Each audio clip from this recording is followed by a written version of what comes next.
Lord of Mysteries, The Arrival of the New Black Emperor by author Huo Yang. Behind the out-of-control Belenka was Sua, the ancient Bane, who was hot on his heels. It was clear that it had already realized Belenka was beyond saving, and so it intended to reclaim his Beander characteristic. Belenka, who had transformed into a 2-meter-tall puppet covered in blood, resisted and fled at the same time, running directly into Hobert and Farbati, who had just entered the city.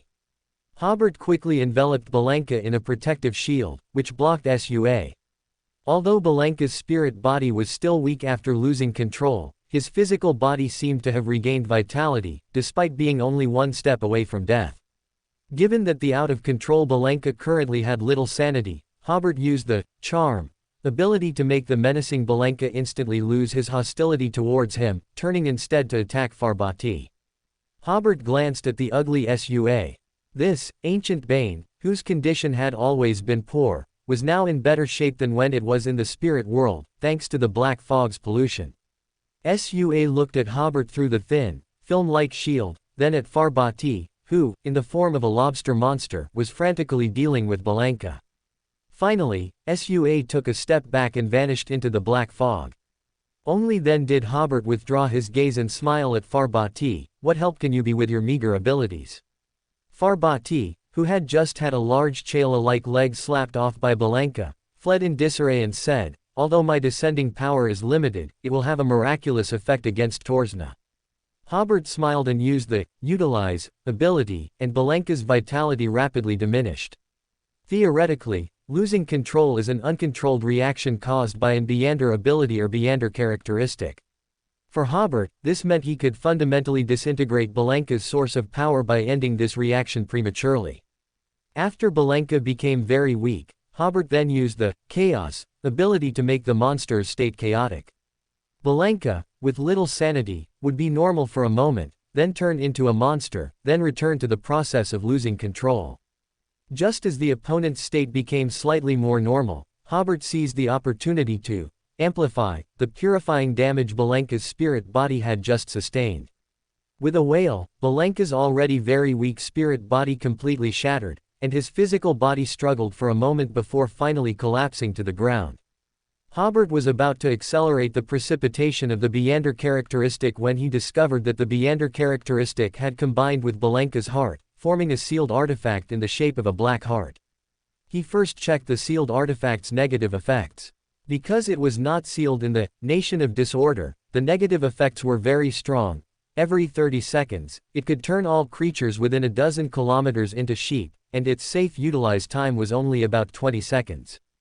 Hobert first sealed it with an order crystal, and placed it in his pocket.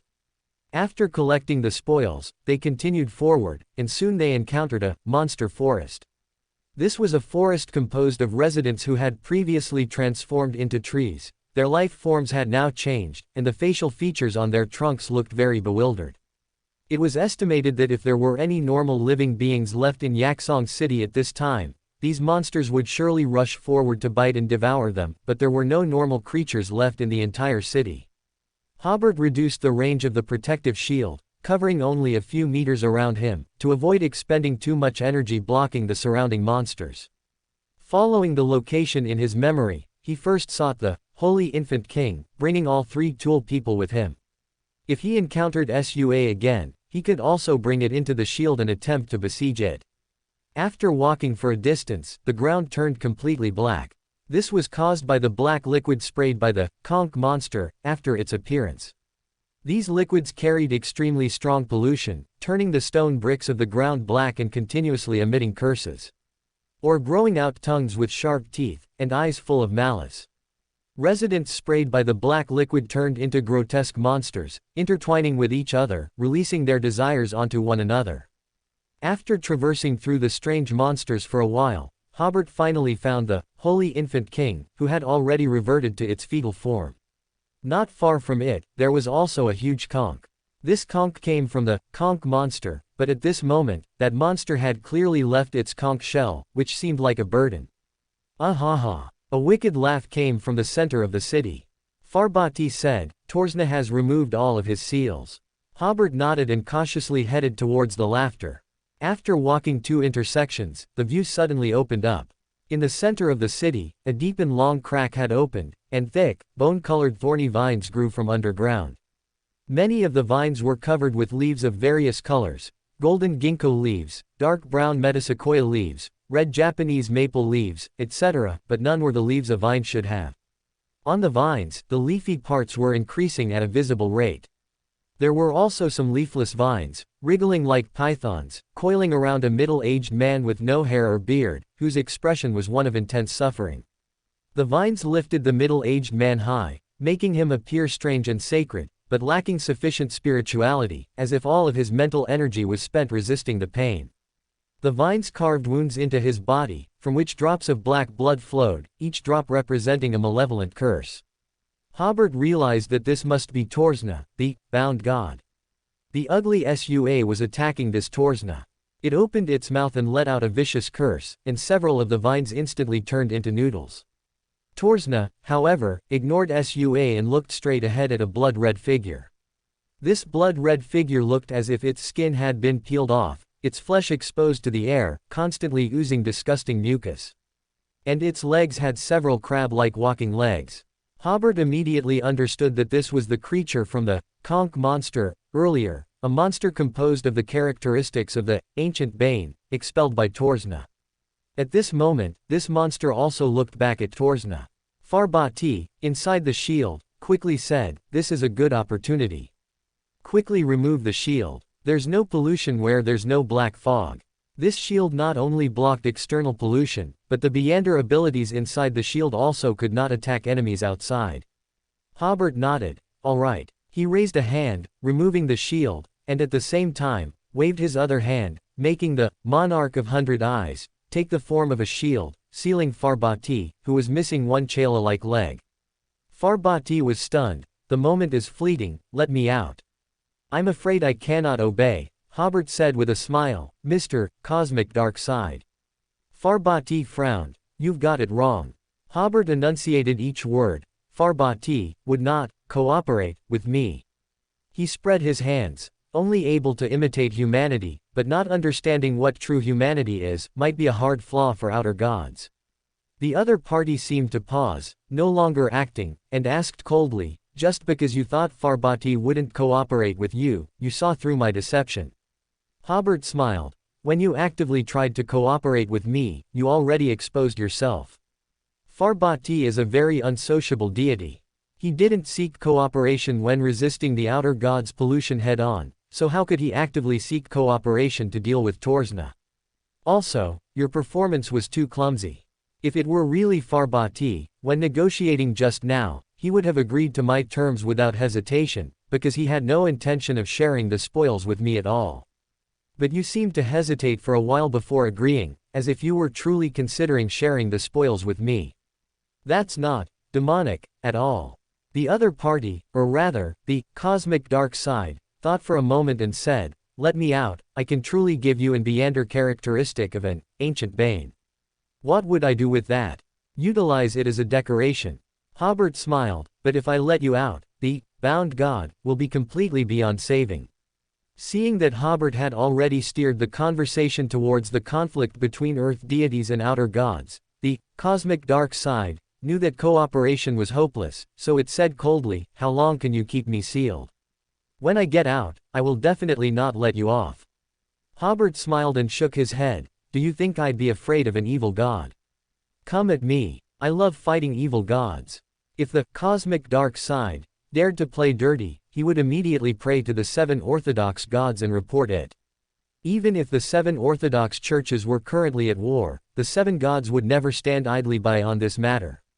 Moreover, the Mother Tree of Desire had limited time to completely control the actions of the cosmic dark side, which destined this newly promoted evil god to have little opportunity to act.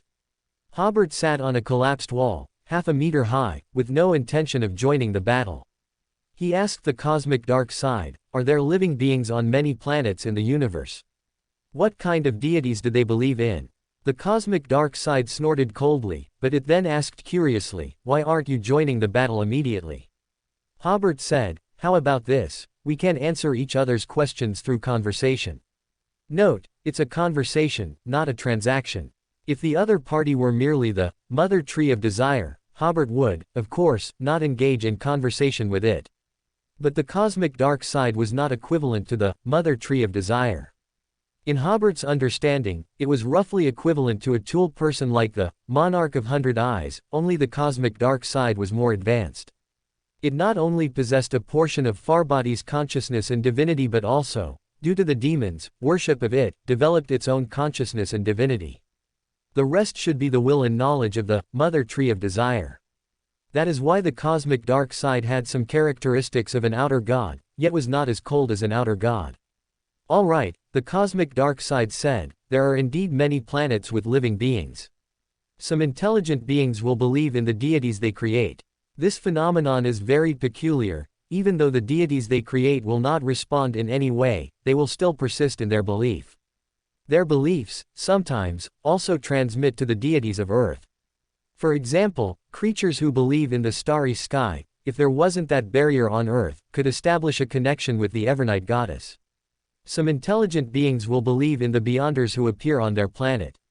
Not every planet knows the potion formula. Some civilizations that, with a very small probability, obtain relatively safe demigod potion formulas through trial and error, will believe in these powerful Beyonders.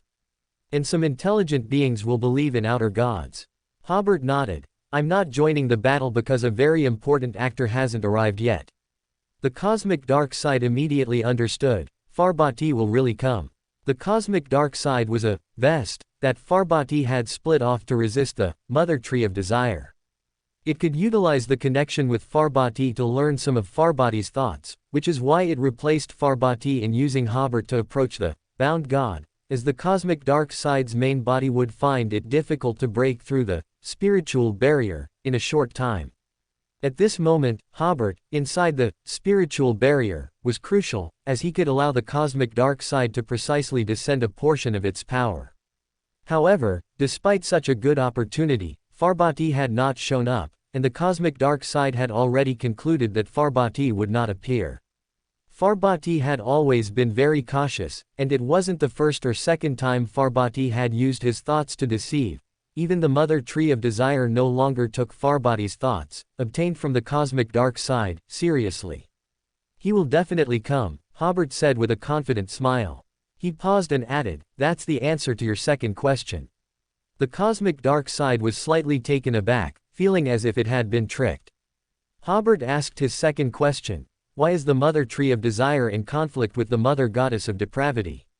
They have some similar authorities, or rather, the great mother tree of desire has a certain way to replace the mother goddess of depravity if given the opportunity, the cosmic dark side replied. Hobert nodded, feeling this was somewhat like the adjacent sequence concept.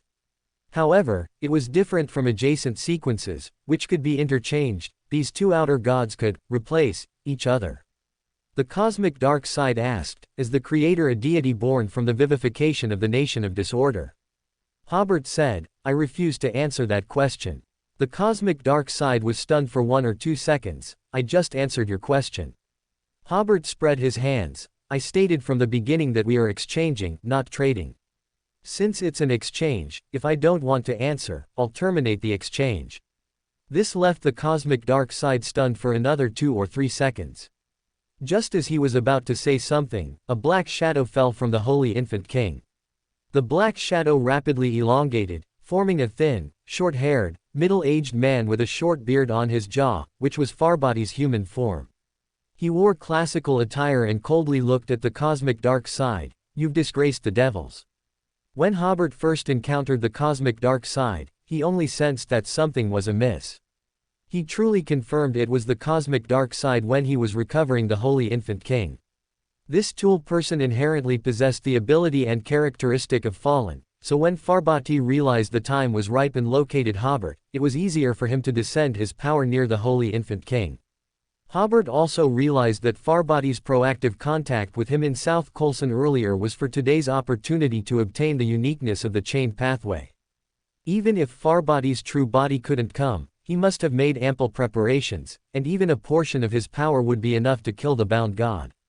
When Hobert sensed Farbati on the Holy Infant King, Farbati didn't make a sound, so Hobert also remained silent, merely blocking the cosmic dark side who wanted to act at the crucial moment. Hobert glanced at the cosmic dark side. He thought to himself, if only the cosmic dark side's upper body wasn't a lobster, his expression would surely be very entertaining. As he thought, he jumped down from the broken wall, preparing for battle. Since Farbati was preparing to act, it meant the situation on that side had reached a critical moment. Farbati glanced at Hobert. You can't help. Hobert chuckled. Who said I was going to help? If Farbati could really kill the bound god today, he could at least snatch something. Farbati said nothing, transforming into a mass of black liquid and rushing towards Torsna, who was entangled in vines. Hobert followed closely, letting the Duke of Entropy block in front of him to avoid being caught in the crossfire. At this moment, Hobert's spirituality suddenly sensed that although Farbati was rushing towards Torsna, he was using fallen power to attack the crab-legged monster that had the characteristics of an ancient bane. Then Hobert noticed that Torsna, who had a pained expression, suddenly showed a hint of relief when he saw Farbati. He suddenly closed his eyes, and his entire body immediately exploded. This explosion caused a violent spiritual fluctuation in the surroundings. Hobert felt his spiritual body being swept by a strong gust of wind. Just as he instinctively covered his eyes, he found himself in a sealed room. Farbati, Torsna, Sua, and others were nowhere to be seen. This room had a tall, wide bookshelf, a messy bed, a wardrobe, and a slightly cluttered desk. Hobert was stunned for a moment before realizing that this was his single dorm room from before he transmigrated, except there were no modern items like computers or phones, and the original window was replaced by a wall. He wore classical attire, completely out of place with everything around him. Immediately after, Hobert looked at the only door in the room. He didn't rush to open it but instead pondered why he had suddenly appeared here. Does the bound god have authority or abilities related to space? Not only must he possess spatial abilities, but he must also traverse time and space. Hobert shook his head. This was clearly unlikely. He sat on the edge of the bed, re-examined everything around him, and then thought of another possibility. This was a cage, constructed from his own memories. So Hobert again directed his gaze towards the door. Although it was difficult to guess what was outside the door, that was the only clue to escape this cage, for now. Creak. Hobert got up and opened the door. Outside was another room, with a messy single bed, a bookshelf, and a wardrobe. He looked back and saw the exact same scene behind him. Hobert frowned. What in the world is this ability? It could basically be ruled out as an illusion, because the lawyer pathway has very high resistance in this regard. Hobert tried to alter the boundary between the spirit world and the real world, but he couldn't find where the boundary was. This reaction also didn't seem like space magic. Hobert changed his approach. Whether it was an illusion or a spatial ability, neither should be the main authority of the chain. He still had to start from the chain's authority, and clearly, the most crucial clue was cage. Hobert suddenly recalled a saying, the body is the cage of the mind, and the world is the cage of the body. This seemed to be the best description of the chain's authority. He stood at the doorway, looking left and right at the two identical rooms. This is very likely my mind cage. So how does one get out of here? Hobert pondered for a few seconds with his arms crossed, then suddenly looked towards the window. He quickly walked over and punched it, creating a fist-sized hole. Hobert smiled slightly. The window of the mind can break the cage of the mind. Clearly, the attack he suffered was an abstract cage, so an attack with abstract meaning naturally had to be broken in an abstract way. Then he pushed hard, and the entire window opened, light streaming in.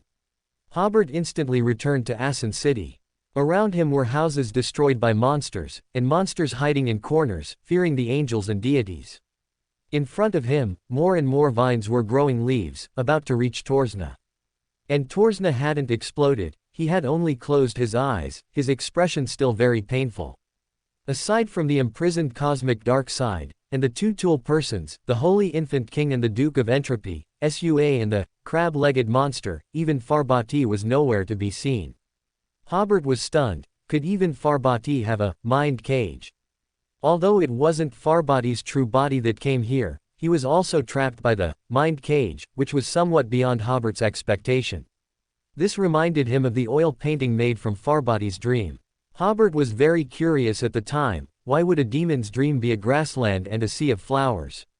But now was not the time to think about this. Hobert looked at the rapidly growing leaves on the vines, which should represent the pollution of the mother tree of desire. Hobert raised his hand, altering the speed and direction of the pollution. However, it had little effect, as the pollution was of too high a sequence. So Hobert tried to distort Torsna's position again, but this bound god blocked the power of distortion with a spiritual barrier. When it came to uniqueness and the deity level, Hobert, as an angel, still felt somewhat powerless. At this point, the leaves had reached Torsna's calves. This bound god still had his eyes closed, and the painful expression on his face was gradually easing. The sealed cosmic dark side laughed loudly. If I had known he would give up resistance on his own, I wouldn't have gone to such great lengths to approach him. Hobert suddenly had an inspiration. Black waves rippled outwards from his feet. This was the ability, Fallen, that he rarely used after becoming an angel. From the frenzied mage level, Fallen already possessed a certain physicality, and at the angel level, this ability was further strengthened. Although not as powerful as the Fallen of the demon and secret supplicant pathways, it was still a very good area of effectability. At the same time, Hobert also had the Holy Infant King utilize the same ability, and the black waves became even more turbulent. Hobert then used the ability, Amplify, and the surrounding fallen power intensified again. Many monsters that hadn't managed to escape were swallowed by the fallen black tide, immediately dying from the dual fallen of their spiritual and physical bodies. In the black tide, a bubble-like shape suddenly swelled up. This bubble rapidly grew taller, eventually outlining Farboti's figure. He looked at the surging fallen power around him, then at Hobert, and finally took a deep breath. The surrounding, fallen black tide immediately surged towards him, as if he wasn't breathing air, but the surrounding fallen. When Hobert realized that his power might not be able to change the situation, he thought of this method to help Farboti escape the mind cage. At this moment, the leaves had grown to Torsna's calves. Farboti's stature suddenly grew taller, curved goat horns sprouted from his head, his body was covered in countless illusory mysterious patterns, and a pair of giant bat-like wings grew from his back. He held a blue steel trident, and his body was wreathed in reddish-blue flames, emitting a strong smell of sulfur. This was a deity-level demonization, evil yet possessing a sense of holiness. Hobert felt his spirituality was somewhat impacted, and many fallen thoughts arose in his mind. At this moment, Farboti was as tall as Torsna, who was being lifted by the vines. He thrust the huge steel trident forward, piercing a large hole in Torsna's chest. Torsna trembled all over, his skin rapidly turning black, rotting, and peeling off his body, soon leaving only a bizarre black skeleton. In the skeleton's ribcage, there was a blood-red-eyed, blood-stained, and mysteriously patterned rag doll, as well as a spiky puppet figure. This was the uniqueness of the chained pathway, and a sequence 1-inch divine abomination characteristic. At the feet of the bound god, both the thorny and leafy vines rapidly withered, signifying the demise of this bound god. The power of the mother tree of desire no longer had a target for further pollution. Farboti reached out, and a black tide went to engulf the blood-stained rag doll and the spiky puppet. But at this moment, the bizarre black skeleton's body suddenly tilted, and the uniqueness and sequence 1 characteristic in its chest actually fell out. At this moment, Hobert appeared opposite Farboti, pointing at the divine abomination characteristic. It was he who had just altered the mechanical structure of the black skeleton, causing it to tilt. The blood-stained puppet now stood up on its own, leaping down from the withered vines. As time passed, the uniqueness's activation would only grow stronger. Farboti had no choice but to control the black tide to prioritize grabbing the uniqueness. Meanwhile, Hobert arrived in front of the divine abomination, Beander characteristic. Before it could be drawn away by the uniqueness, he enveloped it with a layer of order crystal. Bang! Hobert heard an explosion originating from spirituality. The surrounding, spiritual barrier, quickly cracked and vanished, and black mist began to spread towards the outside of the city. Hobert first placed the spoils of war into the nation of disorder, then immediately hid in a corner, entering the nation of disorder himself and placing the uniqueness on his head. The image of the Creator swiftly appeared in the sky above Yasong City. He gently pulled in the void, and the black mist, representing pollution, rapidly coalesced into a dense black mass, which then flew into the sky. The angels outside the city reacted differently upon seeing the Creator. Lilith seemed to understand something, revealing a knowing smile.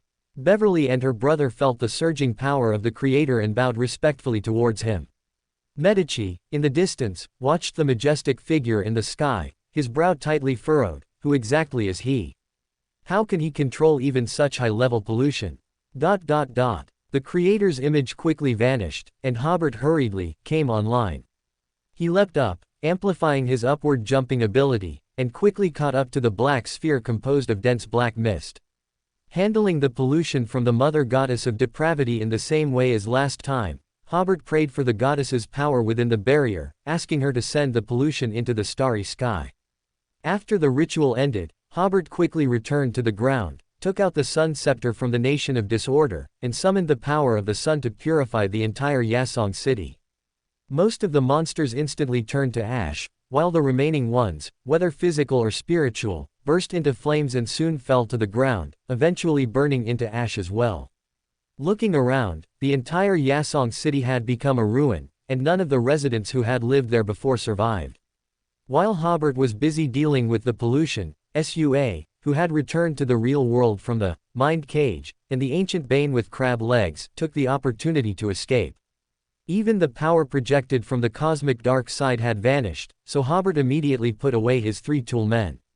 Without time for a battle summary, Hobert went outside the city and first said to Lilith, "Mother, thank you for stopping Truncest just now." The blood race angel beside him thought he had misheard, standing there stunned for 3 seconds before regaining his senses. At this moment, his mind was filled with, Hobert called, "Ancestor, Mother."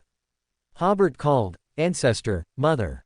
Lilith smiled. "Once I recover some more of my strength, I can turn Truncest into an Beander characteristic." Then she ordered Ulmer, who was beside her, help Hobert destroy the Highland Kingdom. "Yes." Blood Race Duke Ulmer immediately said, "We originally planned to completely defeat the Rose School of Thought before leaving. In fact, according to the previous negotiations, the Blood Race would at most only help fight up to this point, but now with the Ancestors' command, it was different." Lilith nodded with satisfaction. "Tell the Blood Race members that I will return to the Blood Race, but not now. When I return, it will be the time for the Blood Race to regain its former glory." Ulmer said excitedly, "Yes." After saying this, 2 illusory doors opened in front of Lilith, and she vanished from the real world. Just as Hobert was about to go to Beverly and her brother, Ulmer humbly asked, "Do you have any other instructions?" Hobert smiled. "There's no need to be so polite, let's just interact as before." "Understood, Grand Duke." Ulmer's tone was still very humble. Hobert had no choice but to say, "When I deal with Sua later, I might still need your help. Before that, you can go back first, just leave the Blood Race members here to help." With such a group of free Beander laborers, it was a waste not to utilize them. "Yes." Hobert nodded and came before Beverly and her brother. "The Creator just witnessed your battle and has agreed to begin your assessment. The battle just now will be counted towards your merits. Once you reach a certain amount of merits, you will be considered for a reward of an Order Crystal Jade Pendant. Of course, it's not ruled out that you might receive the Jade Pendant in advance, and then make up for the merits." Then he spoke about the assessment process, which was the same as the one Archibald underwent previously. Hobert was responsible for recording their performance and reporting it to the Creator. After achieving some accomplishments, they would gradually become core members of the Creator's faction. After seeing the siblings off, Hobert then had Medici arrange for Beander forces to enter the city, collect the spoils of war within the city, and search for any monsters that had not been purified. As for Rynette Tinikal, the leader of the Temperance faction, she had already left before Hobert emerged from the spiritual barrier. Hobert returned to Anju's main command center from the spirit world, citing the need for rest. After locking himself in the room, he immediately entered the Nation of Disorder to check the spoils of war. At this moment, Hobert merely gave simple names to the Sequence 1 sealed artifact level spoils of war. Only angel level Beander characteristic and sealed artifact could pique his interest. First, He sealed the sealed artifact formed by the ancient Bane Balenka, and then named it 0-77, Cursed Heart. Then Hobert looked at his angel-level Beander characteristic. One of them was the Duke of Entropy, characteristic obtained from crushing the Order usurping Prince's Beander characteristic. There were also 4 other captured angel-level Beander characteristic, the Duke of Entropy, characteristic obtained from killing Erebus, and the ancient Bane Beander characteristic obtained from killing Rose School of Thought Angel Kleist. There was also the Planeswalker Beander characteristic obtained after killing Spike Antigonus, who was polluted by the Mother Goddess of Depravity. The last one was the Sequence 1-inch Divine Abomination, Beander characteristic just obtained from the Bound God. Of course, this Beander characteristic contained the pollution of the Mother Tree of Desire, so Hobert repeated his old trick, using the Nation of Disorder's authority to distortion and alter the pollution onto a rock, which immediately turned into a verdant jade. Hobert once had a similar jade, but he used it when exploring the Second Elf ruins with the Hanged Man Alger. Although this was a pure Sequence 1 characteristic, it could also be used as a Grade 0 sealed artifact. After a simple seal, Hobert named it 0-78, Spiritual Wilderness. After placing the Spoils of War, Hobert recalled a question he had thought of earlier in Yasong City: the Bound God's demise was too quick. Generally, at the King of Angels level, even a deity would find it difficult to kill them without an opportune moment. How did Farbati kill the Bound God so easily? Was it just because Farbati was well prepared? Hobert rested his chin on one arm, sitting on the Iron Throne, recalling some details after Farbati's appearance. At that time, the crab-legged monster clearly showed no threat, so why did Farbati still attack it with the Fallen ability? Why did the Bound God close his eyes and give up resistance after seeing Farbati? Recalling one detail after another about the Bound God, about Farbati, and about the cosmic dark side, Hobert had a rough guess: the Bound God had not completely fallen. Whether in Hobert's memory or according to the cosmic dark side's description, the Bound God's state was quite bad. Otherwise, the Mother Tree of Desire wouldn't have seized the opportunity to tear off a Sequence 1 characteristic from him. Although there must have been some trickery involved, the mere fact that such a thing happened was enough to explain the problem. If he had any ability to resist, how could a King of Angels allow someone to tear off a Sequence 1 characteristic? Through his conversation with the cosmic dark side, Hobert learned that the Bound God had expelled another ancient Bane Beander characteristic himself, and used this characteristic to create a clone of himself, bearing most of the pollution. However, because this clone had a strong connection with the Bound God, it was used by the Mother Tree of Desire. At the right moment today, the Mother Tree of Desire summoned the Bound God's main body, and prepared to completely pollute the Bound God. The events unfolded according to the Mother Tree of Desire's plan, but something went wrong in the final stage. The Bound God was killed by Farbati before he could be completely polluted. Just one step away, the Mother Tree of Desire would have obtained the chained pathway uniqueness and Beander characteristic he had longed for, but they were divided by Farbati and Hobert at the last moment. Everything seemed to be without major problems, and the outcome was basically logical. However, Hobert noticed through recalling the details that the crab-legged monster did nothing when he saw the Bound God, just stared at him. Since this monster was completely controlled by the Mother Tree of Desire, he should have been attacking the Bound God vigorously, just like Sua. Hobert guessed that it was highly likely that the Bound God was helping the crab-legged monster resist the pollution, or simply that the Bound God was absorbing the pollution from the crab-legged monster. Therefore, the leaves symbolizing the Mother Tree of Desire's pollution were visibly increasing at that time. The reason the Bound God wanted to absorb the pollution was because he wanted to turn the spiritual body within the clone into his main spiritual body. Torsna had already called himself the god of spiritual items in the second epic. Even objects could be turned into spiritual items, so transferring life forms was not difficult for him. Farbati precisely detected this point, which is why he used the Fallen ability, by strengthening the idea of Fallen, or by strengthening humanity, to help the Bound God awaken his main consciousness within the crab-legged monster. When this exchange process was completed, because the spiritual body within the Bound God was already very weak, he naturally found it difficult to resist the Mother Tree of Desire's invasion. It looked as if he had given up resistance, but in reality, he didn't have enough will to resist. And the subsequent, mind cage, was to cover the crab-legged monster, or rather, Torsna's escape. Hobert believed that his imagined process might have some discrepancies, but the result should not be far off. Torsna did not fall, but was reborn at the level of an ancient bane.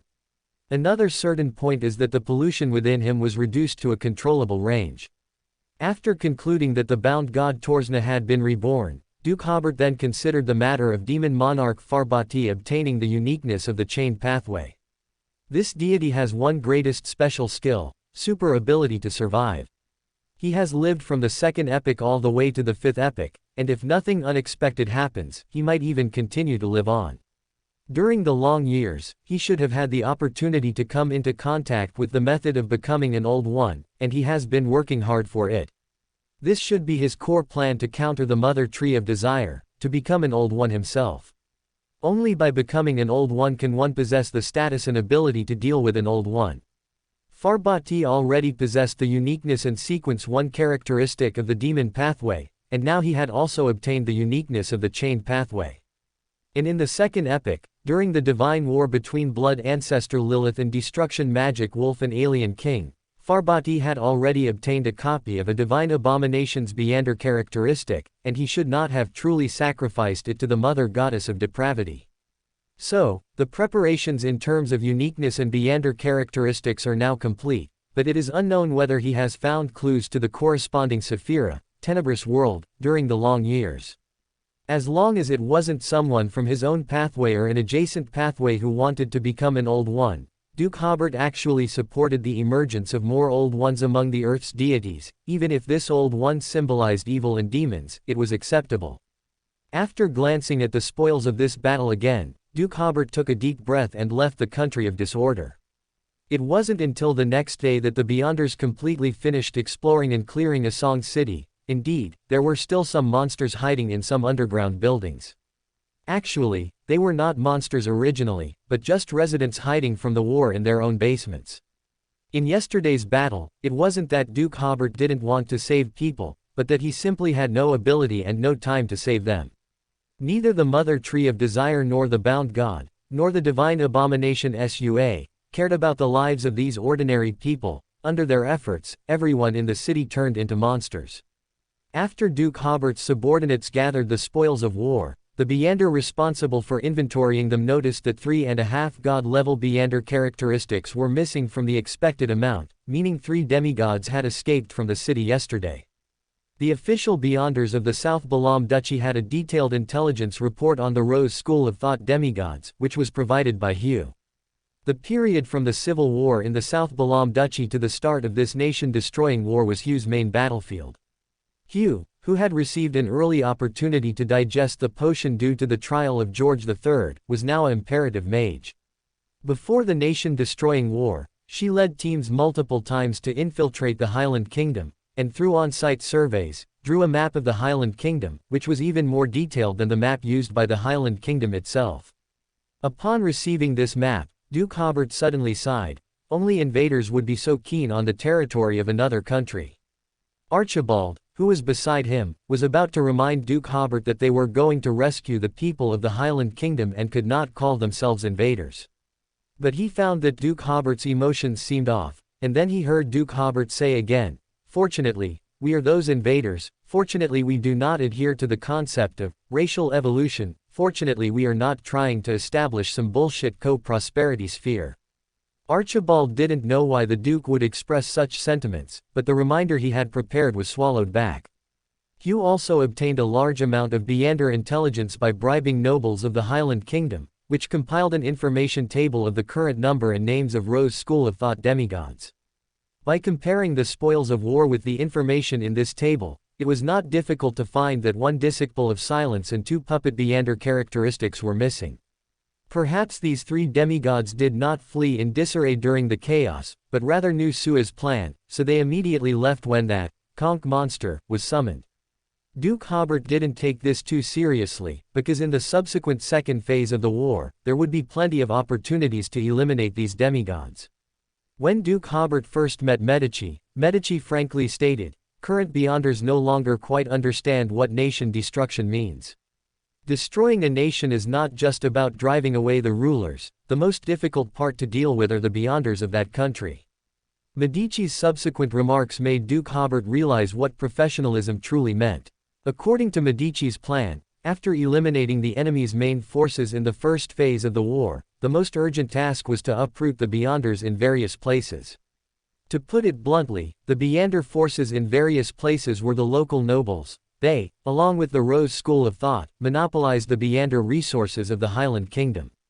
If they were not eliminated during the war, they would have to be appeased after the war by making political compromises.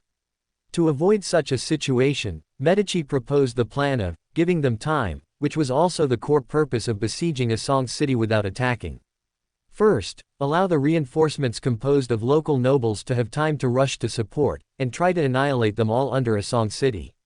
When the local nobles no longer had Beyonders as power support, once the national policy currently pursued by the South Balam Duchy was implemented after the war, it would be relatively easy to make them lose their ruling foundation. Medici gave the nobles of the Highland Kingdom a total of 1 week. The Beyonders of the local nobles basically gathered in the capital of the Highland Kingdom, and then were all eliminated in yesterday's Angel War. Secondly, during the same week, the subsequent conventional army of the South Balam Duchy occupied the Highland Kingdom, causing nobles from various regions to flee north, and the remaining few nobles could also be immediately controlled. This completely cut off the nobles' Beyonder potential in various places. When such small Beyonder families suddenly lost their territory and sources of income, they basically had no future to speak of. This idea was similar to how Duke Hobert forced the Loan agents to rebel. The foundation of establishing a country is to eliminate all Beyonder powers in that country except one's own. The above were the combat missions for the first phase. Medici also prepared a second package for the Highland Kingdom and the Rose school of thought. That is, the second phase of the combat plan. Medici intended to repeatedly capture Cologne City in the northern part of the Highland Kingdom over the next 3 to 4 months. Cologne City is an important northern hub. Capturing it would divide the remaining 1/3 of the Highland Kingdom's territory into two. There was no need to fight this Beyonder war with full force, sending just 2 Beyonder units would be enough. Firstly, the main force was not needed at all, and secondly, it was to create a false impression that most of the forces were tied up, providing a reason for the subsequent active retreat. Moreover, the speed of the attack must be slow, and enough reaction time must be given to the enemy. After the war began, observe the enemy's reactions and then make the next move. If the enemy concentrated their remaining forces in Cologne City, it would indicate that they wanted to hold on to their last territory, as an Beyonder organization without a base would be greatly diminished in terms of financial resources and potential. At this time, Cologne City should be attacked slowly, little by little. City walls cannot stop Beyonders. In Medici's view, one could continuously enter the city for sneak attacks, consuming the enemy's assembled forces as much as possible. Although the Rose school of thought was severely crippled, according to Medici's experience, an organization with a base like theirs had sufficient financial resources to set up their strongholds in various countries on the North Continent. Continuous fighting was to force them to recall the forces from their strongholds in various countries. In addition, the nobles of the Highland Kingdom would definitely exert more effort in this battle than the Rose school of thought. Even if the Rose school of thought left the Highland Kingdom, they still had SUA to rely on. With this divine abomination present, no matter where they went, they would be an organization that other forces would not dare to underestimate. But the nobles knew very well that once they left the Highland Kingdom, they would be nothing. So, in this war, they would give their all.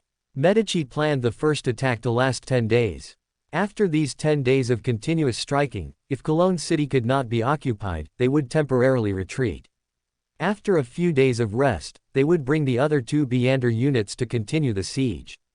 If the city was captured, they would plunder it, then find a very reasonable sounding reason to withdraw, and then return to attack after 10 days or half a month. Medici believed that the second phase of the war would require at least 3 months, and Cologne City would have to be captured at least 5 times. After 5 months, it would definitely be very easy to occupy the remaining 1/3 of the Highland Kingdom's territory. By then, the Rose school of thought would likely only have SUA and a portion of low-sequence Beyonders left, and all nobles would have no Beyonder power to speak of. In Medici's words, this is a perfect nation-destroying war. Of course, the Rose school of thought must have left Beyonder power in the Highland Kingdom, but these powers were already very weak. When they secretly managed to cultivate another group of middle-sequence Beyonders, they would find that the South Balam Duchy had already established a firm Beyonder order. Although their strength had recovered to some extent, they would still have to continue to survive secretly. This was the most perfect plan, but if Cologne City was captured once, and the enemy was unwilling to defend it during the second attack on Cologne City, or if during the first attack, the enemy did not intend to defend the city, then full force must be immediately deployed to occupy the remaining territory. This indicated that both the Rose school of thought and the nobles of the Highland Kingdom had already made plans to abandon the Highland Kingdom. At this time, it was a race against time. The remaining territory had to be occupied as quickly as possible, and Beyonder order had to be established as quickly as possible. Because members of the Rose school of thought and the nobles of the Highland Kingdom would definitely form a government in exile. No matter how bad the Rose school of thought's reputation was before, there would be people who supported them. Once they settled down, the first thing they would do is secretly send Beyonder forces to the Highland Kingdom to carry out sabotage and restoration activities. At this time, if the official Beyonders had already established a ruling foundation, their rule over the South Balam Duchy would not be threatened. When Duke Hobert heard Medici's entire plan, he inwardly sighed. This is called, he who does not plan for the whole cannot plan for a part. It was also because he heard Medici's plan that Duke Hobert decided to try and recruit this Red Angel. Currently, Duke Hobert's team was very lacking in this kind of war thinking. Duke Hobert intended to let Medici handle the second phase of the nation-destroying war, but once the war ended, military power must be taken back.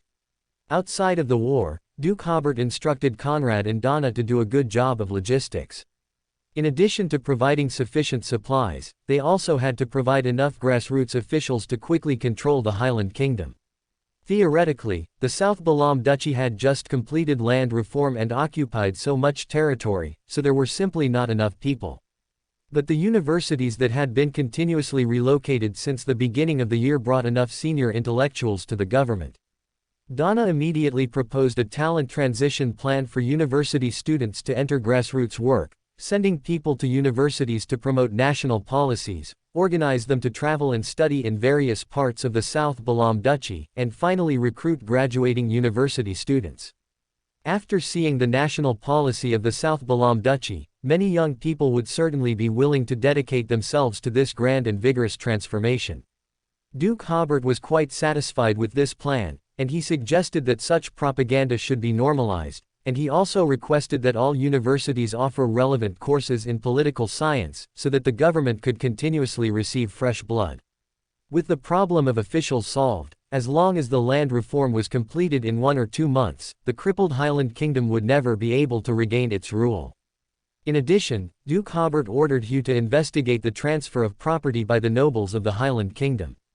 Among the spoils captured in Asong City, there was also a huge amount of gold and a large amount of gold pounds. Duke Hobert never expected that the nobles of such a country, which had long been reduced to a semi-colonial and semi-feudal state, would be so rich. During the first phase of the war, a large number of nobles fled north, and when Medici carried out the second phase of the operation, they would definitely transfer their assets abroad as quickly as possible. The ways to transfer assets abroad were nothing more than buying land, buying mines, or converting gold into gold pounds. As long as a transaction occurs, it is easy to trace the process of asset transfer. So, after the domestic battle ended, it was Hugh's intelligence department's turn to start working. Duke Hobert's plan was to find these nobles and discuss with them donating all their assets to the country. If they were willing to donate, he could spare their lives. If they were unwilling to donate, then they might drown while taking a bath, or fall to their death while riding a horse, or be inexplicably beaten to death while walking on the street. After a few days of rest, the second phase of the war officially began as Medici led over 100 Beyonders and dozens of logistical personnel to openly march north. Duke Hobert, meanwhile, discussed the restoration of Asong City with Conrad and Donna, who had arrived later. This city has excellent transportation links and will surely prosper again in the future. However, Conrad suggested first repairing some office spaces, and then undertaking large-scale repairs once there was sufficient manpower, as the construction of Anju City would still take over a month to complete, and all building materials nationwide were being transported there.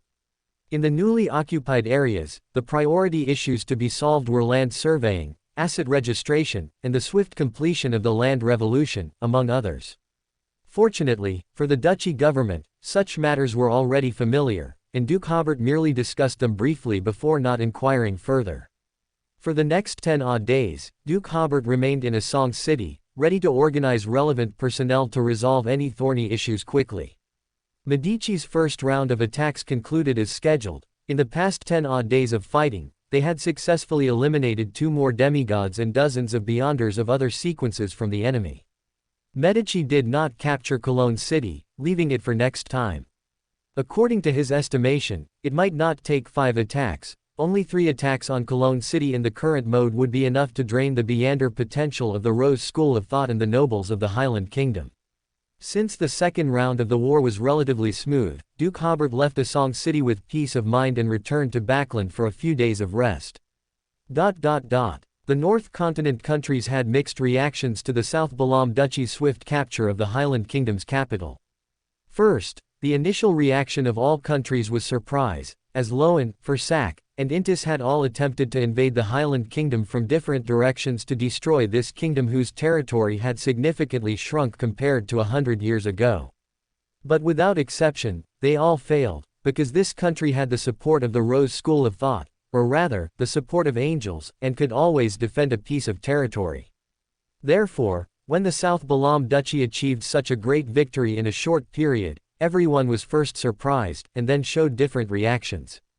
The Fenaport Kingdom was very fortunate that it did not answer the call of the Faisak Empire and join the coalition during the South Balam Duchy's civil war. If they had truly joined the coalition, they would now have to face the increasingly powerful South Balam Duchy, and before the full-scale war on the North Continent ended, no country would have the strength to open a new front on the South Continent. The Faisak Empire, on the other hand, breathed a sigh of relief, fortunate that they had already completed peace talks with the South Balam Duchy. Otherwise, if the South Balam Duchy sought revenge, their colonies in the central South Continent might not be safe. Now that the South Balam Duchy had chosen to take revenge on the Highland Kingdom first, it provided them with sufficient strategic space. According to the Imperial Strategy Department's guess, the main forces of the South Balam Duchy would not be able to withdraw from the Highland Kingdom for the next 1 or 2 years. The Intis Republic, upon hearing that the South Balam Duchy had begun attacking the Highland Kingdom, wanted to once again unite with the Faisak Empire to organize a counterattack from their southern colonies. However, news quickly spread that the South Balam Duchy had already defeated the main force of the Rose School of Thought, which led to the cancellation of Intis's plan just as it began to be implemented. Now they also planned to hold peace talks with the South Balam Duchy through the Earl's Light. Only the Loan Kingdom was very pessimistic about this victory, with some newspapers even commenting, "The South Balam Duchy has used its strength in the wrong direction." The implication was, if the South Balam Duchy had this strength, why didn't it attack the colonies of the Faisak Empire and the Intis Republic? Why didn't it come to support the battle on the North Continent? The Loan Kingdom was on the verge of collapse. At this moment, the Church of Steam and Machinery, which had always been neutral, seemed to realize that Loan's only ally had also fallen into the quagmire of war. So they suddenly announced that they would provide technical support for weapons to the Intis Republic's army. This was tantamount to declaring that the Steam Church had ultimately chosen to support the Intis Republic. The next day, on the western battlefield of the Loan Kingdom, beyonders from the Steam Church appeared. Before long, Loan's western front, which had been held for over 3 months, was breached, and then the army collapsed like a mountain, with the Loan army quickly driven out of the central plateau, forced to hastily establish a defensive line on the Takval Plain while the Intis Republic concentrated its forces. But everyone knew that fighting on the plains relied on the number of troops, and Loan was currently at a huge disadvantage in this regard. This plain would soon fall as well. Backland in March had already begun to warm up, and with the wind, the fog of this international metropolis could be temporarily dispersed. In the Duke's mansion, Duke Hobert sat on the second-floor balcony, reading the newspaper leisurely. There was little coverage of the situation on the West Line in the newspaper, only stating that the defenders would surely continue to hold their ground. Duke Hobert smiled slightly. Half a year had passed since the war began, and LotM had done quite well to hold out until now. Ding, dong, ding, dong. Just then, the grandfather clock in the study chimed, and Duke Hobert put down the newspaper, using distortion of space to arrive at the office of the chief financial officer of the World's Light. Audrey had already changed into relatively plain clothes and altered her appearance with a sealed artifact. Duke Hobert asked with a smile, "Are you ready?" "I'm ready," Audrey said with a clear voice. Today, Duke Hobert was to accompany Audrey to an anti-war demonstration, and for her to consume the manipulator potion amidst the strong anti-war sentiment of the crowd. Duke Hobert was about to distort space, but Audrey suddenly asked, "Duke Hobert, I heard that Backland's night market has closed." "Yes," Duke Hobert nodded, "I heard it was forcibly closed at the beginning of the war." Audrey let out an "oh," and took Duke Hobert's arm. Duke Hobert raised a hand, and they instantly vanished from the office, reappearing a second later in a street corner in Backland Street. George District. Not far away was a crowd continuously shouting anti-war slogans. Duke Hobert temporarily distorted their vision, so none of them noticed him and Audrey. Then the two naturally joined the protesting crowd, which stretched from one end of the street to the other, numbering at least 10,000 people. The ritual required for Audrey's advancement was to consume the potion in a specific setting with at least 10,000 people, amidst the great resonance of their emotions. And now, everyone's emotions were in great resonance. Duke Hobert said, "Take the potion as quickly as possible, the police might come to disperse them soon." Audrey nodded, took out the prepared potion, and drank it down. At that instant, she was enveloped by strong dissatisfaction and sorrow, which also made her consciousness extremely clear, and she quickly regained herself under the influence of the potion. After only about a minute of struggle, Audrey had already controlled the overflowing spirituality. Duke Hobert smiled. "It went more smoothly than I imagined." He was about to take Audrey away, but Audrey, looking at the shouting crowd, suddenly said, "Duke Hobert, can you help them?" Duke Hobert looked at the long procession, took a deep breath, and said, "Unless they are willing to immigrate to the South Balam Duchy." Those participating in the demonstration were the unemployed during the war and those who had lost loved ones in the war. The fall of the Janai Southern Bank industrial zone led to a lack of corresponding raw materials or parts for many factories, and all factories not involved in military production ceased operations.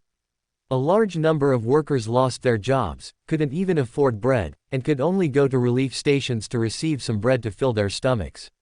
So, even though food prices in Backland were not high at the moment, the number of homeless people sleeping on the streets was increasing, and more people were suffering from hunger.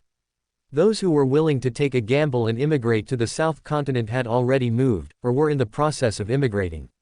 There were two types of people participating in the demonstration today. One type still held hope for this country and were unwilling to start anew in the wild South Continent. The other type had lost loved ones in the war and wanted to express their grief and indignation through shouting in the procession. Duke Hobert couldn't help them. Audrey also understood the reasons behind this, so she said nothing more. The next second, the two vanished from the procession without attracting anyone's attention. At this moment, whistles were heard in the distance as the police arrived and began to roughly disperse the crowd. Some people in the crowd also fought back, and the scene quickly became chaotic. Duke Hobert and Audrey returned to the chief financial officer's office, chatted briefly, and then Duke Hobert went to the general manager's office to ask Todd about the recent operations of the World's Light. "Everything is normal," Todd said with a smile. "Our business hasn't been affected at all. With the defeat on the West Line, I've already sent people to the west to acquire power plants and other supporting factories that were previously under construction, as well as cheap real estate." When Duke Hobert first expanded the World's Light business, he had already made corresponding arrangements, not investing in the North and West at all. Todd was utterly impressed by Duke Hobert's foresight. The war had been going on for so long, yet all businesses of the World's Light had not been significantly affected. He then spoke about overseas business. Currently, operations in Intis and Feniport had also begun to turn a profit. Not only was the World's Light unaffected by the war, but it was becoming increasingly wealthy. They continued talking until around 5 in the afternoon, when Duke Hobert and Audrey left work together, then took Audrey's carriage home. They had an appointment to visit Earl Hall's home today. In the carriage, Duke Hobert saw that Audrey seemed preoccupied, so he asked, "Did you encounter any problems at work?" Normally, Audrey was very good at hiding her inner thoughts, but this afternoon, having just advanced, her spirituality was not very stable, so she sometimes deviated from the audience state. No, Audrey took a deep breath before saying, "This morning I met a homeless person, and I remember she was a stall owner at the night market." Only then did Duke Hobert understand why Audrey had asked about the night market earlier. Audrey added, "I asked her and found out that many night market vendors went bankrupt because they lost their source of income. This is inevitable," Duke Hobert comforted. "War is affecting everyone on both sides of the conflict." He hadn't felt this way before, but sitting in the carriage today, he noticed so many idle people on the streets. Soon, they too would become homeless because they couldn't afford bread or pay rent. During the grain trade war around the new year, Backland's grain prices were already similar to pre-war levels. Now, more than 2 months later, grain prices have seen a slight increase again. Before this, Duke Hobert optimistically estimated that most Backland citizens had stored grain, and all grain merchants in Backland still had a lot of grain. This international metropolis should not experience tragedies due to food shortages. Now Duke Hobert realized that he had overestimated the Loan government's governing ability. At this time, if they don't quickly start some public construction projects to absorb these unemployed vagrants, they will eventually become unstable factors. Audrey added, "Why is it that when a war occurs, the South Balam Duchy is almost unaffected?" The immigration efforts of the South Balam Duchy were still ongoing, with large quantities of grain being distributed daily. 2 massive construction sites were also operating normally, consuming large amounts of vegetables and bread every day. Audrey sometimes couldn't understand how this country could still function normally while supporting hundreds of thousands of people with no income. Duke Hobert smiled and said, "Because our strategic thinking is different. I only launched the war after I was confident of victory. However, the countries of the North Continent are different. The wars they launch are more like gambles where all bets are placed, and their strategic thinking is always somewhat impulsive. Furthermore, the governments of various countries were not adequately prepared for the series of reactions triggered by the war. Even if they were adequately prepared, they didn't take the lives and deaths of ordinary people too seriously, so they simply pretended not to see the situation on the streets." At this point, Duke Hobert looked out the carriage window and said, "It's still the same old saying, unless they are willing to immigrate to the South Balam Duchy, I cannot help them." Audrey sighed, "Perhaps I should change my way of thinking. Fortunately, there is still the South Balam Duchy, providing a guarantee of survival for those willing to immigrate." Duke Hobert smiled, "Given how the situation in the North Continent has developed, we really need to be a bit more optimistic." As they talked, the carriage arrived at Earl Hall's mansion, and Duke Hobert was warmly welcomed by the Hall family. During dinner, the war on the West Line was inevitably discussed. The Loan military has already begun to build positions in the Balchis Mountains west of Backland, Earl Hall told Duke Hobert. "Be careful of investment risks. The Balchis Mountains are at the end of the Tacville Plain and are the last barrier west of Backland." This meant that the Loan High Command had already prepared to abandon the Tacville Plain. Duke Hobert smiled and said, "Thank you for the reminder. I will be careful." Earl Hall was reminding Duke Hobert about the investments that would soon become enemy-occupied territory. In his opinion, such investments carried too much risk. Duke Hobert continued his meal, but he thought of another matter. When this international granary fell into enemy hands, Backland's grain prices would surge again. Thinking of this, Duke Hobert smiled and shook his head. The South Balam Duchy still had a lot of things to do, and he no longer had time to worry about the ordinary people of Backland. Before, he had promoted Longtail Island on one hand and suppressed grain prices on the other. He had done everything he could. If people believed the propaganda of Longtail Island, they would consider immigrating to the South Balam Duchy when they went bankrupt. If people who bought cheap grain felt grateful for the affordable food Duke Hobert provided, then after an accidental bankruptcy, out of basic trust, they would also consider immigrating to the South Balam Duchy. And those who are still unwilling to immigrate and are holding fast, in Backland are the ones who neither believe the propaganda of Longtail Island nor appreciate Duke Hobert's kindness. That's why Duke Hobert kept emphasizing to Audrey that he could only help them if they were willing to immigrate. The subsequent conversations revolved around the war in the South Balam Duchy.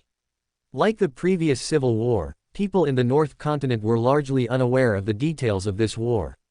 Duke Hobert, of course, couldn't tell them about battles involving Beander power. He lied, claiming he had found a military genius, which was why the war had gone so smoothly from the start. Audrey, who was listening in, took a deep breath. The god of war is certainly a military genius. After dinner, the family took their usual stroll in the garden. This time, Earl Hall suddenly suggested talking to Duke Hobert alone. Duke Hobert was slightly taken aback but followed along, discussing some business issues related to Earl's Light with Earl Hall. After talking for a while, Earl Hall brought up a topic about nobles. Duke Hobert listened for a bit before realizing that the Earl was subtly hinting through this topic that he hoped Duke Hobert and Audrey would marry in the near future. Duke Hobert did not agree immediately, but said he would seriously consider it. It wasn't that he was deliberately making things difficult for Earl Hall, but rather, for such a matter, it was only right and proper to discuss it with Christine first before agreeing. Around 9 o'clock in the evening, Duke Hobert bid farewell to Earl Hall's family and returned to the Duke's mansion. Duke Hobert continued to pick up the newspaper on the balcony, reading and sighing, "War is affecting everyone involved, including me." At this moment, his vision was suddenly covered by a starry sky, and a soothing female voice, calming to both body and mind, came from his ear, "Be ready, tomorrow you will complete the task you owe." Previously, Duke Hobert had prayed for the Evernight Goddess's help, and the Evernight Goddess said that the reward she needed was for him to complete a task for her. He hadn't expected this task to take so long to be issued. Duke Hobert nodded, "All right. As long as it's a task my current sequence can complete, please feel free to command." Then he pondered inwardly, shouldn't the Evernight Goddess be putting on a show of fully accommodating the Death Pathway's uniqueness right now?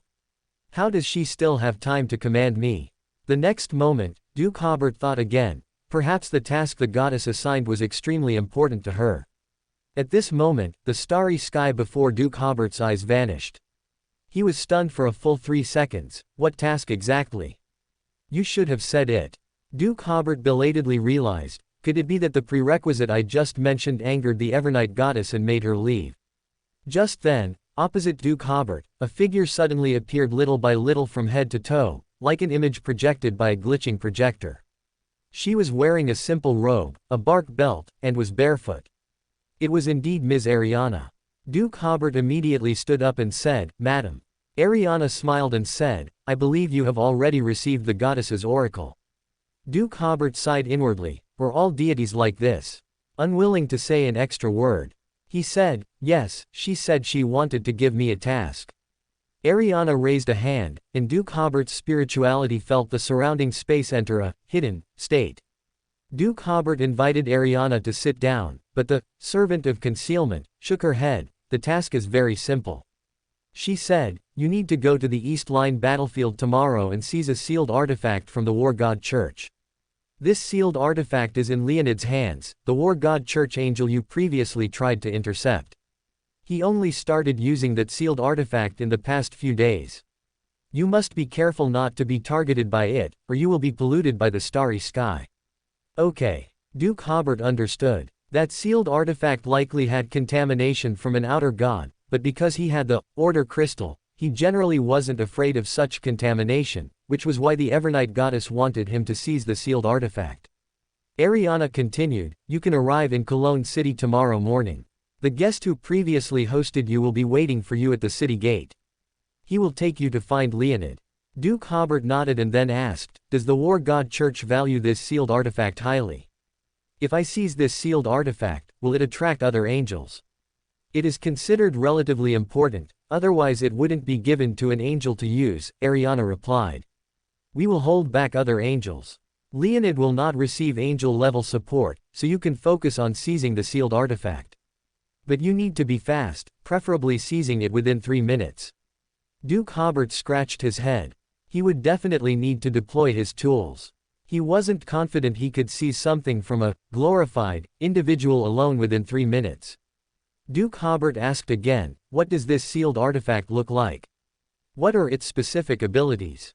I don't know, Ariana said. Everyone who has seen it has died, and currently Leonid hasn't used it against our angels, so we don't know the specific situation. We've only seen some related descriptions in certain documents. Do not be targeted by that sealed artifact, or you will be polluted by the starry sky. Duke Hobert opened his mouth. That sounds very dangerous. Ariana smiled and said, I also brought a darkness charm. This was bestowed by the goddess before, and it should help you. As she spoke, she took out a deep black charm from her pocket. Duke Hobert's spirituality immediately realized that this was a god-level charm. After taking the charm, he thought to himself, then it's stable. After seeing Ariana off, Duke Hobert studied the charm in his hand again. He couldn't feel any spiritual overflow from the charm, nor any Beander power. It felt just like a black stone. But Duke Hobert was very clear that this was definitely not a stone. Then Duke Hobert found himself unable to put it down. A god-level charm. The Evernight goddess had truly gone all out to seize that sealed artifact. One must know that god-level charms can only be created using god-level materials.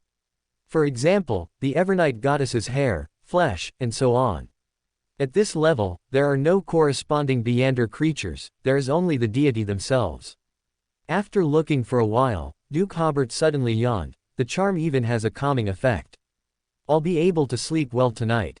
After a wonderful night's sleep, Duke Hobert, dressed in night attire, arrived at Cologne City as promised early the next morning and met Bin, who was already waiting at the city gate. Bin immediately stepped forward and said, Duke, I just received news that the target's traces have been found at the Amanda Mountain Pass. Welcome to Fanfic Audiobook, your go-to place for immersive audiobooks. If you enjoy the content, don't forget to like the video and subscribe to our channel for more amazing stories. And please support the author by link in description. Currently, the Lowen Kingdom's 3 land battlefronts, the West Line has been breached, the North Line is still in a seesaw battle around industrial cities like Constance, and only the East Line remains as solid as a rock, showing no signs of falling. This is inseparable from the fact that the Night Goddess Church's headquarters is located in the Amanda Mountains on the East Line, where the main force of the War God Church is also present, constantly attempting to break through the East Line, but has always failed. The Beander war between the two sides has been extremely fierce, with demigod battles occurring almost daily in the Amanda Mountains and Amanda Mountain Pass, occasionally even attracting confrontations between angels from both sides. Just now, military personnel witnessed Leonid appearing at Amanda Mountain Pass. Duke Hobert quickly got into character. Let's go to the mountain pass to take a look. As he spoke, he waved his hand, using the power of distortion, and the two instantly entered the spirit world. Bin was slightly startled, very curious about what kind of space magic this was. Then he pondered for a moment before realizing that this should be the manifestation of a lawyer's ability at the angel level. It only took a few seconds for the two to arrive at Amanda Mountain Pass. Bin then thought to himself, it's faster than travel. Of course, it's faster. In Duke Hobert's view, the spirit world is full of shortcuts. Bin quickly calmed down and led Duke Hobert to a demigod from the military. About half an hour ago, there were many non-combat casualties in the eastern position. After we investigated the situation, based on the descriptions of witnesses and other information, we inferred that Leonid of the War God Church had passed through there and entered the Minsk Mountains, the military uniformed demigod reported concisely. Duke Hobert was slightly startled. Did ordinary soldiers see Leonid? Yes. Duke Hobert then asked, how are those soldiers now? The demigod showed a helpless smile. Half of the entire regiment, over 600 people, are dead, and the remaining half are living a life worse than death. The Rune royal family's angels are very busy, constantly shuttling between the West Line and the North Line, and the angels of the Night Goddess Church are also ready at any time to confront the angels of the War God Church. They have no time to care about the lives of these ordinary soldiers. Duke Hobert said, take me to see. The military demigod immediately said, yes. After the demigod pointed in a direction, Duke Hobert immediately distorted their position, arriving in a foul-smelling trench. Some soldiers in the trench were so aged that they were unrecognizable, while others were covered in festering black tumors, constantly oozing foul SM-smelling pus, all waiting for death. In agony, Duke Hobert raised a hand and, granted, the aging and ulceration on their bodies, caused by the influence of twilight power, to the distant rocks and trees. The trees immediately turned yellow and withered, while the rocks instantly crumbled. The soldiers, who had been waiting for death, suddenly felt their pain disappear. They could hardly believe it, repeatedly touching their newly youthful faces, and immediately burst into cheers. The military demigod said to them, "Come and thank Duke Hobert. It was the special medicine he brought that saved you." Previously, they had falsely claimed that these soldiers had been harmed by some kind of poisonous gas, which was why they had become like this. Duke Hobert smiled and waved, responding to the soldiers' thanks, and then inquired about the scene they had just witnessed. After the three returned to the command post, Duke Hobert asked the military demigod, "Does LotM still have strongholds or defensive lines in the Minsk Mountains?" The military demigod replied, "No, what we just saw was already the easternmost position." Duke Hobert frowned. "Then it's strange. Why would Leonid display angel-level influence in front of ordinary soldiers? This is equivalent to telling us that he has entered the Minsk Mountains." The military demigod paused for a moment before saying, "Duke, you may not be aware, but currently, if the angels and demigods of both sides have the opportunity, they will definitely pollute or influence ordinary soldiers, thereby weakening the opponent's strength." He took a deep breath. Now, for both sides, soldiers are the most expensive strategic material. Positions require soldiers to attack and defend, weapons require soldiers to utilize. Now the training time for soldiers has been shortened to 20 days, but in the eyes of the high-ranking officials, it still requires a large amount of time and material costs to train a soldier who will not inexplicably die immediately on the battlefield. Duke Hobert paused for a second or two, then suddenly, as if asking himself or the military demigod, "The war has reached this point, what's the point?" But he seemed to only ask this question and did not expect to get an answer from it. After a sigh, Duke Hobert said to the military demigod, "I understand." In other words, Leonid's action doesn't need special attention. Duke Hobert was about to leave with Bin when the military demigod suddenly said, "Duke, I've recently heard some rumors about Longtail Island. Are those rumors true?" "You can go find Locker of the Air Force," Duke Hobert said. "He has a special pass and can take you to Longtail Island for a visit." The military demigod was slightly startled before nodding. "Okay, I'll go take a look." Previously, due to the sneak attack on St. Milan, a group of the Creator believers led by Locker emerged in the Air Force. Later, when Duke Hobert assisted in defending Pritz Harbor, another group of the Creator believers appeared in the Navy. Not long ago, Duke Hobert heard from Locker that there was also a group of officers in the army who yearned for the South Balam Duchy. This is not difficult to understand. With the large number of soldiers dying, officers will certainly consider the meaning of this war, and then they will find that this war is meaningless. If there had been no propaganda about Longtail Island, they would still be wandering, looking for a way out ideologically. Now, the Longtail Island model has provided them with a new idea, and they will naturally do their best to learn more about it. Duke Hobert left the position with Bin and quickly entered the Minsk Mountains. This place is rarely visited, and the ice and snow in some areas have not yet melted. Duke Hobert stopped on a ridge, with an endless primeval forest before him, and no trace of Leonid. Just as Duke Hobert was about to wait for an opportunity again, he found a team of LotM soldiers in the valley, searching forward with great vigilance. Duke Hobert brought Bin to their front, creating a false impression of a chance encounter. Of course, encountering a Duke of LotM and an Archbishop of the Night Goddess Church in such a place sounds a bit unbelievable. However, Duke Hobert used his charm ability, which greatly increased their goodwill towards Duke Hobert, and they did not notice this issue. The leader of this team of soldiers was a captain named Egbert, a Sequence 7 interrogator. He looked to be in his 20s, very strong, and full of vigor. "I didn't expect to meet the Duke and Bishop here," the young Egbert said with a smile. "With the goddess's blessing, our mission will surely be completed smoothly this time." Duke Hobert twitched his lips. "The goddess used to be the darkness goddess. I deeply doubt whether she can bless a smooth completion of the mission." Duke Hobert then looked at the other 12 team members. Their equipment was good, and they all looked like veterans. While their officer was talking to Duke Hobert, they were clearly divided in their tasks, vigilantly guarding the surroundings. In addition, there were 3 Beyonders among them, 1 Sequence 9 and 2 Sequence 8. He asked, "What is your mission in the deep mountains?" As he asked, he again scrutinized the soldiers. His spirituality told him that something seemed wrong here, but he couldn't pinpoint what it was. Under the effect of charm, Captain Egbert did not conceal anything, pointing to the mountaintop over there and saying, "Beyond 2 mountains, there is a hidden lookout tower responsible for observing the situation in the Intersea and then reporting the observed intelligence by telegraph." This lookout tower provided a lot of valuable information for the North Line battlefield, but about a month ago, the lookout tower was discovered by the enemy. After several rounds of contention with the Fursak army, we finally abandoned it 5 days ago. But just 2 days ago, we unexpectedly received another distress signal from the lookout tower.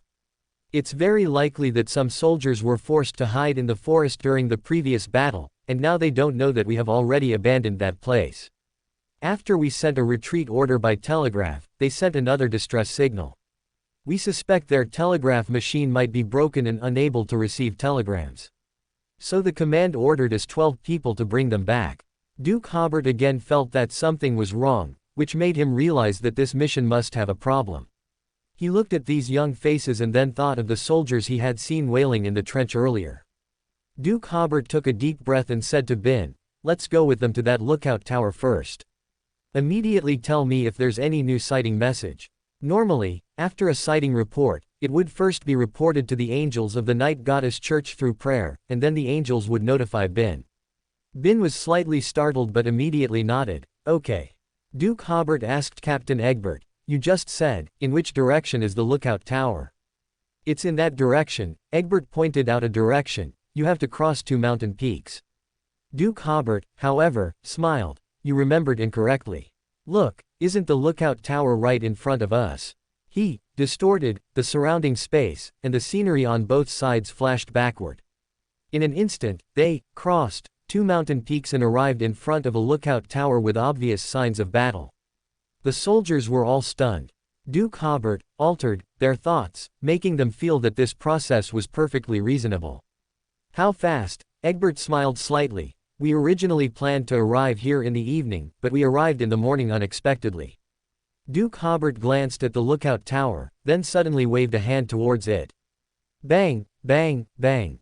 Suddenly, several gunshots rang out from inside the lookout tower, but without exception, the bullets fired from within had their trajectories altered, and flew into the sky. Egbert made a gesture, and he and the soldiers immediately took up combat stances, coordinating with each other skillfully to assault the lookout tower. Duke Hobert didn't follow them in but looked at the surrounding environment. This place was on a downhill slope, surrounded by dense trees, making it indeed difficult to discover. The color of the lookout tower must have been specially treated, similar to the gray-green color of the surrounding leaves. There were also a few military tents under the trees in a circular defensive position. Bin suddenly said, "Something's not right here." Duke Hobert smiled. "You felt it too." At this point, the battle inside ended, and Duke Hobert and Bin entered the lookout tower. Upon entering the tower, Duke Hobert first saw a corpse wearing a Fursak Empire military uniform. On the second floor, 2 Fursak soldiers were squatting on the ground, hands clasped over their heads.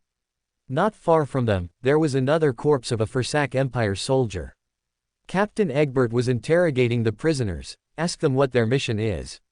A soldier who understood Fursak was stammering as he translated. The 2 soldiers, hearing that someone understood Fursak, immediately shouted the same sentence loudly. Egbert, seeing the translator stunned, asked, "What are they saying?"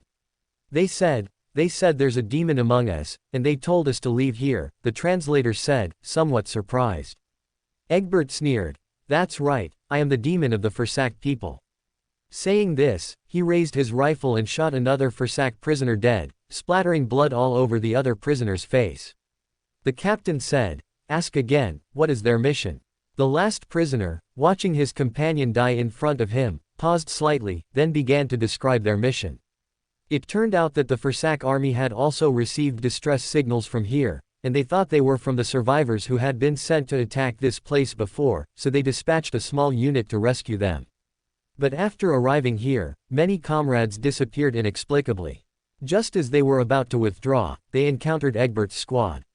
Egbert nodded in satisfaction, and another soldier locked the prisoner in the room downstairs, then ordered 2 soldiers to dispose of the bodies, and finally ordered 3 soldiers to search the watchtower and the surrounding positions in a triangular formation. Hobert just watched quietly, with no intention of participating throughout the process. After giving the orders, Egbert smiled and said to Hobert, "Duke, the disappearance of these Fursak soldiers must have been done by our comrades hiding in the woods. We'll rest for a bit, then we plan to split into 3 small teams and go around."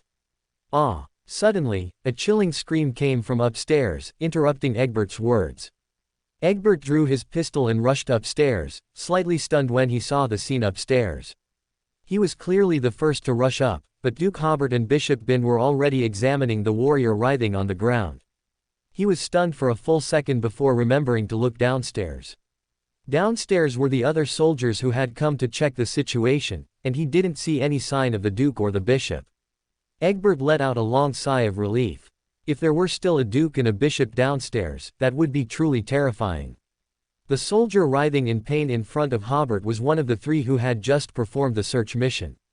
The other 2 stood by, holding their guns, looking terrified and helpless. In front of them was a large military telescope with a stand. After a quick check, Hobert determined that the soldier, whose face was contorted in pain, had been cursed. He said to the soldiers who had rushed over, "Everyone, step aside."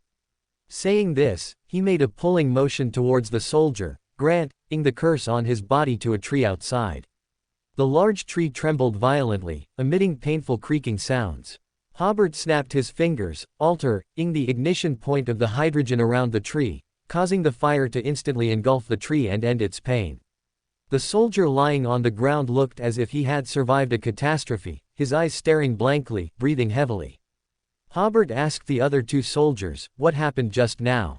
One soldier said, "Bob just looked out with the telescope, and suddenly he fell to the ground and started screaming." Bob referred to the soldier who had just been cursed. Hobert stood up and looked out. The 3rd floor of the watchtower was a semi-open structure, roughly as high as the tall tree canopy. However, because it was on a downhill slope, the ground in front was lower, and the view towards the Intersea was unobstructed. The Minsk Mountains generally run east-west, and this is the northernmost part of this mountain range. At the foot of the watchtower is the shimmering Intersea. With Hobert's eyesight, he could see the end of the Intersea from here. Many Fursak Empire military supply ships traveled back and forth between the north and south shores of the Intersea. And the dense forest covering the entire hillside was completely visible. If one ignored the curse just now, this was a very beautiful scene. At this moment, the soldier named Bob had recovered. Egbert asked him, "What did you just see?" "I didn't see anything," Bob said, still shaken. Egbert frowned. "You didn't see anything?" "Yes, it was a piece of darkness," Bob said. "It was as if the telescope was covered by something." Covered. A soldier was about to go to the telescope to check, because there was nothing obstructing the front of the telescope. "Don't go," Hobert and Egbert warned simultaneously. Then the 2 looked at each other, but their gazes quickly shifted. Egbert cleared his throat and said, "No one is to approach the telescope, there." As he was saying this, he saw Hobert take a step forward and reach the telescope, then pick it up and look out. All of this happened too quickly. By the time Egbert wanted to stop him, it was already too late. But Hobert was not cursed like Bob. Instead, he looked calmly for a while, then looked forward again. Outside, the sun was bright, and the lake water shimmered in the sunlight. Inside the telescope, however, it was pitch black, with nothing visible. After confirming the scene before him, Hobert also confirmed that there was no cover in front of the telescope. Then he put his eye to the telescope again, and it was still pitch black. Just as he was about to shift his gaze, a pair of eyes suddenly appeared in the darkness, staring back at Hobert. Hobert immediately felt the pollution and curse, but he didn't take it to heart, because from the beginning he had been very cautious, gathering a thin film-like order crystal in front of himself. All Beander attacks were blocked by the order crystal. Those eyes met Hobert's gaze for about 1 or 2 seconds. Perhaps realizing they couldn't harm Hobert, they disappeared into the darkness. Hobert shifted his gaze and re-examined the telescope. That darkness might not be in front of the telescope, but perhaps in an unknown space. This telescope had formed a certain association with that darkness, so using this telescope allowed one to see the dark scene at an unknown location. Hobert pondered for a moment before saying to Egbert, "You're right, no one should approach this telescope, no one should come to the third floor." After everyone returned to the second floor, Hobert sat in a chair, watching Egbert begin to assign soldiers to search the surroundings. After the soldiers had all left, Ben whispered, "These soldiers are also not right." "Certainly not right," Hobert smiled. "If it's just to pick up a few scattered soldiers, would a Beander captain be dispatched?" Ben then said, "Should we go back now? After all, we still have important matters to attend to." Hobert, however, shook his head. "I didn't even detect the curse just now." Ben was stunned, not quite understanding what he meant. Hobert said, "Leonid has not left the Minsk Mountains. He might be not far from this watchtower. As an angel, his spirituality surprisingly didn't detect that curse just now, which was enough to show that this curse was not simple." Within the Minsk Mountains, Hobert's only known opponent was the angel Leonid. He believed that everything happening in this watchtower might have some association with Leonid. Ben was very surprised by this conclusion, but seeing that Hobert didn't seem to be joking, he chose to trust the angel's judgment. Hobert then said to Ben, "You keep watch over the surroundings. I'm going to utilize some special methods to see if I can find the source of that curse." Ben nodded and kept watch over the surroundings as Hobert instructed. Hobert lowered his head, pretending to be deep in thought, while his spirit body entered the country of disorder, sat on the iron throne, and used true sight to look around. Under true sight, he indeed saw a faint green mist in the forest around the watchtower. These mists seemed to pose no great danger, but they could block true sight. They also, to a certain extent, blocked the spirituality of an angel. Hobert realized that unless the danger involved himself, he might not have any premonition. Just as he was about to withdraw his gaze, he suddenly noticed something amiss. A strange aura seemed to be spreading around. Suddenly, he saw several Forsaken soldier corpses, covered in soil and with slight signs of facial decay, crawling out from a nearby tent. The Lowen soldiers should have searched those tents earlier, did they not find these bodies? Hobert waited for a while and found that the targets of these corpses were the watchtower. The soldiers guarding the prisoners downstairs had already noticed the anomaly and were somewhat flustered, firing their guns outwards. Hobert then returned to the real world. At this moment, Ben had already noticed the abnormality, came to the window, and waved his hand downwards. The corpses of the Forsaken soldiers were pacified, and immediately fell to the ground. Hobert stood up and glanced at the bodies downstairs. "I didn't feel the power of the death pathway." Ben frowned and said, "Neither did I." Because gunshots rang out, the teams that had gone out to explore quickly returned. After Egbert understood the situation, he ordered everyone to return to the second floor first. "Over there are bodies over there." At this moment, the last soldier to return to the team ran back, shouting in terror. Egbert said with a grim face, "Let's go upstairs first." Once upstairs, everyone, without avoiding Hobert and Ben, began to discuss the problems they were facing. Egbert didn't ask about the bodies first, but instead asked the last soldier to return to the team. "Didn't I order you absolutely not to separate? Why did you leave the search team?" The soldier said with a mournful face, I just went to the toilet, and then I found Bruce and Sack were already gone. I quickly followed their footprints, but in a place where the ice and snow hadn't melted, I found 3 sets of footprints ahead. At the time, I was still wondering why there would be 3 sets of footprints. After running a few steps, I finally found 3 people wearing Lowen military uniforms. After catching up, I even cursed a couple of times, asking them why they didn't wait for me. But they seemed not to hear my voice and continued to search diligently forward. I went up and patted one of them on the shoulder, and then I realized something was wrong. His shoulder was icy cold, that kind of bone-chilling cold. The soldier slowly turned his head. It was a stranger. The other 2 also turned to look at me, they were also strangers. At this point, the soldier who had returned last still had a look of lingering fear on his face, and the other soldiers also felt a chill down their spines, unconsciously huddling closer to each other. The last soldier to return took a deep breath before continuing. Their faces were covered with frost, their eyes were all white, and their cheeks showed some signs of decay. They opened their mouths together and said one sentence to me together. At this point, the soldier suddenly stopped. Egbert quickly asked, "What did they say?" The soldier's tone suddenly became a little strange, as if it had suddenly become very distant. They asked, "Why did you start the war?" Snap. After saying this, the soldier exploded like a squashed tomato, scattering into pieces. Everyone was so scared by this scene that they retreated repeatedly, but they quickly discovered that there seemed to be a transparent barrier in front of them, blocking the light green flesh and blood. Egbert glanced at Duke Hobert behind him, only to see him slightly raising his hand. He immediately understood that the Duke had protected them, and those light green flesh and blood were clearly problematic.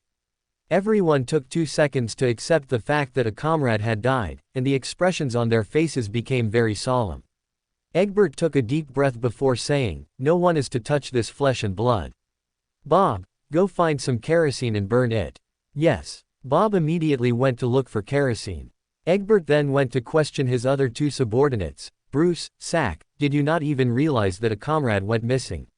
Bruce took a fearful deep breath before saying, "No, Captain, Sack and I always thought there were 3 of us acting together."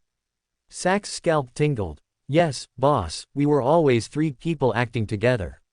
Egbert asked, "Who was the 3rd person?" "It's." Both soldiers looked bewildered. They realized that no matter how hard they tried to recall, they couldn't remember who the 3rd person was. At this moment, Bob found the kerosene, poured it on the ground, and lit it. Hobert, with a flip of his hand, distorted the blood and flesh on the ground, along with the flames outside. Egbert suddenly realized that if these blood and flesh burned, they might form some harmful gases. Then he thought, "Why didn't I think of such a simple question?" "Gentlemen, I think we should talk," Hobert suddenly said. "You still have some special tasks, don't you?" Egbert hesitated to speak. Hobert met Egbert's gaze. "Just speak. I will help you circumvent the ability of secrecy." "Yes," Egbert said cautiously, "we do have special investigation tasks." Previously, in the battle for this watchtower, an officer was severely wounded and returned alive. He told everyone that the Fursak people had released a demon here. Egbert found that he could actually fluently describe the secret mission they were executing, which gave him a new understanding of Duke Hobert's level. Hobert asked, "Is this a metaphor, or a true demon?" "It's a metaphor." Egbert clearly knew what a real demon was. He continued, "We did receive a telegram. The other party said he was a survivor of the previous battle, but was severely wounded and unable to return, requesting support. He also said that he knew the true face of that demon, and that it was the key to defeating the Fursak people, asking us to send someone over. To prevent it from being a Fursak trap, we only sent a small unit to explore. If there truly is a clue to defeating the enemy, that would be great, but if it truly is a Fursak trap, a small unit is easier to break through. Just now, through interrogating that captive, I even concluded that there truly is a clue to defeating the enemy here." Hobert slowly nodded. The captive had just said that they also received a distress signal, but after arriving, their team members mysteriously disappeared. This sounded very much like the Fursak Empire had released some terrifying power here, but this terrifying power was controlled by a wounded Loan soldier. So the Loan soldier used that power to attack the Fursak soldiers who had occupied this place, sent a distress signal to his own side, and attacked the Fursak reinforcements. That's why Egbert was so eager to search the surroundings, hoping to find the wounded Loan soldier as soon as possible. However, Bob's curse, and the tragic death of this soldier just now, suggested that there might not be any wounded Loan soldiers here. It was that power that lured the Fursak reinforcements and Loan reinforcements. After listening to Egbert's description, Hobert said, "I think we should call that captive up and re-interrogate him." Egbert nodded, and 2 soldiers brought the captive up. Hobert once again used his charm ability, greatly increasing the Fursak captive's goodwill towards Hobert, and then he asked, "What did the Fursak people release here?" "They didn't release anything," the captive said after hearing the translation. Egbert and the others exchanged glances. At this moment, they realized that both the Loan army and the Fursak army had been deceived by that strange power. Hobert slowly nodded, then asked, "Then why did you support here?" This time the captive told the truth. "After our people completely occupied this place 5 days ago, we originally wanted to blow up the watchtower to prevent it from being used by the LotM people again. But a company of soldiers occupying this place suddenly disappeared as if they had vanished, without reporting whether they had blown up the tower or returned to the team. Just the day before yesterday, we suddenly received a distress signal, saying that a soldier had seen something he shouldn't have through the telescope on the 3rd floor and needed a special investigation team for support. So our team came here, but after only staying here for 1 night, only 4 people were left out of a team of 15. Hobert asked, "How did they die?" The captive suddenly paused. Some of them died long ago." Hobert frowned, about to continue questioning, when the captive suddenly added, "Oh, by the way, that person asked me to ask you, why did you start the war?" Pop. Just like before, this captive exploded like a rotten tomato that had been squeezed hard. This time, Hobert was clearly mentally prepared, but he found that the power that caused the captive's death had no warning. He still couldn't save him. The atmosphere in the room became even more solemn. Hobert slightly raised a hand, and the light green blood and flesh on the ground were distorted to the pile of still burning blood and flesh outside. Under Hobert's altar, the flames on the ground outside also began to burn the captive's blood and flesh.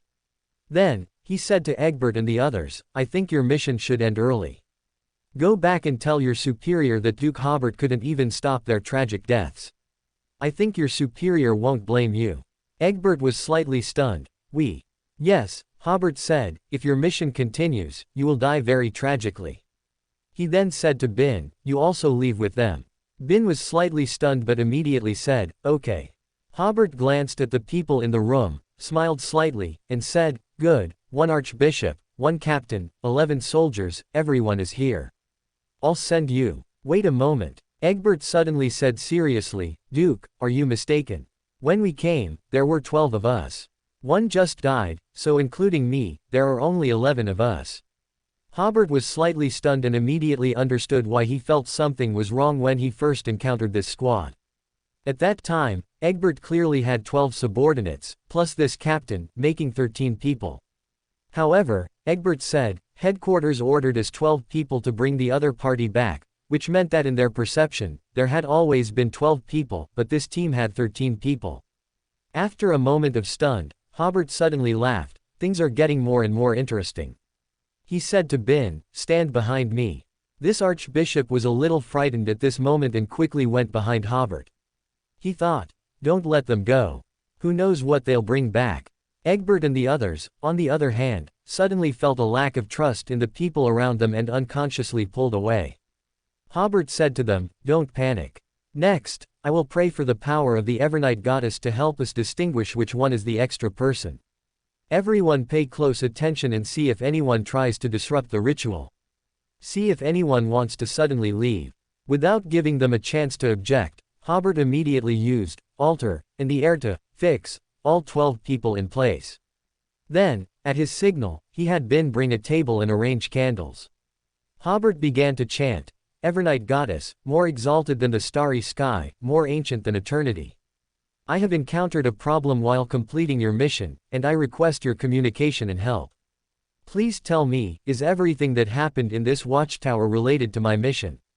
A serene power descended upon the watchtower, and the somewhat anxious soldiers also felt their hearts calm down.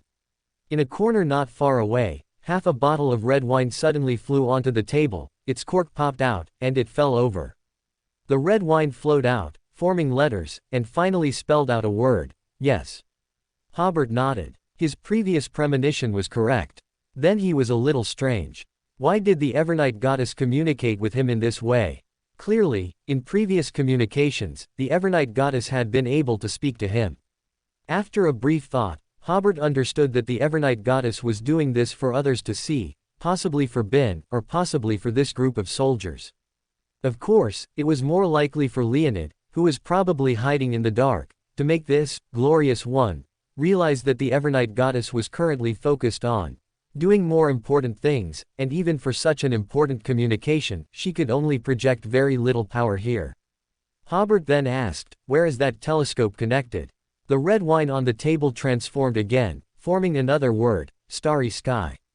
Then more red wine gushed out, forming a sentence. That sealed artifact found the right moment, suddenly lost effective control, and ultimately led to this crisis.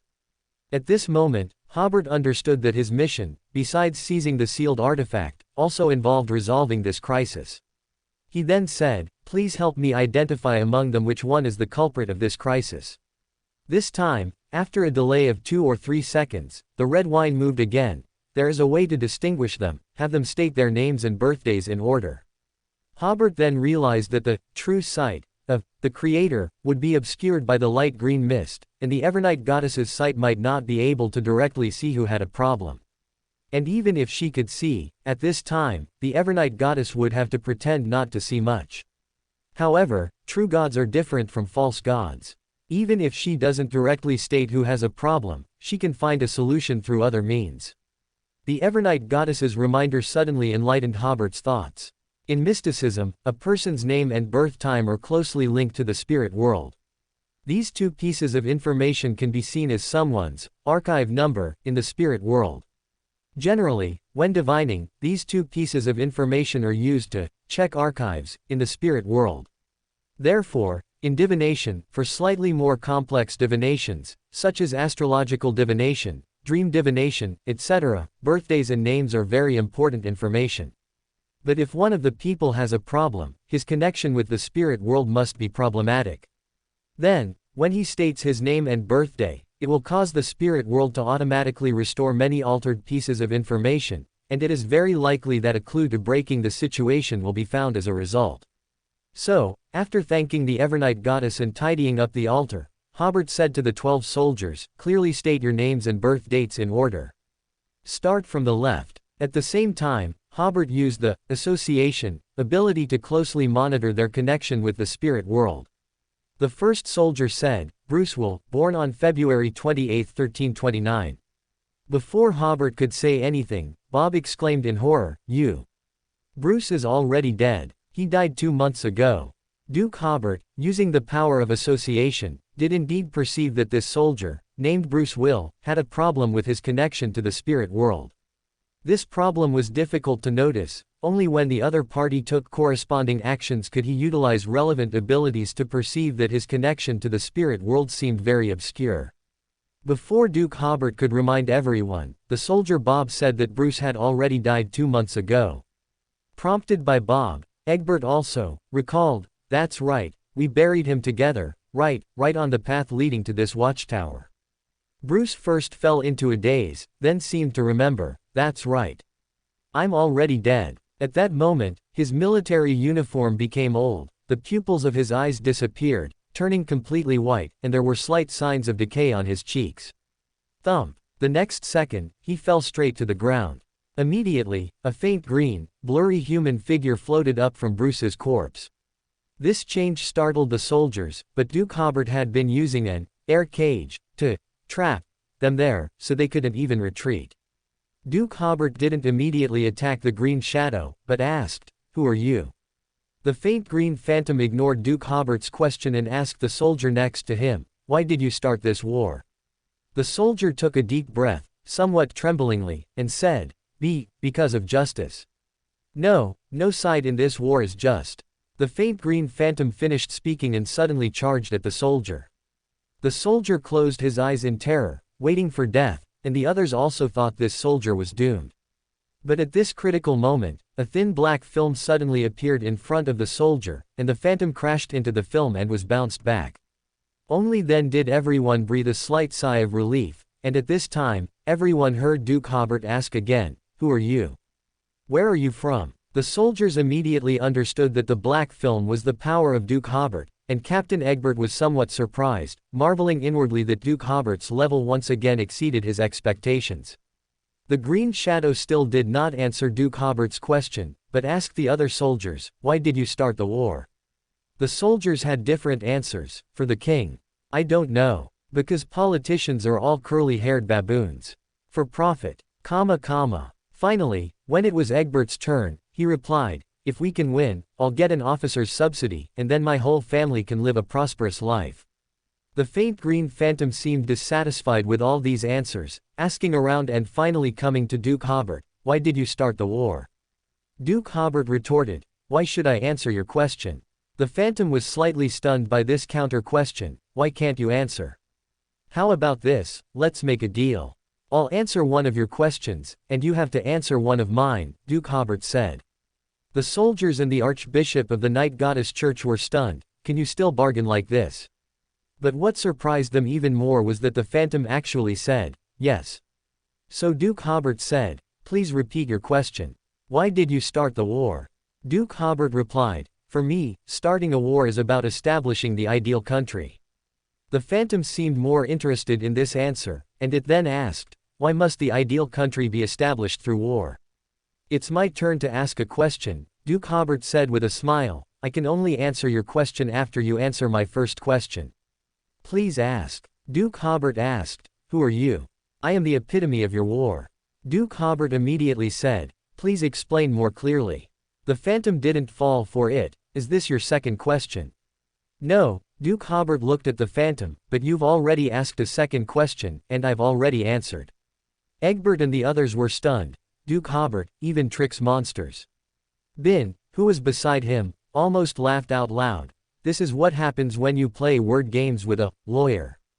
The phantom froze on the spot, clearly not expecting to have made such a low-level error. Duke Hobert continued, "My answer is very clear, but your answer is very difficult to understand. Such an answer is clearly unacceptable. I require you to explain clearly before we can continue the Q&A.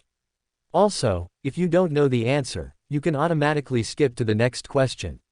Furthermore, you still owe me the answer to one question." The phantom paused again before saying, "I originate from the unwillingness, helplessness, and the decaying scent of corpses in war." Duke Hobert and Bin suddenly understood. So the phantom just now was manipulating corpses through the scent of decay. No wonder they didn't feel the power of the death pathway. "See, if you don't explain, it's a completely different meaning from your previous answer," Duke Hobert said, "so let me ask the second question. Are you a collection of undead born from war?" This time, the phantom did not answer immediately, but seemed to ponder for a moment before replying, "I am more like an emotional resonance produced by war, then formed with the support of external forces." It paused and asked, "Why would you rather start a war, causing so many deaths, just to establish the ideal country?" "Because that is sacrifice, the darkness before dawn," Duke Hobert said. "First, I must clarify one point. Everything has two sides. I am very disgusted by brainless anti-war behavior, because some wars are unavoidable, or rather, war can temper human society. For example, the war one started on the South Continent is different from the war on the North Continent. After the war ends, the South Balam Duchy will undergo great construction, which will allow more people to survive and live better. However, the war on the North Continent is merely a struggle for profit by a few individuals or a group of people. The meaning of the war is different, and the outcome is naturally different. Therefore, in my opinion, in order to reduce future deaths, we must start wars now. Some wars are bound to happen sooner or later, so it's better to choose a time when as few people as possible will die. Additionally, in the civil war of the South Balam Duchy until now, we have already saved hundreds of thousands of people who would have died from hunger and cold. In the war against the Highland Kingdom to date, we have also saved thousands of slaves and young girls who were about to become sacrifices to evil gods. This is the meaning of war. We don't want to fight, but there are always reasons why we have no choice but to fight." These words not only stunned the phantom, but also plunged Egbert and the other soldiers, as well as Archbishop Bin, into deep thought. Duke Hobert then asked, "According to your description, you should appear on the battlefields of those brutal tug-of-war battles. Why did you appear here?" The phantom replied, "Because there was an opportunity for my formation here." Then it explained, "This opportunity just appeared a few days ago." The phantom asked again, "Then why did so many people die in the war on the North Continent, yet it still feels less meaningful than the war on the South Continent?" "Because they did not start the war for the welfare of ordinary people," Duke Hobert also explained, "or rather, those who started the war didn't care about the lives of ordinary people. The meaning of their war is for cold things like profit, while the contemplation of war's meaning is something only warm-blooded people undertake, so there is no way out for contemplating this type of war. Then he asked, is the opportunity you mentioned from the starry sky? When asking this question, Duke Hobert raised a hand and distorted everyone's hearing, so Egbert and the others did not hear the word, starry sky. The phantom replied, I don't know either, but I did receive some support from the power of the starry sky. It asked, you just said that the South Balam Duchy saved so many people, so how many people died on both sides in the war? Duke Hobert said, our army's current losses are, over 30 Beyonders sacrificed, and over 50 ordinary soldiers sacrificed. This number once again shocked Egbert and the others, they only lost so few people and already attacked the capital of the Highland Kingdom. As for the enemy, their losses were relatively large, Duke Hobert said, just Beyonders alone, 400 to 500 have already died, and the number of ordinary soldiers killed is probably around 800. They served the nobles, once the nobles fled or surrendered, they also scattered, so the casualties were not significant. However, many civilians died, over 300,000 civilians died in Assen City alone. Duke Hobert then asked, where does the telescope on the third floor connect to? I don't know, the phantom said, you can ask another question. Duke Hobert then asked, where is Leonid currently? I don't know either. Duke Hobert spread his hands, our Q&A ends here then. As he spoke, a mass of black crystals enveloped the faint green phantom. But then, another phantom of the same color appeared outside the window. It floated there and said, it's useless, too many people have died in this war, and every decaying corpse represents one of my clones. Your body will decay sooner or later, so why not let me help it decay now? Duke Hobert, however, said, I am different. If it weren't for external factors, I could live for a very, very long time, so I don't need your help. As he spoke, he used spatial distortion to take everyone away from the watchtower, arriving on the south side of the Minsk Mountains within a few breaths. Duke Hobert said to them, continue to state your names and dates of birth. Since this verification method was so simple, they certainly needed to verify the remaining people again. Fortunately, everyone else stated their relevant information very smoothly, and there were no problems like with the soldier Brook. Duke Hobert said to them, you leave first, I'll try to deal with that fellow. Without waiting for their reply, Duke Hobert rushed back to the watchtower. At this time, there was no sign of life in the watchtower, and even the phantom was gone. Duke Hobert went to the third floor, stood in front of the telescope, and with a strong pull, removed it from its stand. Then Duke Hobert sealed the telescope with an order crystal, but his spirituality quickly realized that the connection between the telescope and the starry sky had not been closed because of this. This telescope was indeed a channel at first, and it turned this telescope into a level 3 sealed artifact that could release curses on those around it. Using the telescope for a long time could also lead to unknown pollution. However, once the channel was established, its presence or absence no longer mattered. Standing in front of the empty telescope stand, Duke Hobert pondered how to deal with the phantom. Firstly, this phantom had no physical form, so physical attacks were ineffective. The key was that this phantom had a very high level of intelligence, making it difficult to trick it into concentrating all its clones in one place, so sealing it with an order crystal was also not a viable path. The only method Duke Hobert could think of at the moment was to cut off its source of power. But how to cut it off was another difficult problem. According to the phantom's own account, it originated from the unwillingness, helplessness, and the stench of decaying corpses in war. Currently, Duke Hobert doesn't have enough power to end the war and burn all the corpses of those who died in it. This approach was clearly unfeasible, so Duke Hobert changed his thinking. Where does the phantom's power come from? It admitted that part of its power came from the starry sky, and Duke Hobert first thought of the outer god related to the smell of decay, King of Decay. Although Duke Hobert didn't know his specific authority, it sounded somewhat similar to the war god, and this outer god also seemed to symbolize decay to a certain extent. This made Duke Hobert recall an ice blue metal cylinder in the country of disorder that was suspected to be related to the King of Decay. That cylinder was seized by Duke Hobert when he killed Herwin Lambus of the Psychology Alchemists. At this point, Duke Hobert recalled the phantom's earlier statement that it originated from the unwillingness and helplessness in war, which were all manifestations of emotions or feelings. This was clearly not the same as the authority of decay. It was somewhat similar to the spectator pathway's authority, but with distinct differences. At the time, Duke Hobert was still curious. If the ice-blue metal cylinder was related to the King of Decay, why would it seek out beyonders of the spectator pathway? Now it seems that the King of Decay might also possess some authority similar to the spectator pathway, which is why this sealed artifact fell into the hands of the psychology alchemists. Duke Hobert shook his head, temporarily putting that question aside, and instead followed his previous line of thought. Was the Phantom's stated opportunity for appearance precisely when the sealed artifact in Leonid's hand showed signs of losing control? This was very likely. That sealed artifact was probably also related to the outer god King of Decay, so its loss of control, combined with the decay of corpses on the battlefield and the emotions of unwillingness and helplessness, connected the King of Decay in the starry sky through this telescope, forming the Phantom.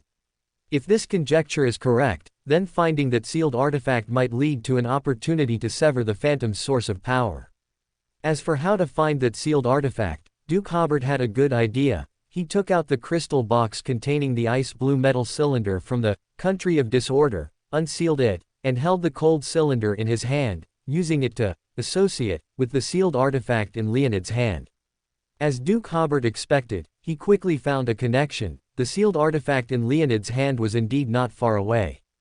After basically determining Leonid's location, he made some simple preparations and immediately set out.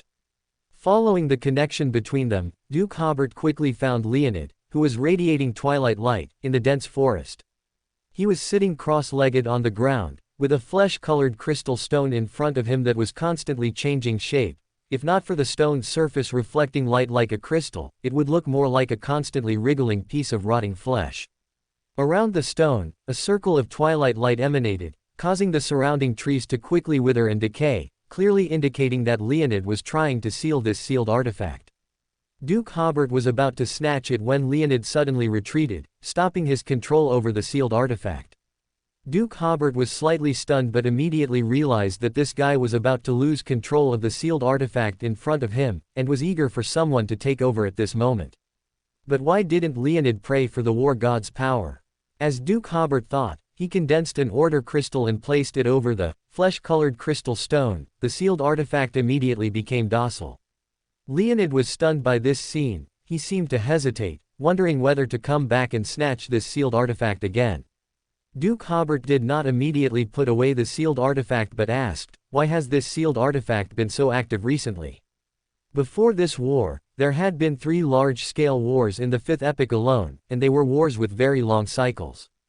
If the Phantom truly appeared because of large-scale wars, then it should have appeared much earlier, as many people died in ancient wars, and there were also plagues and famines after wars, especially among civilians, where many people died. If it were merely due to war, the Phantom should have appeared long ago. Combining Leonid's efforts to seal the flesh-colored crystal stone, just now, Duke Hobert believed that the sealed artifact's excessive activity recently was the main reason for the Phantom's appearance. Leonid sneered, showing no intention of answering. Duke Hobert then said, if, due to insufficient information, I fail to properly seal this sealed artifact, then I will throw it onto a war god church angel while you are fighting the night goddess church. Leonid paused for a moment before saying, that's because the Evernight goddess hasn't strengthened the barrier in the astral world recently, which has given some outer gods an opportunity to infiltrate some power into the real world. At this moment, Duke Hobert was thinking, this woman is definitely doing it on purpose. First, this is a sign of weakness. The Evernight goddess is indicating that she is too busy to deal with the barrier. The key is that the Evernight goddess already knew that the war god church possessed the flesh-colored crystal stone, sealed artifact, and at the beginning of the war, she intended for Duke Hobert, who had the order crystal, to seize it. At this time, a slight loophole appeared in the barrier, and the King of Decay infiltrated a small amount of power into the real world, causing the flesh-colored crystal stone, sealed artifact, which the Evernight goddess had always wanted, to suddenly become active. Duke Hobert didn't believe any of this was a coincidence. Then he asked, why didn't you pray for the war god's help? Leonid, who was about to leave, stopped and said, that is our church's secret. After saying that, his entire being transformed into a twilight-colored light and disappeared into the dense forest. At this moment, the spirit world suddenly flashed with a twilight-colored light, and Leonid's figure quickly outlined itself as he departed through the spirit world. Duke Hobert thoughtfully picked up the sealed artifact on the ground. Leonid's answer seemed to imply that the war god, for some special reason, was unable to provide any help. Returning to the third floor of the observation tower, Duke Hobert unsealed the sealed artifact, and the flesh-colored crystal stone became active again. Duke Hobert injected spirituality into the crystal stone from a distance. The beautiful scenery of the intersea and dense forest before him suddenly appeared like a damaged colored picture, with a black hole appearing in the middle. This hole gave a feeling of immense depth, as if leading to the depths of the universe. Duke Hobert amplified and distorted the power of the real world, as if piling the surrounding space towards the black hole, and quickly filled the hole. It's useless, the power from the starry sky was merely my initial power, I no longer need it. The phantom floated outside the third floor again at this moment. Unless you end the war, unless you burn all the decaying corpses, I will continue to exist, and my power will grow stronger and stronger. Duke Hobert temporarily sealed the flesh-colored crystal stone. He frowned. This doesn't work either. Things were indeed a bit difficult. The phantom had too many sources of power.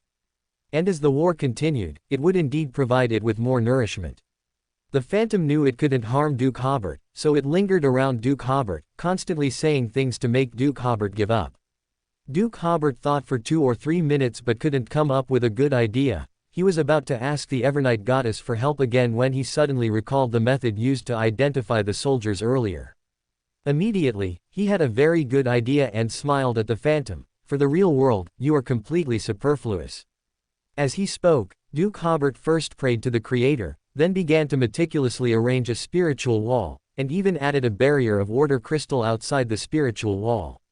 Only then did he confidently enter the country of disorder, took the 0 to 78 spiritual wilderness that had just been captured from the stone platform, and projected the Creator's power into the real world through his stars.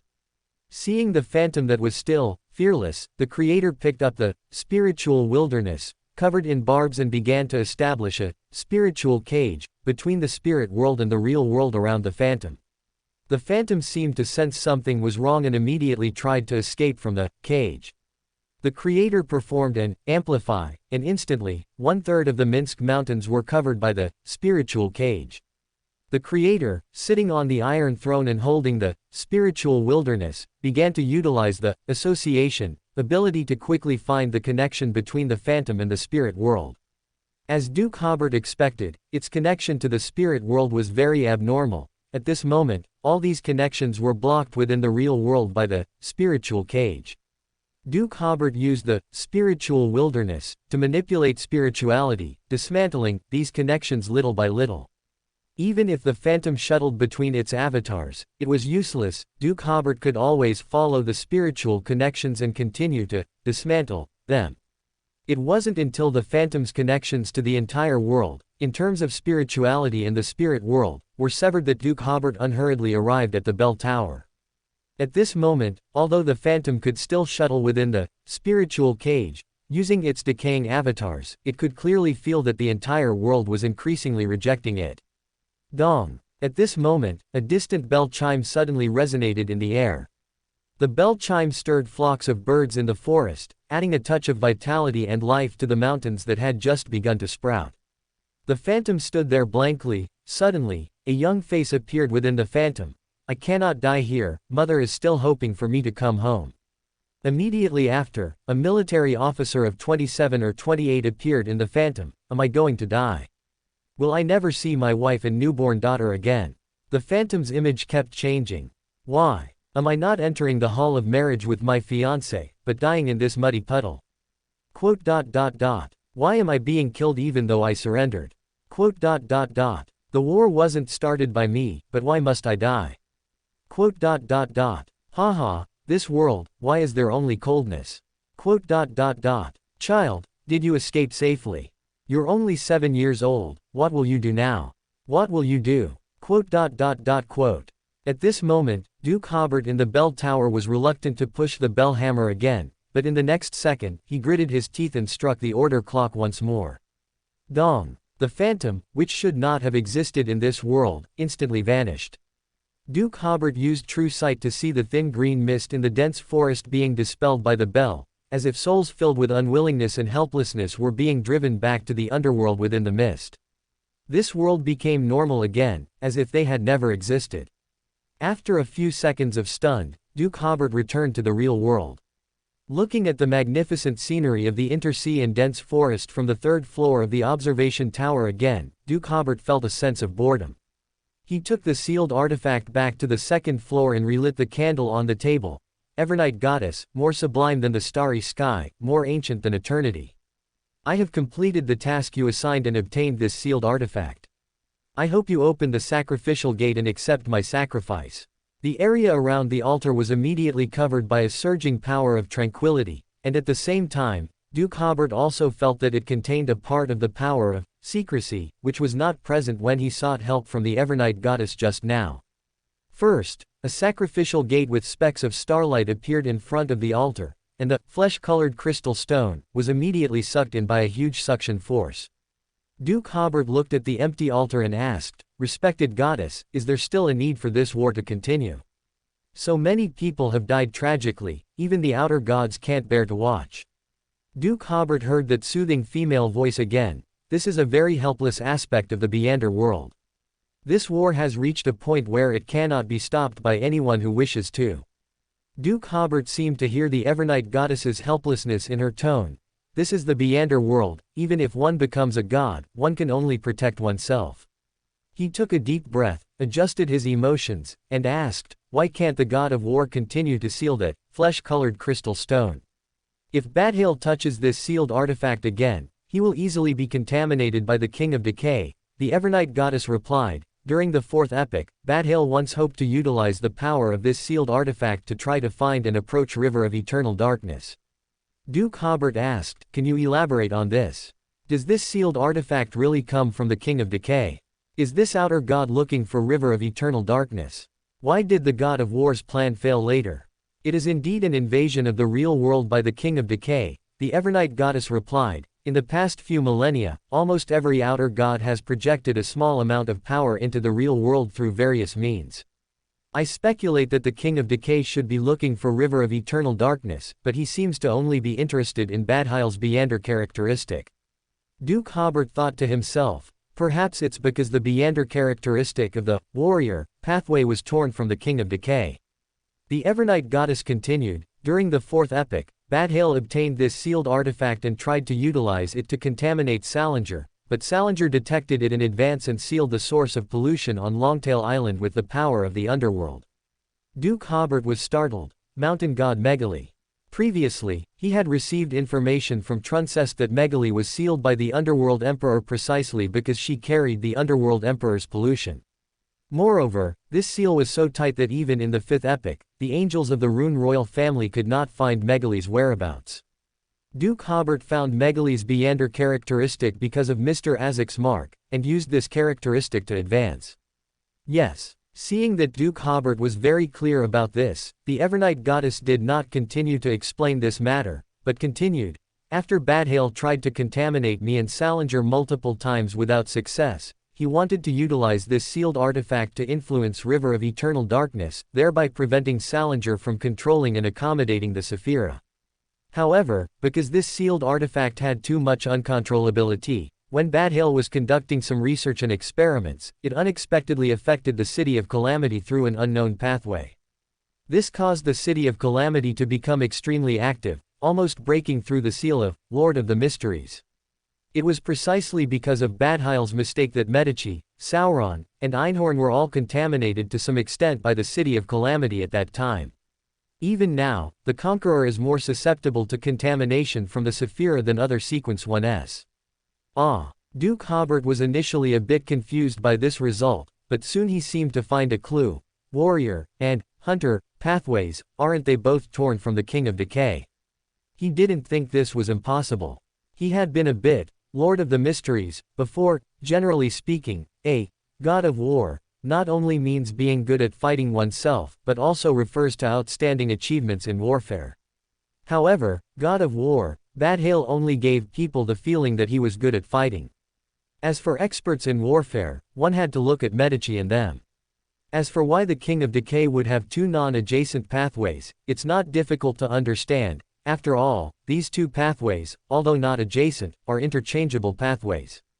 Secondly, it could explain why a sealed artifact associated with the King of Decay could affect the City of Calamity. Because this outer god already had a certain association with the Hunter pathway, it was very likely through this pathway that the City of Calamity became active. The only thing that doesn't make sense is that if the King of Decay was looking for River of Eternal Darkness, he most likely became an Old One through pathways like Warrior. Then how could he accommodate the Beander characteristic of the Hunter pathway when he first became an Old One? Is it because the constitution of outer gods is different from that of Earthlings? Due to the lack of relevant information, Duke Hobert did not continue to ponder this question, but asked the Evernight goddess. Theoretically, the City of Calamity should have also contaminated the primordial demoness. Has she been hiding in a corner of this world because she was severely contaminated? The City of Calamity's contamination of Cheek is limited, the Evernight goddess explained. Some pathways are more likely to approach the Sephira. Just like River of Eternal Darkness has almost no contamination for Salinger, but for me and Badhale, it is a kind of contamination, requiring certain means to avoid it before one can try to approach the Sephira. Duke Hobert nodded. He had heard Truncest mention this concept before. Then he suddenly thought, then the primordial demoness wouldn't be hiding in a corner, secretly accommodating the City of Calamity, would she? The power of the City of Calamity will definitely help Cheek, the Evernight goddess replied, but Cheek's state makes it difficult for her to accommodate the Sephira. At this moment, Duke Hobert was for the first time very glad that the primordial demoness had not died in the fourth epoch. The City of Calamity is so active, and the contamination of the witch pathway is not great. If Cheek had died and a new, primordial demoness appeared, then in the long years of over 1,000 years, she should have found a way to accommodate the City of Calamity. Then Duke Hobert would have to continue to endure, and perhaps even actively accept the demoness sect, until he became an Old One before finding an opportunity to turn against them. Duke Hobert had no other questions, so he said to the Evernight goddess, "Thank you for your answer." The surging power of tranquility disappeared, and the Evernight goddess returned to her divine kingdom. Duke Hobert looked around, buried all the corpses and ashes underground, and then entered the spirit world to find Bin, who was waiting in the command center. "I have completed the task assigned by the goddess and sacrificed the sealed artifact to the goddess." Bin didn't expect the task to be completed so quickly and praised Duke Hobert a few times. After chatting for a while, Duke Hobert bid farewell and left. He did not return to Backland, nor did he go to the South Continent, but came alone to the fields of Longtail Island. Looking at the vibrant fields and this orderly society, Duke Hobert's heart felt extremely comfortable. Suddenly, a thought popped into Duke Hobert's mind: fight to the North Continent, liberate all humanity. Then he smiled. "I'll talk about it when I become an Old One, otherwise I'll be beaten to death by the 7 gods." Duke Hobert strolled in the fields until lunchtime, then went to the governor's mansion to dine with Furs. While eating, the two talked about the changes on Longtail Island. Now that the Ocean University is on Longtail Island, the sudden presence of such a higher education institution has made Longtail Island seem to transform from a wild and backward colonial image into a place that can immediately rival the North Continent countries in terms of culture and economy. At the same time, professors and students are also very interested in Longtail Island, and professors often take a group of students to the fields for investigation, to experience the very unique political atmosphere here. Although this brought a lot of inconvenience to public security management, Duke Hobert and Furs believed that they should gradually adapt to accepting more people from outside Longtail Island. In the future, this place will become more and more open and will become a window to showcase the achievements of the South Balam Duchy. After discussing the changes on Longtail Island, Furs, wearing a light dress, changed the subject. "The Abraham family has officially pledged allegiance to Fool." Furs wiped her mouth with a napkin and continued, "The world has completed a transaction with the Abraham family. The Abraham family's reward is to receive protection from Fool and avoid the curse of the Blood Moon." Duke Hobert nodded. "That's not surprising." During a previous Tarot Club meeting, Klein initiated a transaction with Furs, stating that he hoped to obtain the Planeswalker potion formula from the Abraham family. Apparently, Klein was preparing a fallback plan at that time, In case he couldn't obtain the Beander characteristic of the miracle invoker, he would jump to an adjacent pathway. After a period of communication and negotiation, it seemed that both parties had finally completed the transaction recently. The Sea God Church, the Abraham family, the Temperance faction, plus the City of Silver, then the main structure of the Fool Church, would be in place. After dinner, Duke Hobert and Furs chatted over tea for a while. It was then that Duke Hobert suddenly remembered that the Evernight goddess's charm had not been used, but soon, Duke Hobert said about it, "Charm? What charm? Why don't I remember any charm?" Around 2 p.m., he went to Asunción City again to supervise Conrad and their land reform. With the progress of the land revolution, grassroots officials in the Highland Kingdom discovered a new problem. There were too many followers of God of Evil, SUA, and Bound God, Torsna here. In the Highland Kingdom, the Rose school of thought was the state religion, the official church, and almost all citizens were followers of these gods. This was different from the situation in the territories originally obtained by the South Balam Duchy, where there were basically churches of the Evernight Goddess Church or the Storm Church. During more than 100 years of colonial rule, many people converted for utilitarian reasons. But the Highland Kingdom was different. For over 1,000 years, the people here had believed in the Bound God, and later in the God of Evil. This situation made the local people relatively exclusive and indifferent. Even if they were given land and received many benefits, they still believed it was the arrangement of the Bound God, and would not thank the ducal government. Generally, there is no other way to deal with such a situation but to gradually change the beliefs of most people through the official churches. However, Duke Hobert was still not satisfied with this effect, because it would make the local people who received land change from believing it was the arrangement of the Bound God to believing it was the arrangement of the Evernight goddess, but they still would not thank the ducal government. Therefore, the land reform was temporarily suspended, and the ducal government began to discuss how to deal with this situation. After hearing the report, Hobert said to Conrad and the others, "There are precedents for such situations. We can refer to how we dealt with the people on the Full Moon Lake West Bank and make them stop believing in the evil god." Conrad said, "But unlike Full Moon Lake, there are too many people here, and the span is too wide. There's no way to gather them all together to pray to the Creator." "Then they'll pray separately," Hobert said.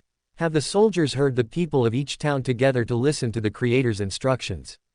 Conrad and the other officials were slightly stunned. Of course, they knew this was the best method, but at the same time, they also wondered if this would disrespect the Creator. After all, that was a god, how could he serve the government's national policy?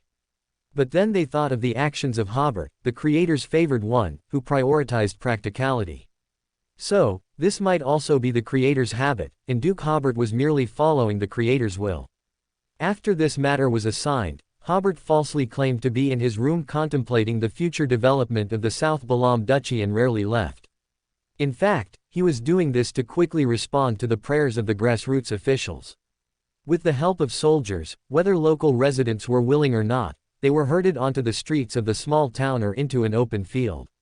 Residents in the cities were herded into squares, where local officials then prayed to the Creator.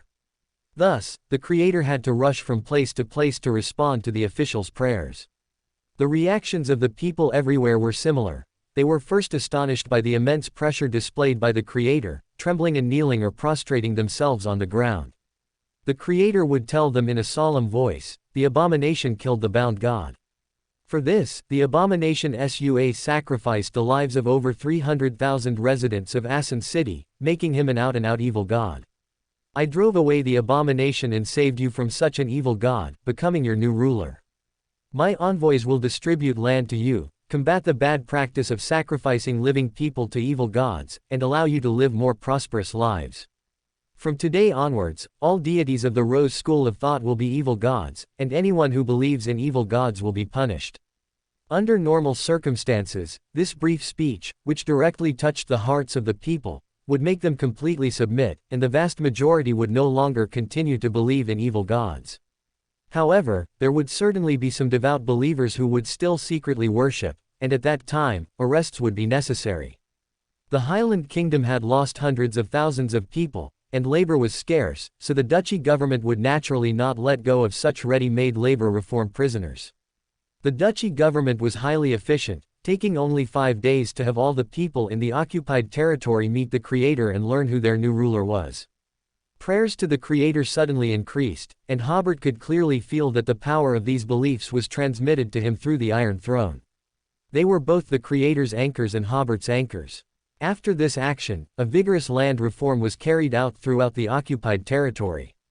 After the people received their own land, they became even more clearly aware that the rule of the Highland Kingdom had ended.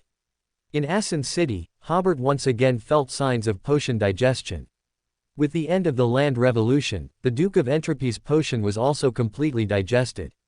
Currently, he also possessed the Beander characteristic of the Order Usurping Prince, only needing to completely eliminate the Highland Kingdom to complete the ritual. Entering April, the war situation was very smooth. Medici had already led the Beander forces to attack Cologne City twice. The first time they failed to capture it, but the second time they succeeded and plundered the hub city clean. Then he withdrew, citing the need for more Beyonders in the occupied territories south of Assen City. After 2 attacks, the Beyonders of the Highland Kingdom's nobility were basically wiped out, and the Rose school of thought no longer had any Beander power to deploy. Medici planned to completely capture Cologne City in the 3rd attack. At the same time, they would advance with both Beander troops and regular troops, swiftly occupying the remaining territory of the Highland Kingdom. In the past month or so, 2 batches of reinforcements had entered the Highland Kingdom, mostly regular army and low-sequence Beyonders.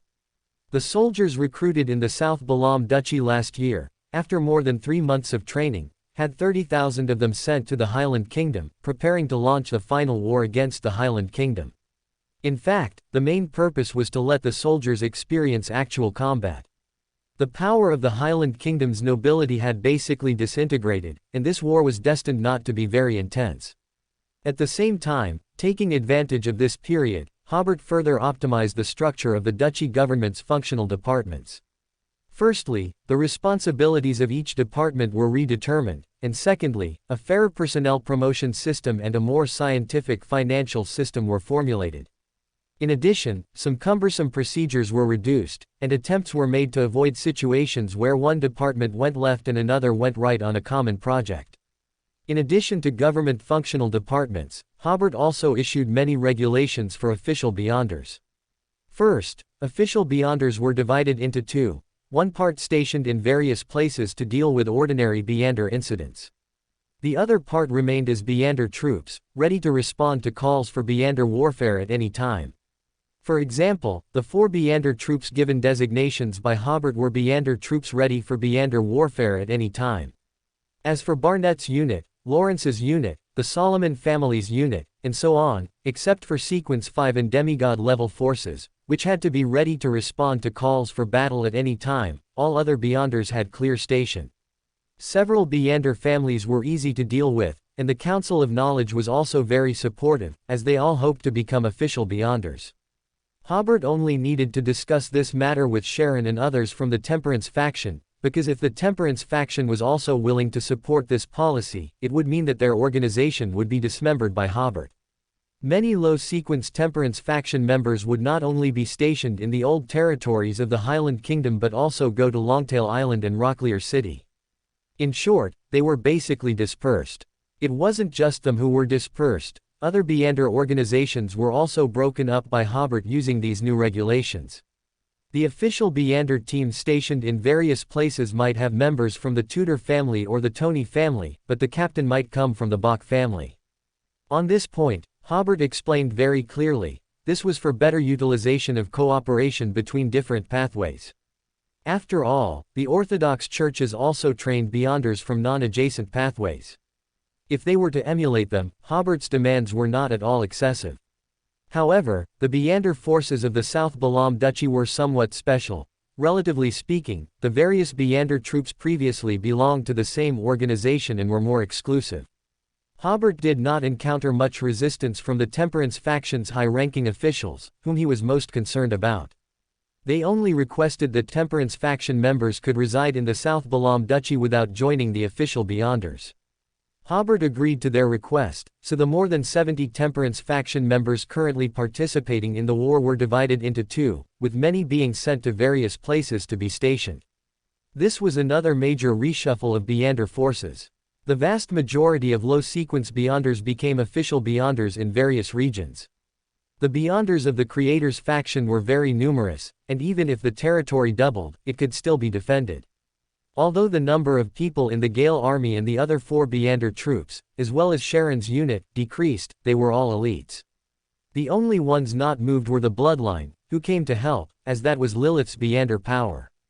After standardizing the responsibilities of official Beyonders, Hobert also issued rules for the utilize of sealed artifacts.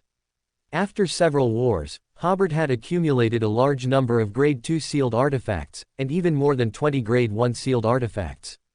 Especially after entering Assen City, several Grade 1 sealed artifacts were captured, such as the Bound God's Bones and the conch left by the conch monster, both of which were at the Grade 1 sealed artifact level. These items were useless piled up in the country of disorder, so Hobert simply distributed most of the sealed artifacts. Grade 2 and Grade 3 sealed artifacts were basically distributed to the Beyonder strongholds of various official Beyonders. Some Beyonder strongholds had captains at Sequence 7, but they possessed 3 or 4 Grade 2 sealed artifacts, which even the official Beyonders of the various churches in the North Continent were not as well off as. Grade 1 sealed artifacts and some powerful offensive Grade 2 sealed artifacts were basically distributed among the Beyonder troops.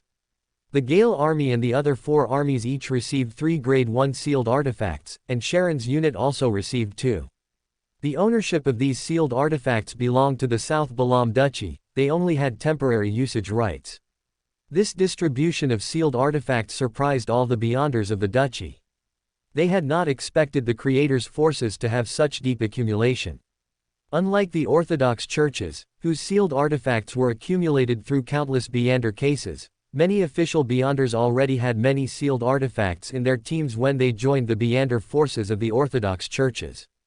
However, the official Beyonders of the South Balam Duchy were different. They first had the participation of Beyonder forces, and then the official Beyonder organization was formally established. At the very beginning of this organization's establishment, they suddenly received so many sealed artifacts, which naturally surprised them. But at the same time, the ownership of sealed artifacts obtained in subsequent work also belonged to the South Balam Duchy, and Beyonders likewise only had temporary usage rights. There was only one exception: if a Beyonder was highly compatible with a certain sealed artifact, then the Beyonder could utilize that sealed artifact for life. Hobert looked at the much emptier Grand Hall and suddenly felt an unprecedented sense of satisfaction, as if a huge sum of money had been spent on something he truly desired. Then he turned his gaze to the Beyonder characteristics. There were still a large number of Beyonder characteristics stored in the hall. These things were meaningless here and needed to be spent as soon as possible. Hobert had already directly sent many Sequence 9 Beyonder characteristics to the various official Beyonder teams. From now on, the captain had the authority to issue Sequence 9 potions. In addition, the Demoness Research Society and the Traveler Research Society now applied for a batch of Beyonder characteristics every month. At this time, these 2 research associations had already cultivated a large number of Sequence 7 Beyonders.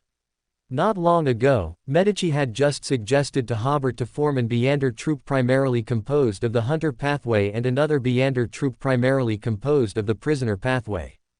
Hobert immediately agreed and had Seal and Archibald carry it out, as he possessed a large number of Beyonder characteristics for these 2 pathways.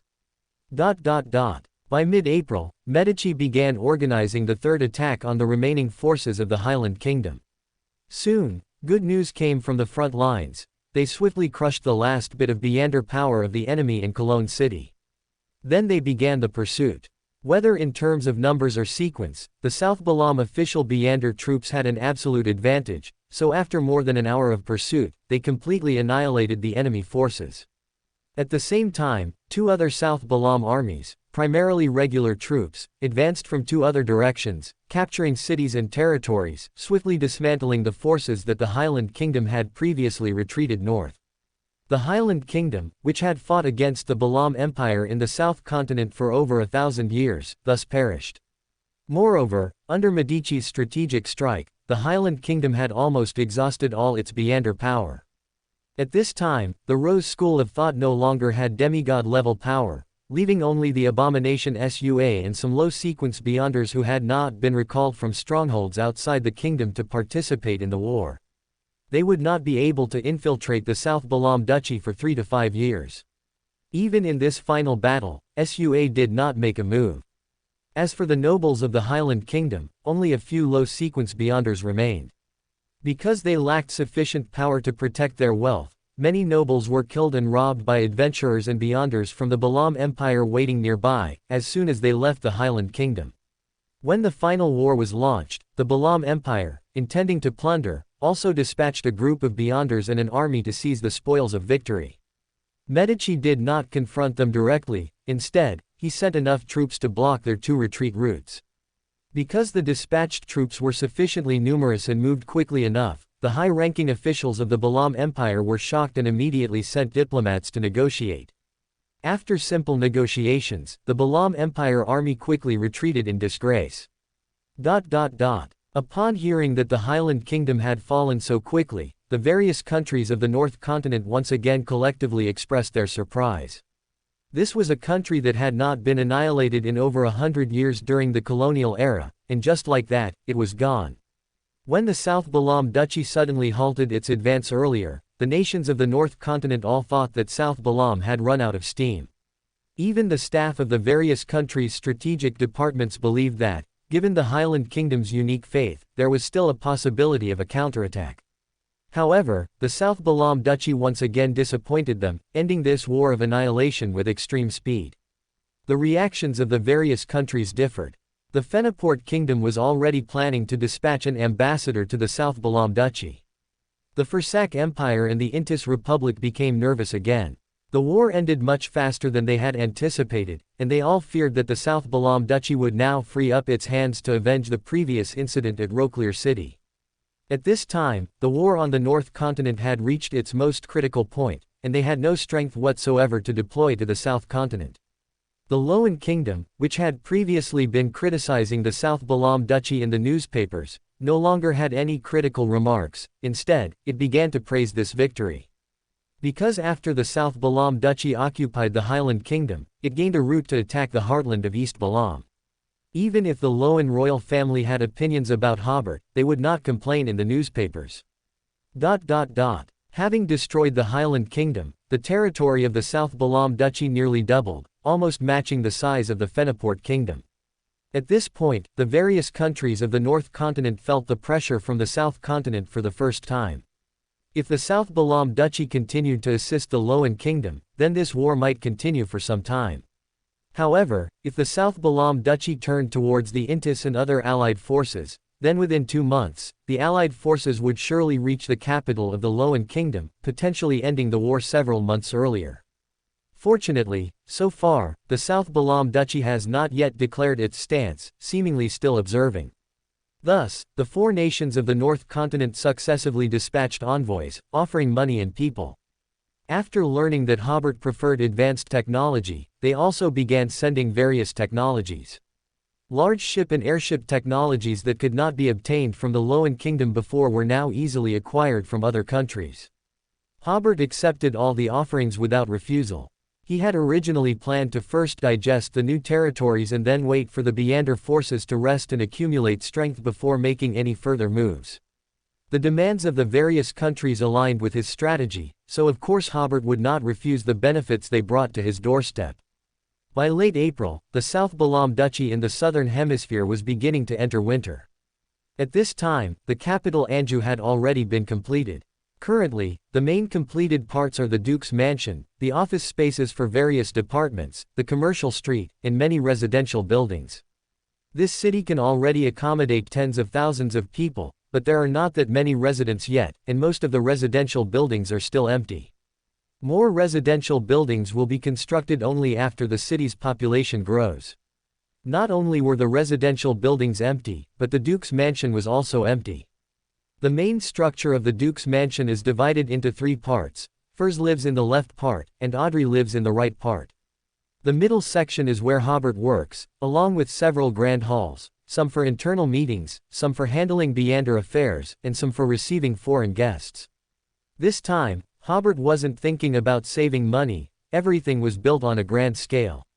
It was the Duke's mansion now, but in the near future, it would be a royal palace, then an imperial palace.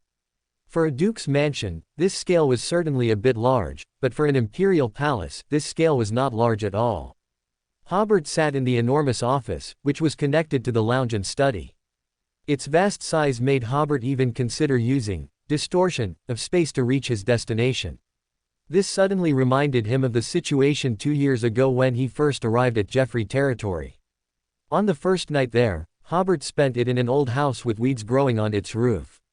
Thinking back to those days, it felt somewhat like the passion of starting a business. After daydreaming for a while, Hobert glanced at the grandfather clock. It was almost 3 in the afternoon. He unhurriedly went to the lounge, drew the curtains, and lay down on the spacious solid wood bed. Today was another day for the Tarot Club meeting. At exactly 3 o'clock, Hobert's vision was covered by gray fog, and he appeared beside the bronze long table. "Good afternoon, Mr. Fool." Justice, Audrey's greeting rang out as usual. As the Hanged Man, Emperor, and the Sun greeted one by one, Audrey suddenly noticed that Mr. Moon seemed a little restless during this process. So when she greeted Moon, she observed carefully. Moon looked at Hobert strangely, with some unease, and even some humility. Why would he be humble? Moon had always been very proud. Audrey and Furs were not present at the Angel War in Assen City. At that time, none of the angels present dared to spread the word about it, so they did not know the truth about Lilith and Hobert's mother-son reunion. The greeting session concluded, and, "The Fool," Klein said in a deep voice, "you may begin." The Sun, Derek, was the first to speak. "Thanks to everyone's help, I have successfully advanced to Unshadowed. In the previous 2 weeks' Tarot Club meetings, everyone helped him refine the form of the ritual, and finally, Derek successfully advanced a few days ago. He continued, "Elder Luvia also completed her advancement not long ago. We are preparing to explore the giant court again." Klein, manipulating the world, said in a hoarse voice, "Tell your chief that I will provide some assistance for this exploration." He was very interested in the situation inside the giant court.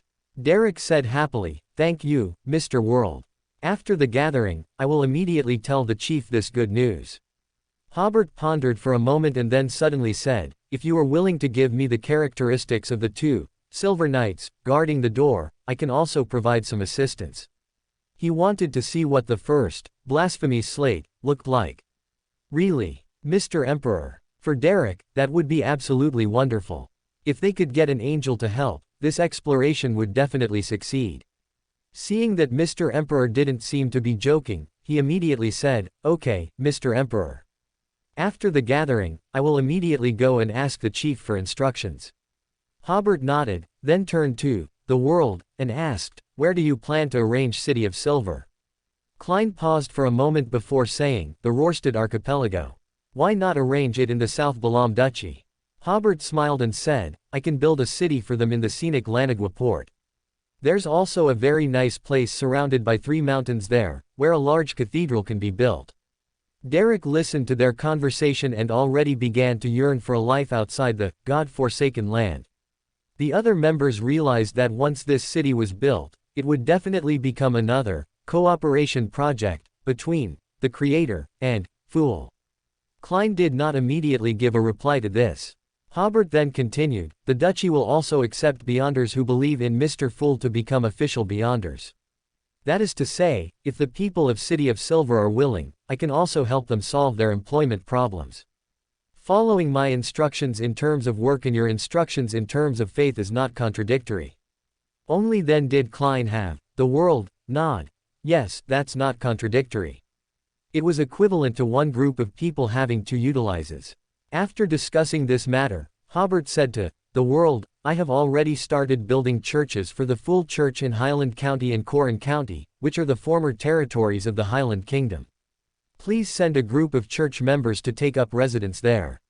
The Creator, has already announced to the people there that he has incorporated the Highland Kingdom into his rule. Currently, the Earth Mother Church is very interested in that area. So I have built churches for the Earth Mother Church and the Fool Church in a 1:1 ratio.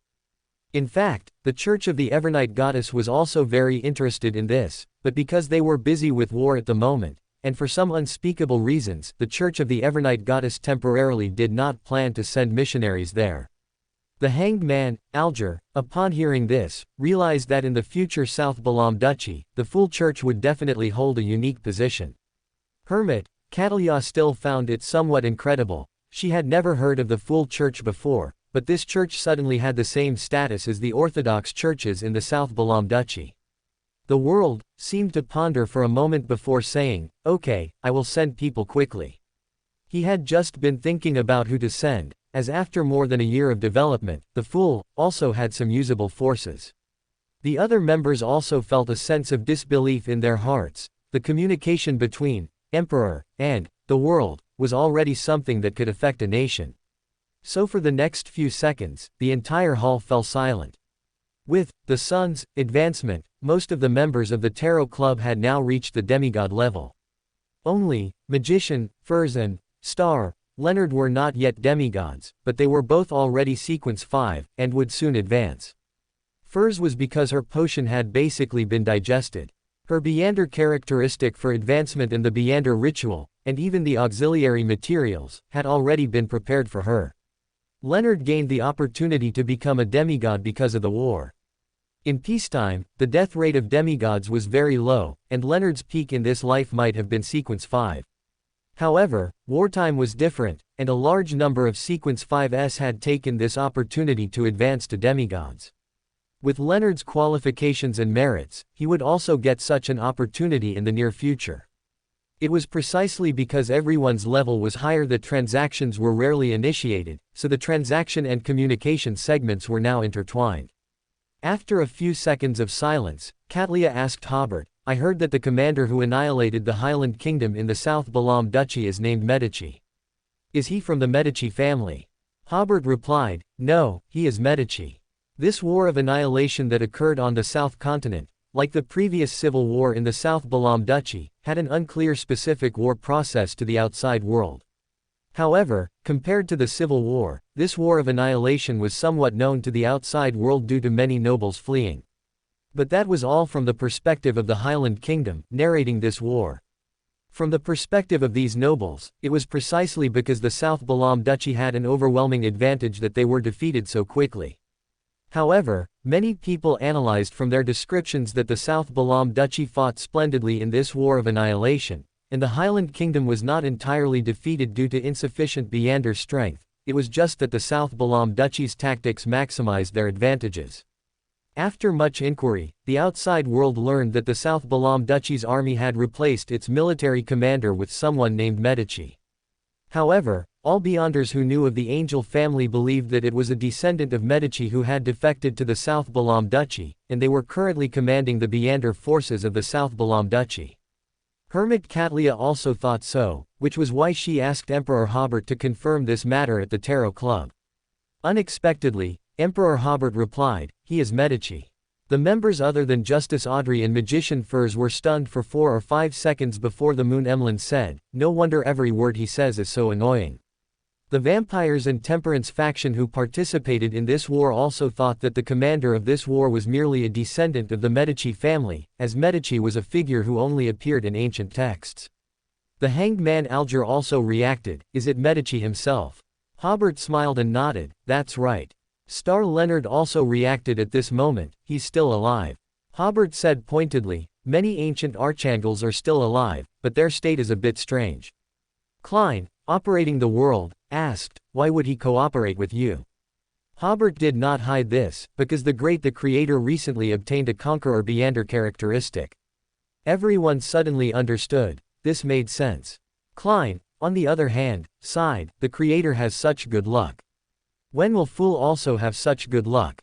It was then that Catalia seemed to have just reacted, saying, "So, this war of annihilation was commanded by Red Angel Medici himself."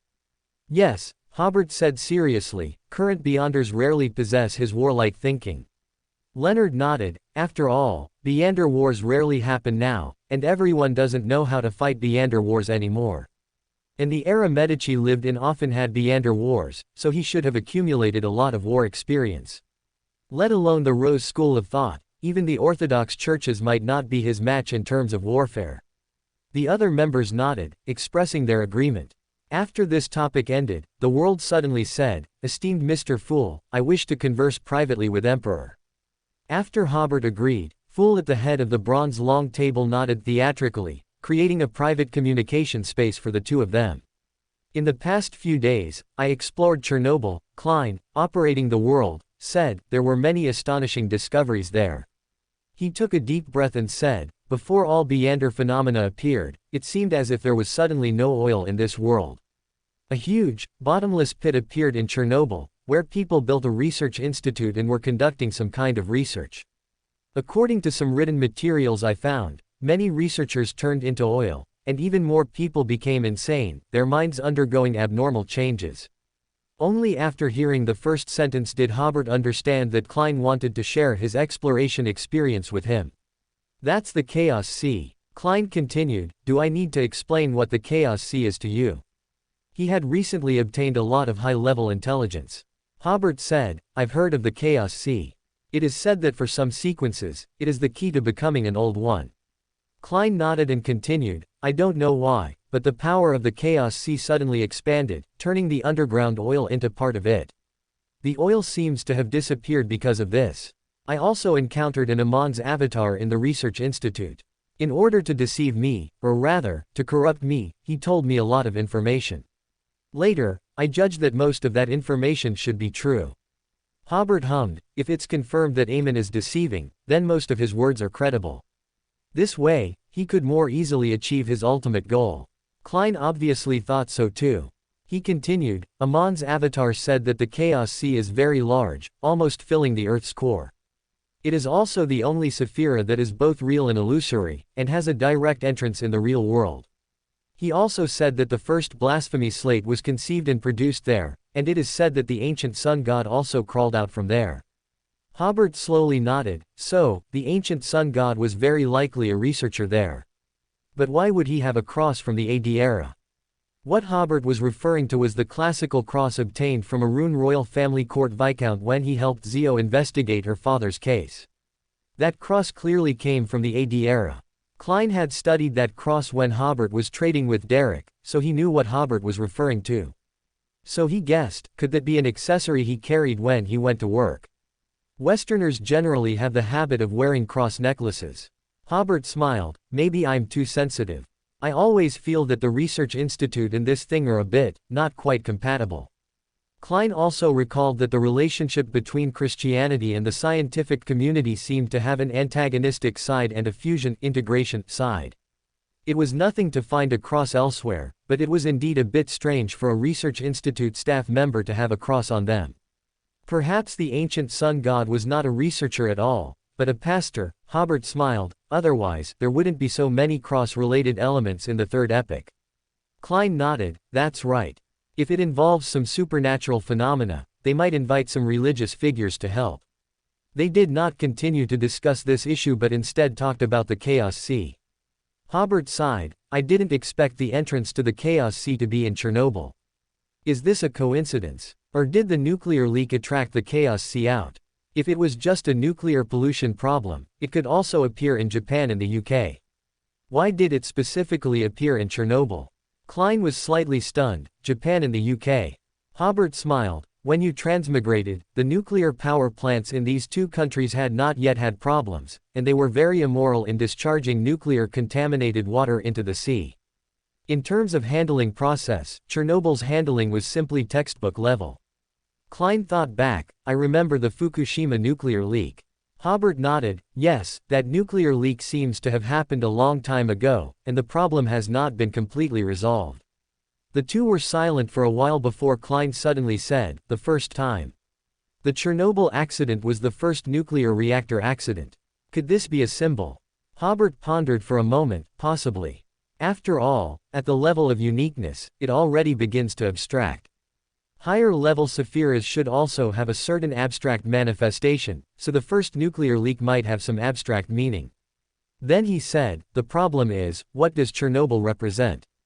That was an accident in the 1980s, right? Why did the Beander elements only begin to manifest 20 or 30 years later? The two fell silent for the second time. After a long while, Klein said, perhaps, that's just the beginning.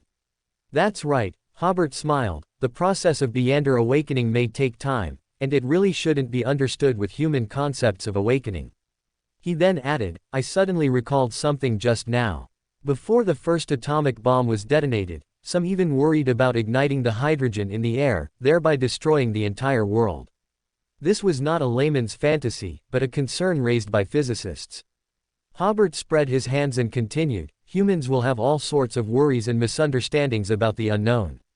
And the effects presented by such unknown things may completely exceed people's imagination. His expression gradually became solemn. Many times I wonder, our understanding of Beander characteristics is actually too shallow. We don't even know what kind of substance it is. It's like the various fantasies people had about the atomic bomb before it exploded. Why do Beander characteristics differ from other substances we find in the real world? Why did they give life Beander abilities? Just now we talked about Chernobyl, and I had an idea. Do Beander characteristics represent the creator? The entire universe is composed of various basic atoms, and this is the creator. And when nuclear energy appeared, whether it was nuclear fusion or nuclear fission, it could artificially form lighter or heavier atoms. Does this mean that humans already possess some characteristics of the creator, so nuclear energy awakened the original creator? Klein's scalp tingled. After a long while, he said, "You are an excellent scholar." At this moment, he once again marveled at Hobert's scholarly mind. He connected so many scattered clues together. But Klein did not comment on whether Hobert's conjecture was right or wrong, because with limited information, no one knew if it was correct. He could only say that this guess was very reasonable. The two's conversation fell silent for the third time. After 1 or 2 minutes, Klein said again, the appearance of the chaos sea should mean the arrival of the Beander. That should be the case, Hobert also deduced. After the Beander arrived, everyone became. At this point, he suddenly paused. You just said that the chaos sea almost fills the Earth's core. Amon's avatar said so. Was the original creator sleeping in the chaos sea during the AD era? Hobert suddenly had a wild idea. I suddenly thought of a science fiction novel I read before. In that novel, the entire planet was a living being. So, can the awakening of the original creator be seen as the awakening of the Earth? Klein was stunned for a long while before saying, this conjecture is very interesting. Hobert thought seriously. In his memory, the description of the original creator's awakening was also very vague. He felt that since they were guessing, they might as well guess bolder. When chaos and creation were linked together, what do you think of first? Klein almost blurted out, Pangu. Hobert smiled. Yes, if the myths we know have a certain degree of credibility, does it mean that the original creator has awakened more than once? Klein froze, again feeling unsure how to comment. And Hobert remembered that this was indeed not the original creator's first awakening. Because information about the original creator was so limited, their discussion came to a halt. Klein changed the subject, sighing, no oil means the second industrial revolution will be very difficult to complete. This world's technological development will be extremely limited. Not necessarily, Hobert smiled. Have you heard of soy plastic? Klein chuckled, soy can be made into plastic. I hadn't thought of it before either, Hobert replied. But in the past year, the research center I co-founded with the Church of Steam and Machinery has found a way to make soy plastic stable. Unlike chemical plastics, this plastic is completely biodegradable. The white pollution problem that used to plague us has been basically solved, even without the main raw material. Klein's mouth fell open as he exclaimed, it feels like I'm hearing about some kind of black technology. Hobert also sighed, indeed. Who would have thought that in an era where scientific technology is roughly comparable to World War I, there could be such a high-end sounding technology? It's like. Klein thought for a moment and then analogized, it's like discussing braised chicken with rice during the Republic of China era. He explained, during my university years, I always thought braised chicken was a dish that only appeared in the 21st century. Later, I checked and found out it actually existed in 1927. Hobert smiled, as expected of you. Then he said, that analogy is quite apt. Hobert paused and continued, this is actually a misconception we have about technology, always thinking that the later a technology appears, the more advanced it is. In fact, sometimes that's not the case. Many technologies can be traced back to very early times. They didn't become mainstream then simply because people didn't have the demand, or the inventors designed utilize deviated from the user's needs. Klein pondered for a moment before saying, I understand what you mean. You're saying that the technology in this world doesn't necessarily stop here. Exactly, Hobert said. However, in our view, the future technology tree of this world will definitely be very distorted. But this is only our understanding. Perhaps to an alien, the human technology tree in the AD era was also distorted, we just couldn't perceive it. Klein nodded and added, another point is that this world still has Beyonder powers, which is also different from the AD era. Hobert took a deep breath. Yes, this dictates that this world will be dominated by the Beyonder, not by technology. The two fell silent for the fourth time. After a long while, Klein came back to his senses. I'm ready here. I can hunt Nightmare Wolf Kodal at any time. Hobert nodded, give me 2 more weeks. We'll act in mid-May. That way, the success rate will be higher. Klein seemed to realize something and nodded, okay. Then, they indicated to Fool that their private conversation had ended.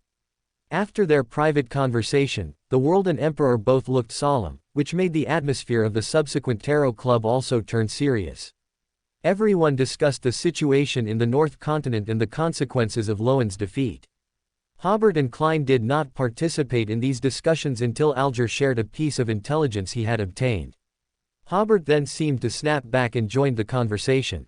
Alger said, I received news that a group of Beyonders in classical attire appeared in Caesar Port. According to reliable sources, they are going to help Intis compete with the Rune royal family for Paw River Valley in the South Continent. Caesar Port is a famous port in the northern part of the South Continent. As its name suggests, it belongs to the Intis Republic's colony. The Paw River Valley is one of the earliest developed areas by colonists from the North Continent. Its climate is very suitable for growing various crops, with vast estates, rich forest resources, and mineral deposits. It has always been the most fiercely contested colonial area among the 4 major powers of the North Continent. Even with the ongoing war in the North Continent, the Rune royal family was unwilling to give up its interests in the Paw River Valley, and a portion of colonial troops and Beyonders from the military remained stationed there.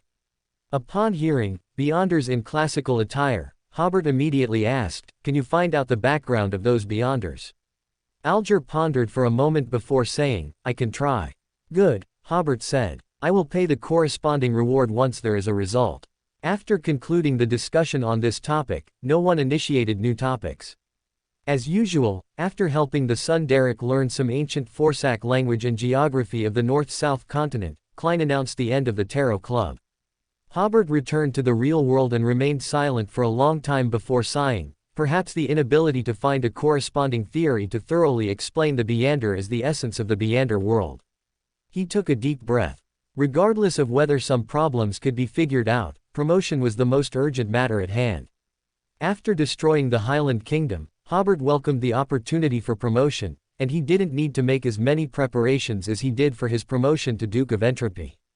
At that time, at most, Sequence 1 Beyonders of the same and adjacent pathways, such as Tamara and Truncest, would be able to sense his promotion.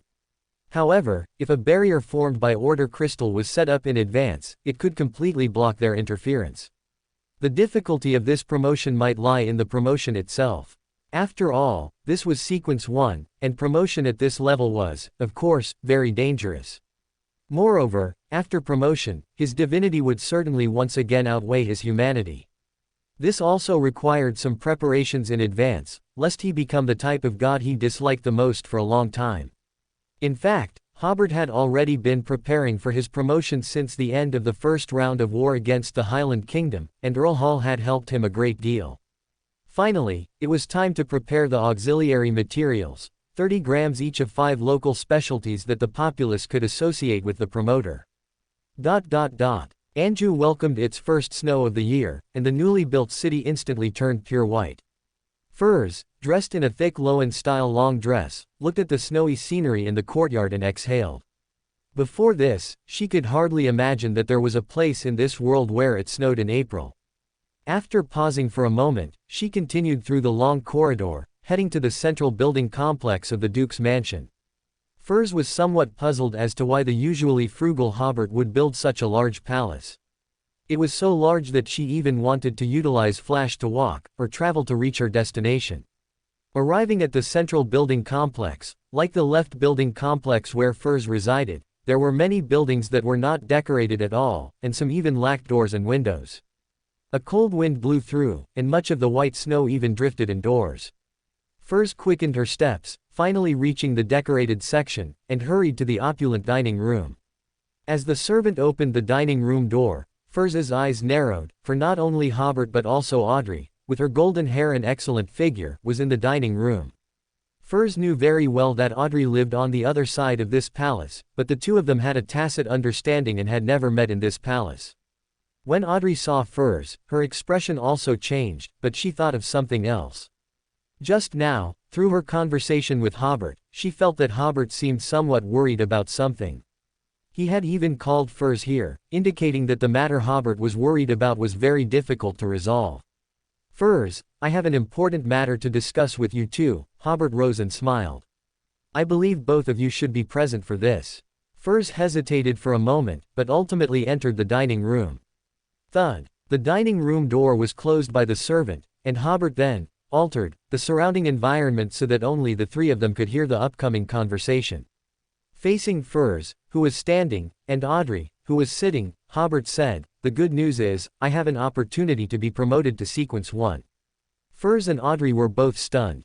They exchanged glances, and both saw shock in each other's eyes. Although they frequently attended the tarot club, they still felt that deities and archangels were very far away from them.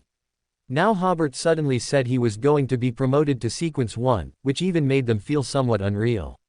The bad news is, this promotion will again be a test, Hobert continued. Last year, when I had just been promoted to Duke of Entropy, my divinity had dominated my body for a long time. I estimate that after being promoted to Sequence 1, a similar situation will occur again." After he finished speaking, the dining room suddenly fell silent. Both Furs and Audrey recalled the period when Hobert had become very cold.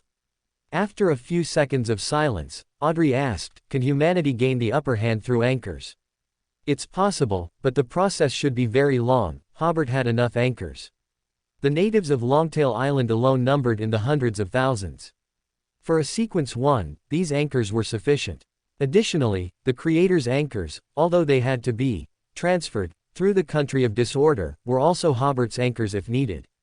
Moreover, Hobert had long discovered that the Black Emperor's anchors were very broad. Anyone who acknowledged his rule was an anchor for the Black Emperor. Unlike the anchors of other true deities, which required relatively devout faith. Hobert smiled, "You don't need to worry too much. After becoming Duke of Entropy, I found a way to strengthen my humanity." Furs took a step forward, and Audrey also sat up straight. Both asked together, "What method?" "It's likely an event that can cause significant fluctuations in my personal emotions," Hobert said. "It could be excitement, sadness, or some other emotion." Audrey seemed to guess something, but Furs asked, "How do you plan for us to help you?" "I believe that my upcoming wedding with Audrey will be of no small help in restoring my humanity." This was Hobert's preparation for restoring his humanity. Or rather, this opportunity was given to him by Earl Hall. Furs was slightly stunned before saying, "I understand." She had heard about this from Zio before and was not surprised, if there's nothing else. "I called you here for one more thing," Hobert interrupted Furs. "To give my political will." He said, "So both of you need to be present." The dining room fell silent once more.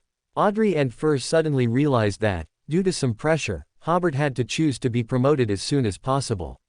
However, Hobert was not confident in overcoming the negative effects of the promotion. It was only then that they fully understood why Hobert had called them together to discuss this matter. After a few more seconds, Audrey said, "Even if the wedding doesn't allow your humanity to gain the upper hand, we will find other ways." Furs also said, "There's no need to be so pessimistic." "No, one must be fully mentally prepared for such things," Hobert said seriously. He still couldn't tell these two people, who were very close to him, that the Sequence 1 promotion might not be very difficult, but what about promotion to a true deity? What if there was a chance to become an old one? What if he completely lost his humanity then, or if the Creator awakened within him? Hobert continued, if that day truly comes, you must help me protect the South LotM duchy that I have just established. This world desperately needs a glimmer of hope. He took a deep breath and said, if I basically lose my humanity, I will not care much about issues concerning people's livelihoods. Under the relevant laws of Beander characteristics, I should only be interested in other Beander characteristics. At that time, you will have to exercise your roles and replace me as the head of this country. What you need to pay attention to is not to let this country go down the wrong path because of some extreme ideas. This includes ideology, economic and military aspects, as well as demands on the people. You can be radical, but don't be extreme. Even forces with clear hostility can cooperate in some areas. Don't stand completely on opposite sides and compete in everything just because of different ways of thinking. You need to have the political resolve of, you play your cards, I play my cards. Furs and Audrey tried to interrupt Hobert several times, but Hobert distorted their thoughts, making them listen to his political will until the end. Hobert took a deep breath and finally said, sorry, this might be a bit selfish, but I have to consider the worst-case scenario. All right, I think you're all hungry. Let's enjoy dinner together. After giving political instructions to Audrey and Furs, Hobert began to prepare for the wedding in Backland. Of course, such matters could be handled by the butler for Hobert. Hobert only needed to provide enough gold pounds.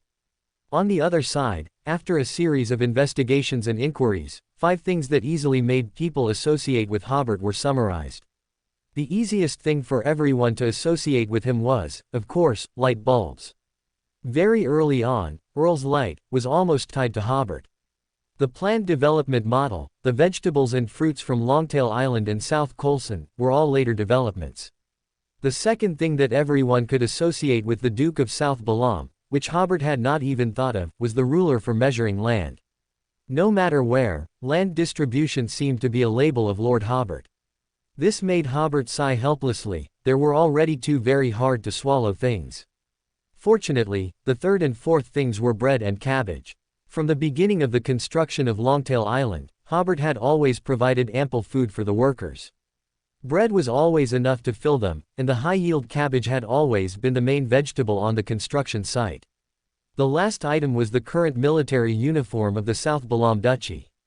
Since the South Colson region, the army established by Hobert was very different from the army in people's impression. They didn't hit people or rob things, which left a deep impression on the public.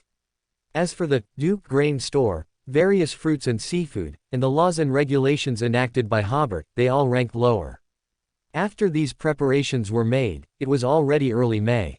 On the day of his advancement, Hobert, as usual, had breakfast with Audrey and Furs. He didn't tell anyone that he planned to advance today. After breakfast, Hobert went to his office as usual, but told the attendant not to disturb him. He took out a balance from his desk, cut 30 grams of each of the 5 auxiliary materials, and first put them into a beaker. Of course, for things like light bulbs that were difficult to cut, Beander abilities had to be used. Then Hobert took out the order-killing prince, Beander characteristic, which looked like a ball of light, from the country of disorder. The sequence 1 Beander characteristic hung suspended in the beaker, not falling to the bottom. Instead, the 5 auxiliary materials were drawn to the middle of the beaker, surrounding the Beander characteristic. The 5 auxiliary materials gradually melted like ice cubes exposed to heat. A few seconds later, the potion, which looked like mercury, fell to the bottom of the beaker. Hobert took a small glass bottle, filled it with the potion, and covered the outside with an order crystal. After putting away the potion, Hobert distorted the boundary between the real world and the spirit world, stepped into the spirit world, and arrived at an uninhabited island he had surveyed. Hobert calmly arranged a spiritual wall, and used the abilities of amplify and utilize on the spiritual wall. He amplified the effect of the spiritual wall, and used Beander laws to extend its existence time. Then Hobert used an order crystal to create another layer of black barrier inside. Under his pre-manipulation, the country of disorder could continuously supply power, and this barrier could exist for about 15 minutes. After all this was done, Hobert took out the potion and first recalled the ritual for advancing to order-killing prince, overthrowing the rule of a country, or establishing a country through rebellion. In the established country, create a system that violates the common sense of this world, and establish a culture and order that all people in the territory find difficult to accept. He confirmed again that both requirements of the ritual had been met. Not long ago, he had just overthrown the rule of the Highland Kingdom by force. And the order he established, such as immigration, land distribution, and industry and agriculture, all violated the common sense of this world. After a brief recollection, Hobert opened the seal on the outside of the potion and drank it in one gulp. Unlike the previous, Duke of Entropy, potion, the order-killing prince, potion seemed extremely heavy. Whether it was his esophagus or stomach, it felt as if a force was pulling them downwards. Then, Hobert felt as if his abdomen was about to burst, with a huge force tearing inside his stomach. The intense pain made Hobert fall to the ground. In an instant, he had appeared in a marvelous scene. In front of him was a grassland, but it presented 4 different situations. On the far left, the wild grass had just sprouted, looking full of vitality. In the second patch of grass, the wild grass was very lush, with tall blades and stalks swaying in the wind. In the third patch of grass, the wild grass had produced seeds, and the blades of grass had also turned yellow. In the fourth patch of grass, the leaves of the wild grass hung down to the ground, covered with a layer of white snow. In midair was another scene, with clouds rolling and unrolling, sometimes thundering, sometimes snowing. And in the sky, there was a kaleidoscope of a starry sky, containing stars, satellites, planets, and nebulae. Hobert looked at the scene before him and roughly understood that it represented the laws of the universe, or rather, the laws of nature. He seemed to have a sudden realization and looked back behind him, where there was another scene. In a room piled with documents, legal codes, and books, there were layers of people, like a human pyramid. The people at the very top were dressed in noble attire, or as judges and wealthy individuals. At their feet were figures dressed as gentlemen or ladies, who carried the nobles at the very top on their shoulders. The next layer down consisted of people dressed as farmers, workers, and small vendors, who were struggling to carry the 2 layers above them. And then there was the lowest layer of people, who were sallow, emaciated, and dressed in rags, their backs bent from carrying the 3 layers of people above them. Hobert realized that these people represented the order of human society, and the surrounding manuscripts were what provided the legal basis and ideology for these orders. He stepped forward and pushed the seemingly precarious wall made of manuscripts, but it was as solid as a rock. Finally, Hobert looked down at his feet. There was a mass of vivid colors, but they were distorted together, appearing intricate and complex. Hobert immediately felt a little dizzy, and he quickly raised his head and withdrew his gaze. He then understood that the scene at his feet symbolized the distortion and chaos of the Beyonder, and at the same time, this was the underlying color of this world. After seeing these scenes, Hobert realized that during this advancement, his consciousness was extremely clear, but he was surrounded by rules. He couldn't find any clue to break free. Just as Hobert was about to try to push down the people stacked like a human pyramid, one of the nobles at the very top suddenly spoke. "Why did you attack our Highland Kingdom?" Then the nobles on the highest level looked at Hobert one by one. "Why do you want to destroy our rule?" Under our rule, the Highland Kingdom was clearly a thriving scene. Suddenly, Hobert had a realization. This ritual was not like previous rituals that helped him stabilize his state, but rather helped him find a breakthrough in these scenes representing abstract order. Relatively speaking, human established order was easier to find flaws in the natural laws and the laws of Beyonder characteristics. Hobert coldly said to those nobles, "In my opinion, your existence is the greatest unreasonableness in this world. Do I need to ask for your opinion to eliminate you?" Amidst the nobles' curses, these figures dressed in magnificent clothing disappeared one by one. At this point, the surrounding documents swayed a few times, looking as if they were about to collapse. And the gentlemen and ladies on the second layer began to look at Hobert one by one. "Did we commit a crime? Why do you repeatedly harvest us with Earl of Light and Duke Grain Store? I even deeply sympathize with the people at the bottom and hope to do something for them, but I still feel your malice towards me. We are the main body of this world. We have insight, knowledge, and technology. You need us." Hobert smiled and said, ladies and gentlemen, what I want to tell you is that you are a wavering group. We can cooperate with you, but we must be wary of you.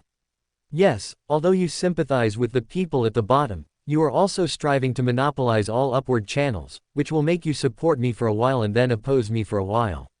You support me because I break down the interests of the nobles, and you can get a part of the nobles' interests. You oppose me because I will not let you become new nobles. Amidst the curses and pleas of this group of people, their figures gradually disappeared. The surrounding documents were heavily tilted but still did not fall. Hobert said to the remaining people, "Don't stand on the shoulders of others. Unite, and I will establish a country and regime that belongs to you. In this country, there will be no hunger, and everyone can have winter cotton clothes.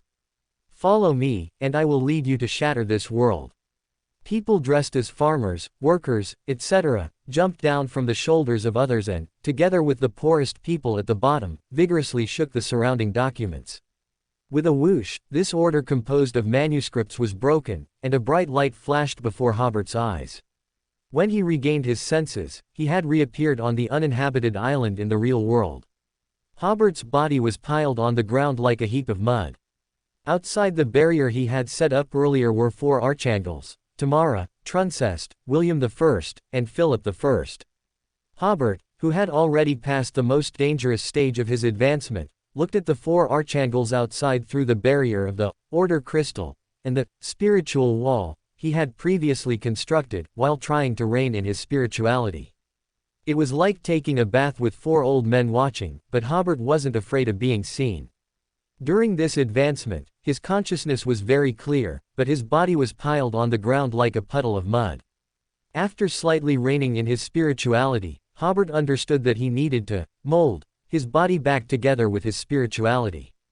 At this moment, Tamara, who looked like a wax figure, and Truncest, with his brass-colored hair, were both very close to the barrier, studying the black barrier from different directions. Meanwhile, William I, who looked quite imposing, and Philip I, who had a very amiable appearance, quietly observed from a distance in 2 different directions. Hobert began to concentrate on molding his body, and gained a new understanding of the order-killing prince. Although his physical body had undergone a qualitative change after advancing to sequence 2 inches Duke of Entropy, it still hadn't escaped the realm of living organisms. After advancing to order-killing prince, Hobert would be able to perform many more operations related to order, and natural order would basically be unable to affect him.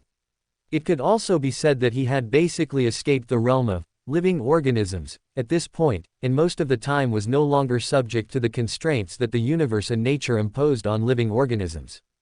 Consequently, Hobert's body lost all order and turned into a puddle of mud. The process of molding himself back together with spirituality was equivalent to distinguishing himself from living organisms in nature, first completing the process of order killing within himself. Soon, Hobert first molded his internal organs, then his head, torso, and limbs gradually took shape. He raised a hand and altered the air in front of him into a crystal, forming a full-length mirror. Hobert carefully examined himself. His appearance was exactly the same as before his advancement.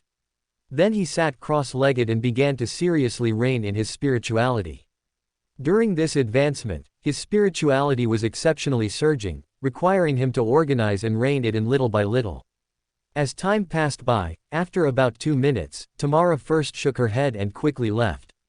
Among the 4 archangels, she was the most dangerous. If Hobert basically controlled his spirituality, he would very likely risk killing her. About half a minute later, Truncest, who also hadn't found a way to open the black barrier, also left. He also knew very well that as soon as Hobert had a chance, he would definitely try to get rid of him. And at this time, if Hobert made a move, William I and Philip I, who were observing and guarding against each other, would definitely temporarily abandon their confrontation and act immediately. After another half a minute or so, Hobert had basically reined in his spirituality. He took a deep breath and smiled at William I and Philip I through the order crystal barrier. William I forced a smile. "Congratulations on your successful advancement. I will send gifts later." After speaking, he lifted his foot and left the place in 1 step. Philip I smiled and said, "Let's chat again when you have time." After speaking, he also left. Only Hobert was left on this uninhabited island. He did not immediately remove the barrier formed by the Order Crystal, but instead first used his spirituality to sense the abilities he had gained after his advancement. First, Hobert finally had an ability that could quickly subdue enemies and quickly break through defenses, Order-slaying sword. All along, the advantage of the lawyer pathway lay in its unpredictability, in being the best assist, and in having unique defensive means. But even at the angel level, it lacked means to quickly harm targets of the same level. Now he had such means. He could utilize abstract order to form a weapon in the appearance of a longsword, though it could, of course, be other shapes. This weapon could almost disregard any laws. More specifically, it could disregard the target's defenses and harm the opponent. It could even pierce through a warrior's armor. Of course, this didn't mean Hobert was invincible. The Twilight Greatsword in the hands of a sequence 1-inch warrior, and the longsword with rust and bloodstains of a conqueror, were both weapons of the same level and could withstand the Order-slaying sword. But Hobert was already very satisfied. After all, before this, let alone a conqueror, even when encountering a longsword forged from the Beander abilities of a weather warlock, he would have to evade it with abilities like distortion or alter. Now there was no need for that. He also had a similar weapon. Other abilities were all strengthened. For example, alter could now temporarily alter mathematics. Just like Hobert's operation when he first obtained the Order-killing Prince Beander characteristic, he altered the number of his arms from 2 to 4, so he had 4 arms.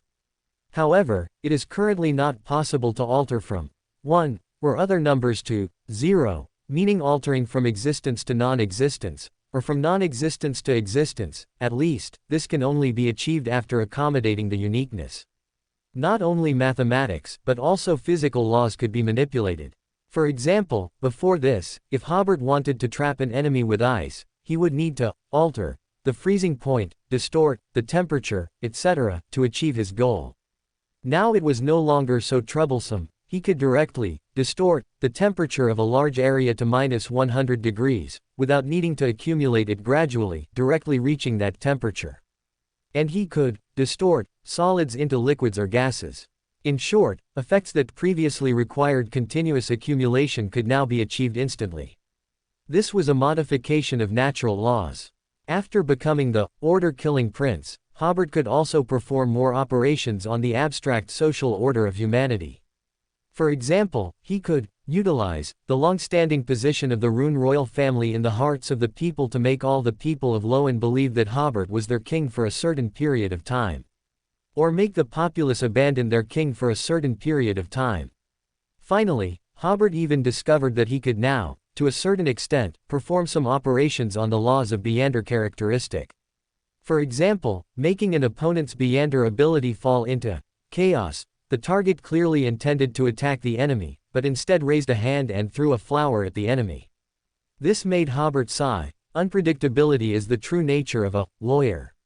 Immediately after, Hobert realized that a portion of his Order-killing Prince potion had already been digested in advance. Using his spiritual perception, Hobert suddenly understood. This was the benefit he gained from killing George III earlier.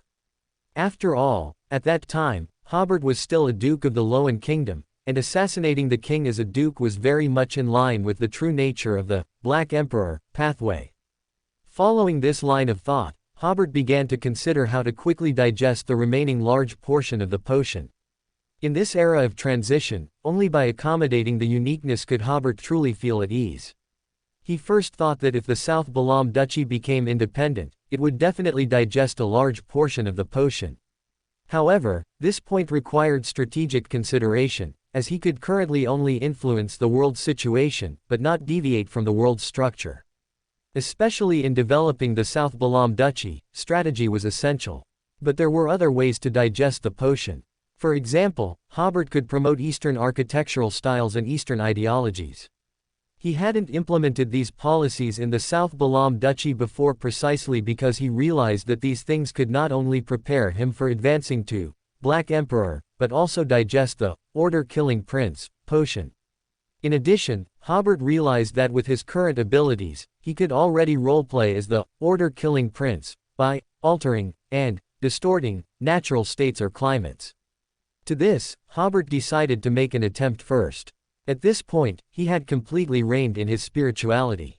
After removing the barrier formed by the order crystal, Hobert used distortion of space to quickly arrive at the seaside. Then he put one hand into the water and, in a very Chunabu manner, said, "Ice Age." Whoosh! A cold wind suddenly swept across the sea, and the visible seawater immediately turned into white ice. The previous sea breeze became bone-chillingly cold, and because the temperature dropped instantly, a layer of white mist formed on the ice surface. In the distant sea, many cargo ships and passenger ships were frozen on the sea surface. They thought they were dreaming. It was originally a clear blue sea with bright sunshine, so how did the sea suddenly freeze? At the same time, many seabirds on the sea surface swooped down to prey as usual, but instead violently crashed onto the ice surface. Hobert pulled his hand out of the ice, and indeed felt his spirituality become more active and his state more stable. He made the tropical sea freeze, which was an act of order killing. Then he stood on the beach, observing the power and duration of his ability. The low temperature of the ice surface lasted for 2 or 3 minutes before the warm tropical breeze blew again, but even in the tropics, melting such a large area of ice would take a lot of time. In other words, the appearance of a large area of ice was a process of order killing, but allowing the consequences of this process to return to normal order completely followed natural laws.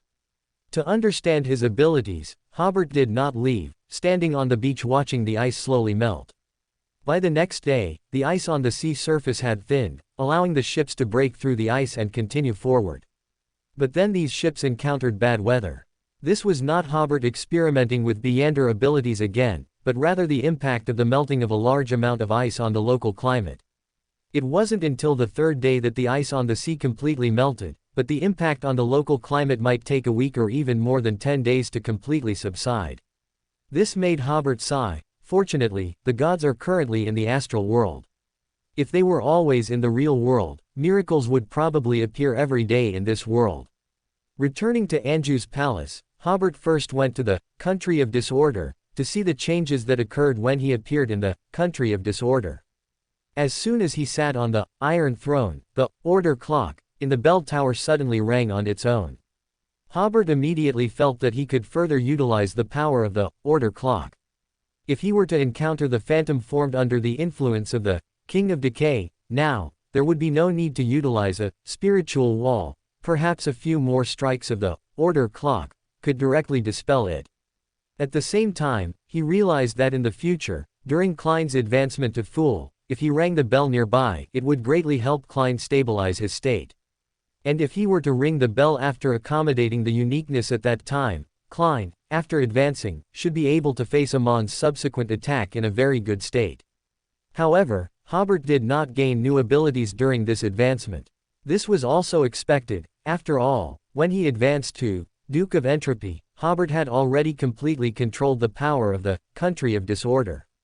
In other words, before accommodating this Sephira, the blessing of the country of disorder to Hobert had reached its limit at sequence 2. After this advancement, Hobert only increased his control over the order clock. Hobert was already very content with this, as the effects brought by the order clock were incomparable to any other ability. Returning to the real world, Hobert took a deep breath, just about to send someone to invite Medici, when the palace butler knocked on the door outside and said, "Duke, may I come in?" Since Hobert told everyone not to disturb him 3 days ago, the guards outside had not allowed anyone to enter. The butler, who had just started working, was afraid that something might happen to the Duke in the room, so he reported the matter to Furs and Audrey. Furs opened a door on the wall and, after confirming that Hobert had left for something, told everyone not to disturb the Duke. But yesterday, the Loan King's special envoy arrived, and this matter needed to be reported to the Duke as soon as possible. The butler's shouting was actually asking if Duke Hobert had returned. Hobert said coldly, "Come in." Only then did the guards open the door and let the butler in. The butler was about to report on the king's special envoy, but he suddenly paused.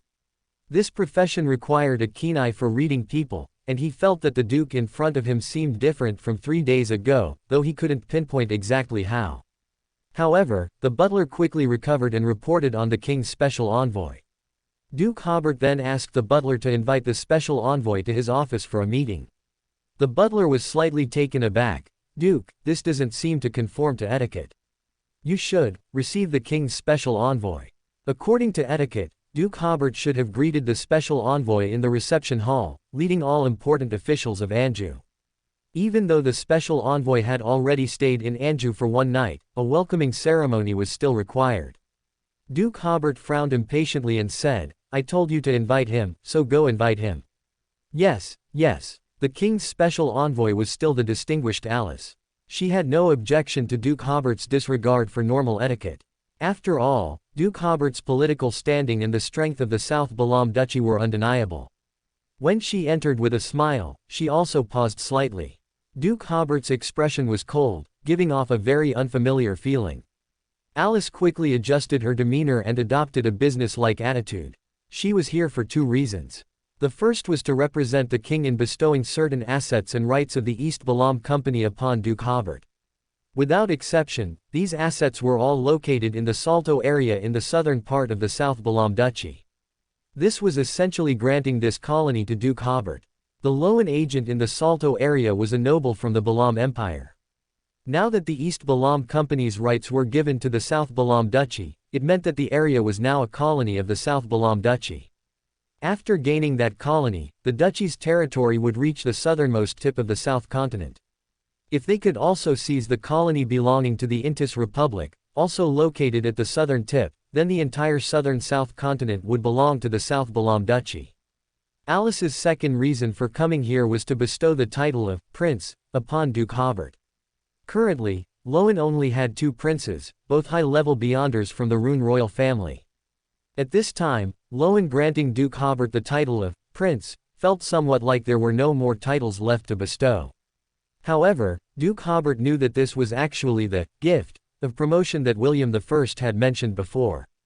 Duke Hobert accepted the assets and privileges of the East Balam Company but did not accept the title of Prince. He said sternly, "If I become a prince, the nobles of Backland will surely object. It's better to remain a duke."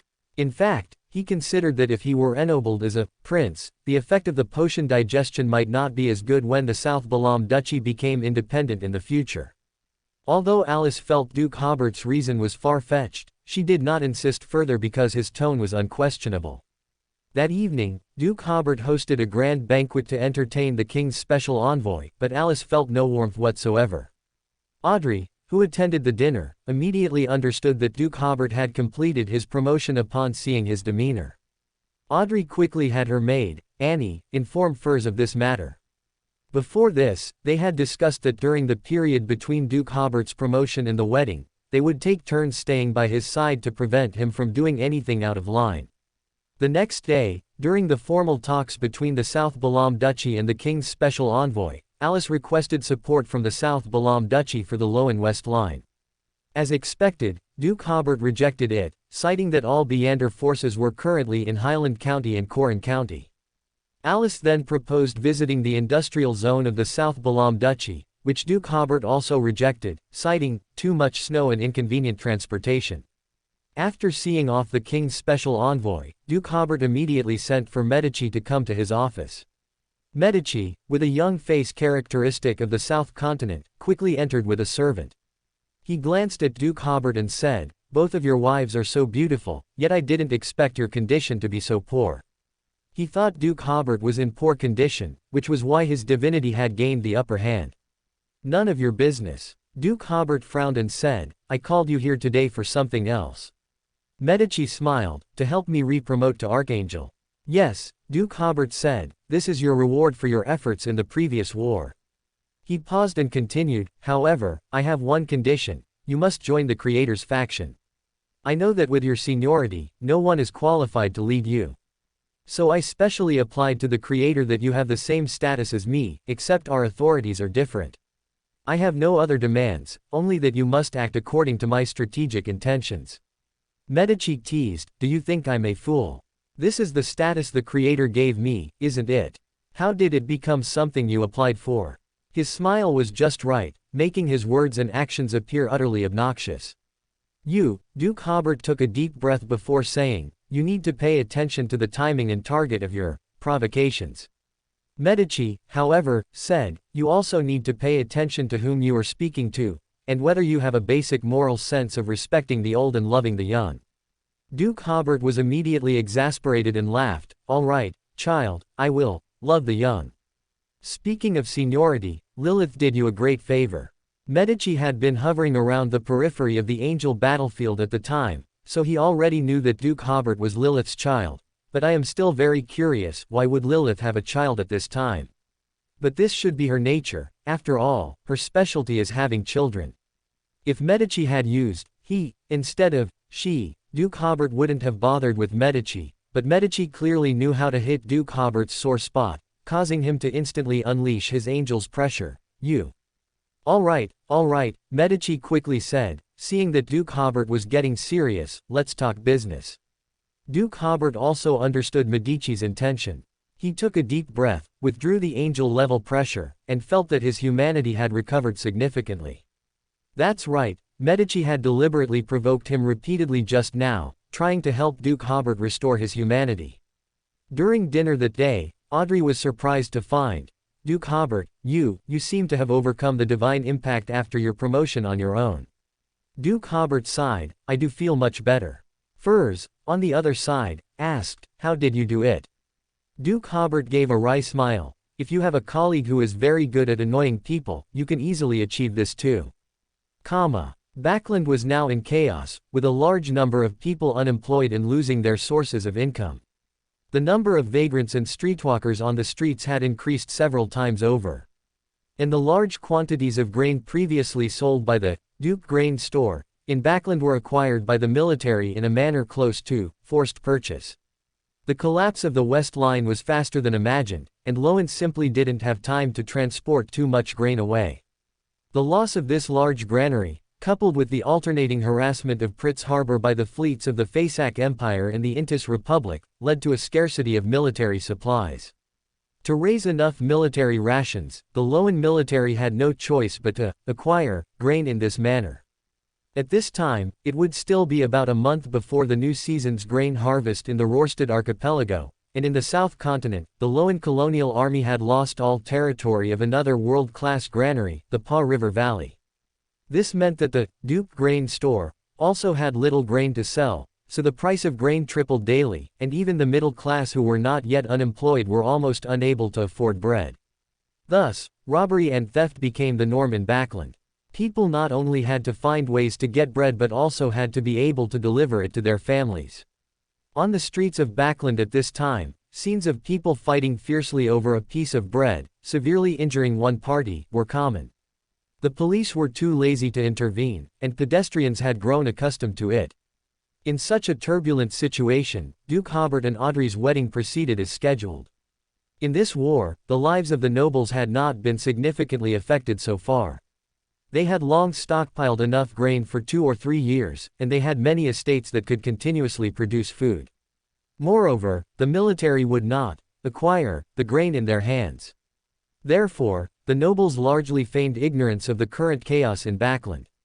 A few nobles did advocate for everyone to donate a portion of grain to ordinary people to prevent them from taking desperate measures, but this could not fundamentally solve the current problem.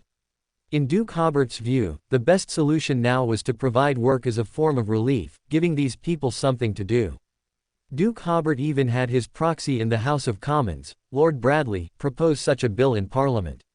This bill also passed, but the government departments did not implement it.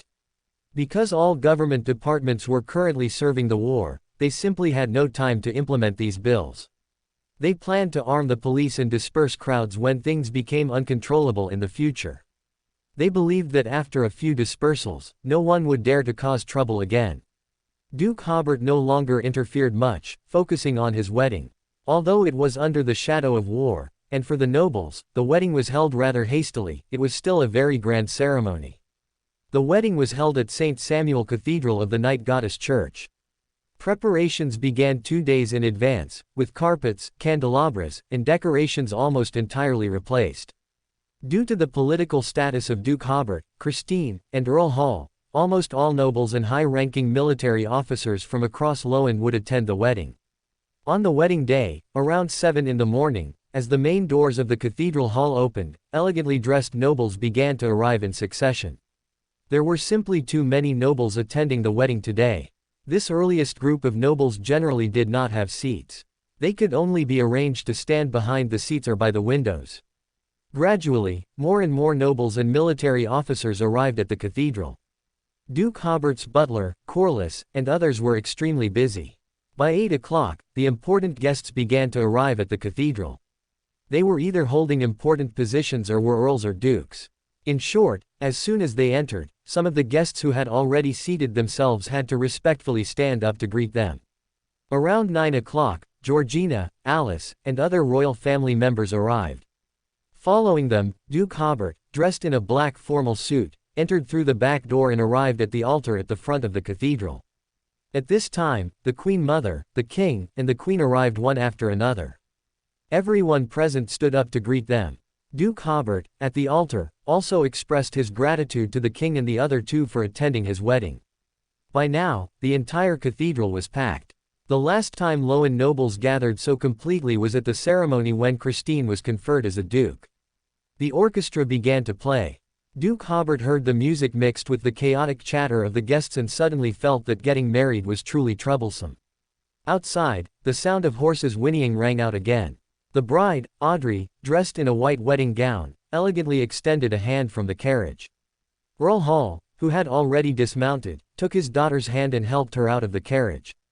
Audrey's golden hair was covered by a white veil, and her peerless beauty was faintly visible beneath the thin wedding dress, adding a layer of mystery to her allure. The moment he saw Audrey walking towards him on the carpet, Duke Hobert took a deep breath. A little trouble is fine. Behind Audrey followed flower girls also dressed in white dresses, and a ring bearer in a black tuxedo, and behind them were several bridesmaids also in white dresses. Earl Hall led Audrey up to the altar and solemnly placed Audrey's hand into Duke Hobert's. The Earl's eyes were slightly red as he said, "My most cherished daughter, I entrust her to you from now on." Duke Hobert took Audrey's hand. "Please rest assured, I will not betray our feelings." At this moment, he suddenly felt his humanity once again suppress his divinity. Archbishop Anthony of the Night Goddess Church personally officiated the wedding for the new couple. When he stood between Hobert and Audrey, the church instantly fell silent. Anthony, dressed in a magnificent archbishop's robe, spoke in a solemn voice, "Dear guests, we are gathered here today to witness this grand celebration of love. The groom, Hobert Geoffrey, has earned the admiration of countless people with his unwavering character and profound wisdom. The bride, Audrey Hall, from the Hall family of Eastchester County, has won everyone's affection with her noble, beautiful, and elegant demeanor, and her kind character. At this moment, they will entrust themselves to each other, promising a lifetime together with sacred marriage vows." Archbishop Anthony stepped forward, paused, and then continued, "Hobert Geoffrey, do you take this woman to be your wife, to live together in matrimony? Will you love her, comfort her, honor her, and protect her, in sickness and in health, forsaking all others, and remaining faithful to her always, for as long as you both shall live?" "Hobert, I do." Archbishop Anthony then turned to the other side and said, "Audrey Hall, do you take this man to be your husband, to face life's challenges with him, to support him, understand him, and love him, in good times and bad, until forever?" Audrey also solemnly said, "I do." The archbishop asked the guests, "Does anyone object to this union?" Hobert glanced at the guests. A few young nobles seemed eager to speak, but in the end, no one stood up. Anthony held Hobert's hand and said, "Since no one objects, the groom may now make his vow." The guests all stood up to witness Hobert's vow. Hobert said with a solemn expression, "I, Hobert Geoffrey, take you, Audrey Hall, to be my wife, from this day forward, for better or for worse, for richer or for poorer, in sickness and in health, to love and to cherish. Before the Evernight Goddess, I make this vow to you." The atmosphere of the wedding was building, and Hobert's vow sounded exceptionally solemn. Anthony held one of Audrey's hands. "The bride may now make her vow." Audrey also solemnly said, "I, Audrey Hall, take you, Hobert Geoffrey, to be my husband." After the vows, at Anthony's signal, the ring bearer came forward, holding the rings and standing beside the groom. Anthony then said, "May the Evernight Goddess bless these rings, bless him who gives the ring and her who receives the ring, that they may remain faithful to each other, live in peace and grace, and love each other forever. Hobert took the ring and placed it on Audrey's finger. In the name of the gods and saints, by this ring, I take you as my wife. I vow with my body to respect you. Praise the goddess. Listening to Hobert's vow, Audrey revealed a sweet smile behind her veil. Anthony stood between them and said, "The Evernight goddess, more sublime than the starry sky, more ancient than eternity, she bestows upon us noble spirits, she possesses eternal life, and she will bless this new couple. They will fulfill their vows, and this ring will serve as a witness, forever dwelling in peace and joy. Praise the goddess." Among the guests, the goddess's followers all said, "Praise the goddess." Anthony placed Hobert's and Audrey's hands together. May those whom the goddess has joined together never be separated. Hobert looked at Audrey, who stood before him in her pure white wedding dress. He suddenly smiled, his heart filled with satisfaction and contentment at this moment. The Archbishop finally said, "Since Hobert and Audrey have agreed to enter into matrimony, and have exchanged vows and rings, I now, in the name of the gods and saints, pronounce them officially husband and wife." All the guests applauded together. Amidst the thunderous applause, Hobert lifted Audrey's veil.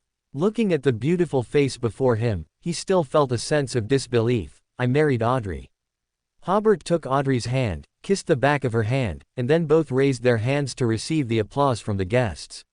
Next was the blessing ceremony. Of course, Gawain too, along with the Queen and the Queen Mother, were the first to offer their blessings.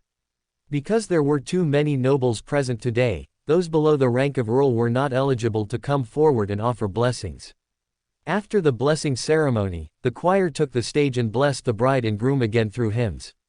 Finally, Archbishop Anthony read relevant chapters from the Night Revelations for blessings, and the entire wedding ceremony finally concluded. Afterward, Christine hosted the guests at his mansion. Before the luncheon began, a certain number of garrison troops from Anjou were reviewed by Hobert and Audrey in front of Christine's mansion. This was the first time people from the North Continent had seen the army of the South Balam Duchy. The soldiers were in high spirits, and every movement was clean and sharp, demonstrating an impressive military might.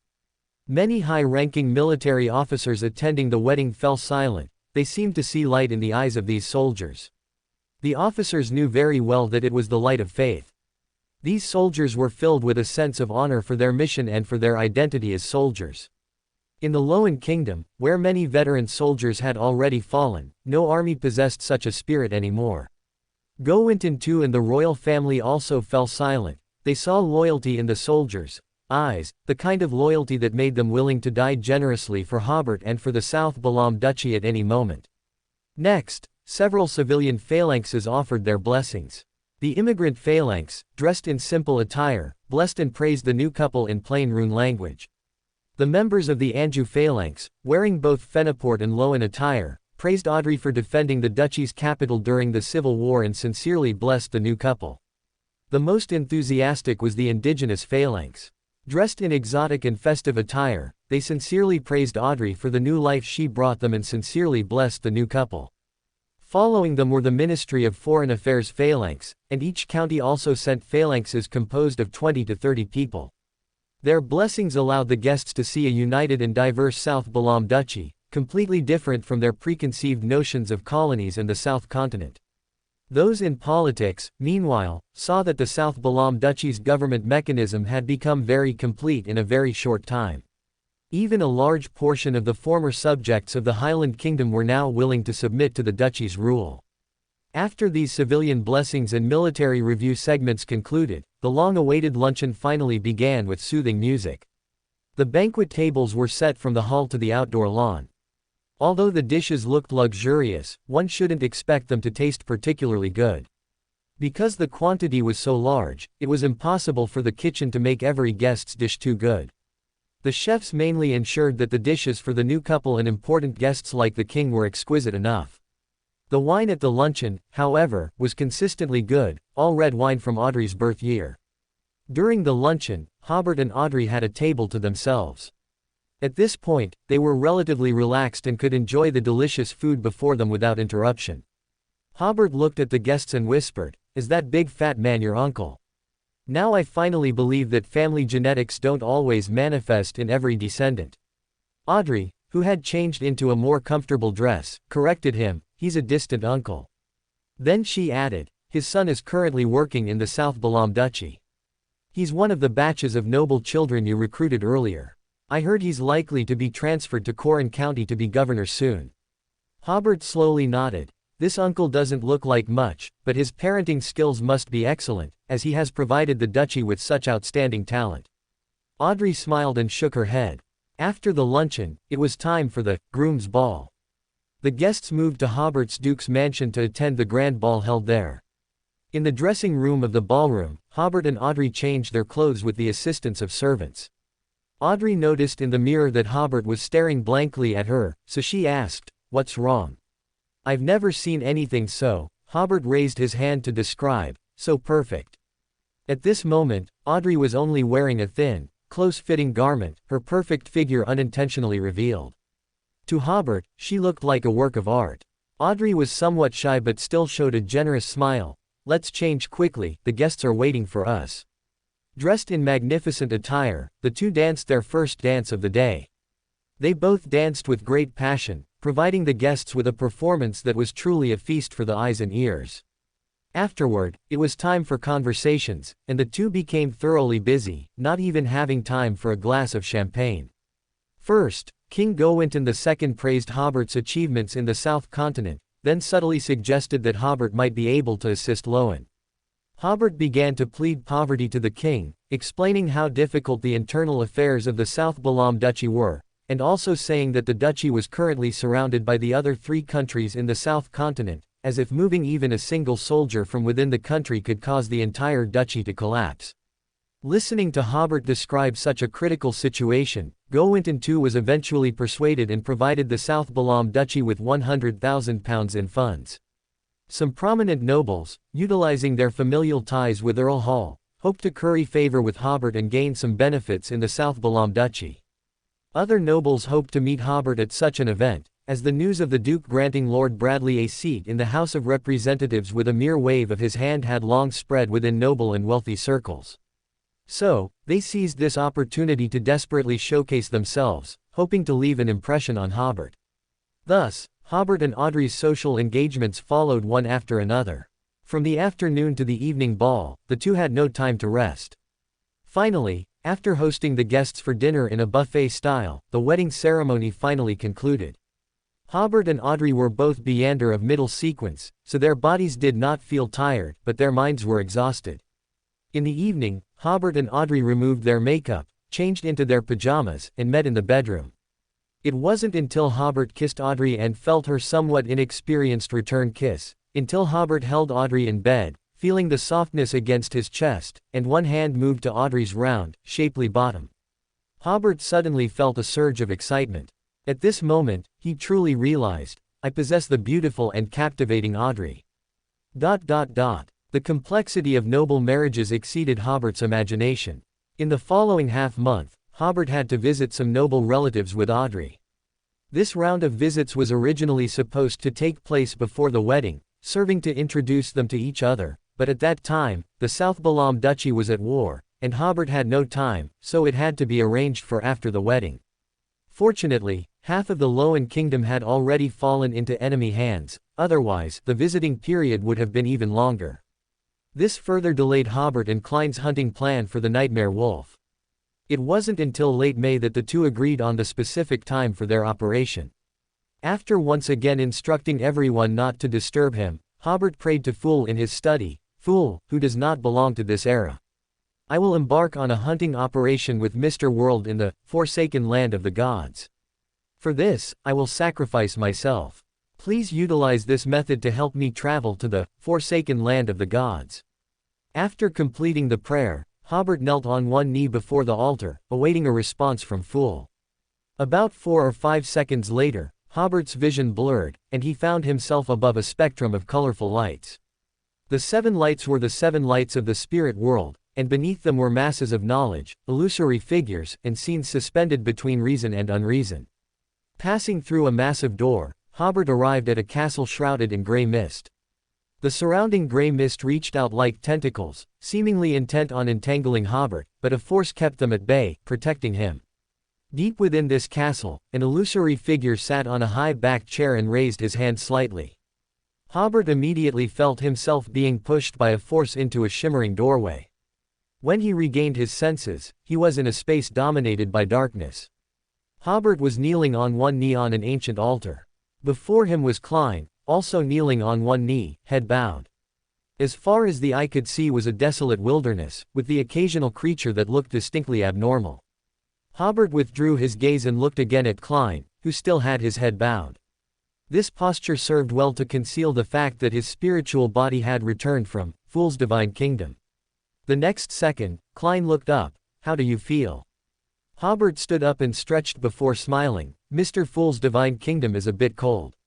Klein also smiled, indicating that coming to the forsaken land of the gods in this manner caused no discomfort. Hobert looked at the lightning-filled sky. "Little son, and the others live in this god-forsaken place."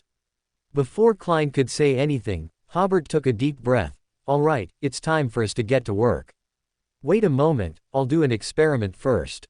As he spoke, he reached out and grabbed something in front of him.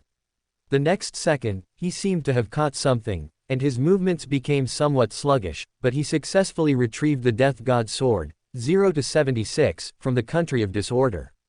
Hobert had just crushed this sealed artifact, intending to utilize the Weather Warlock characteristic within it to help Medici return to the angel level. Therefore, this sealed artifact now only possessed one sequence's Beander characteristic.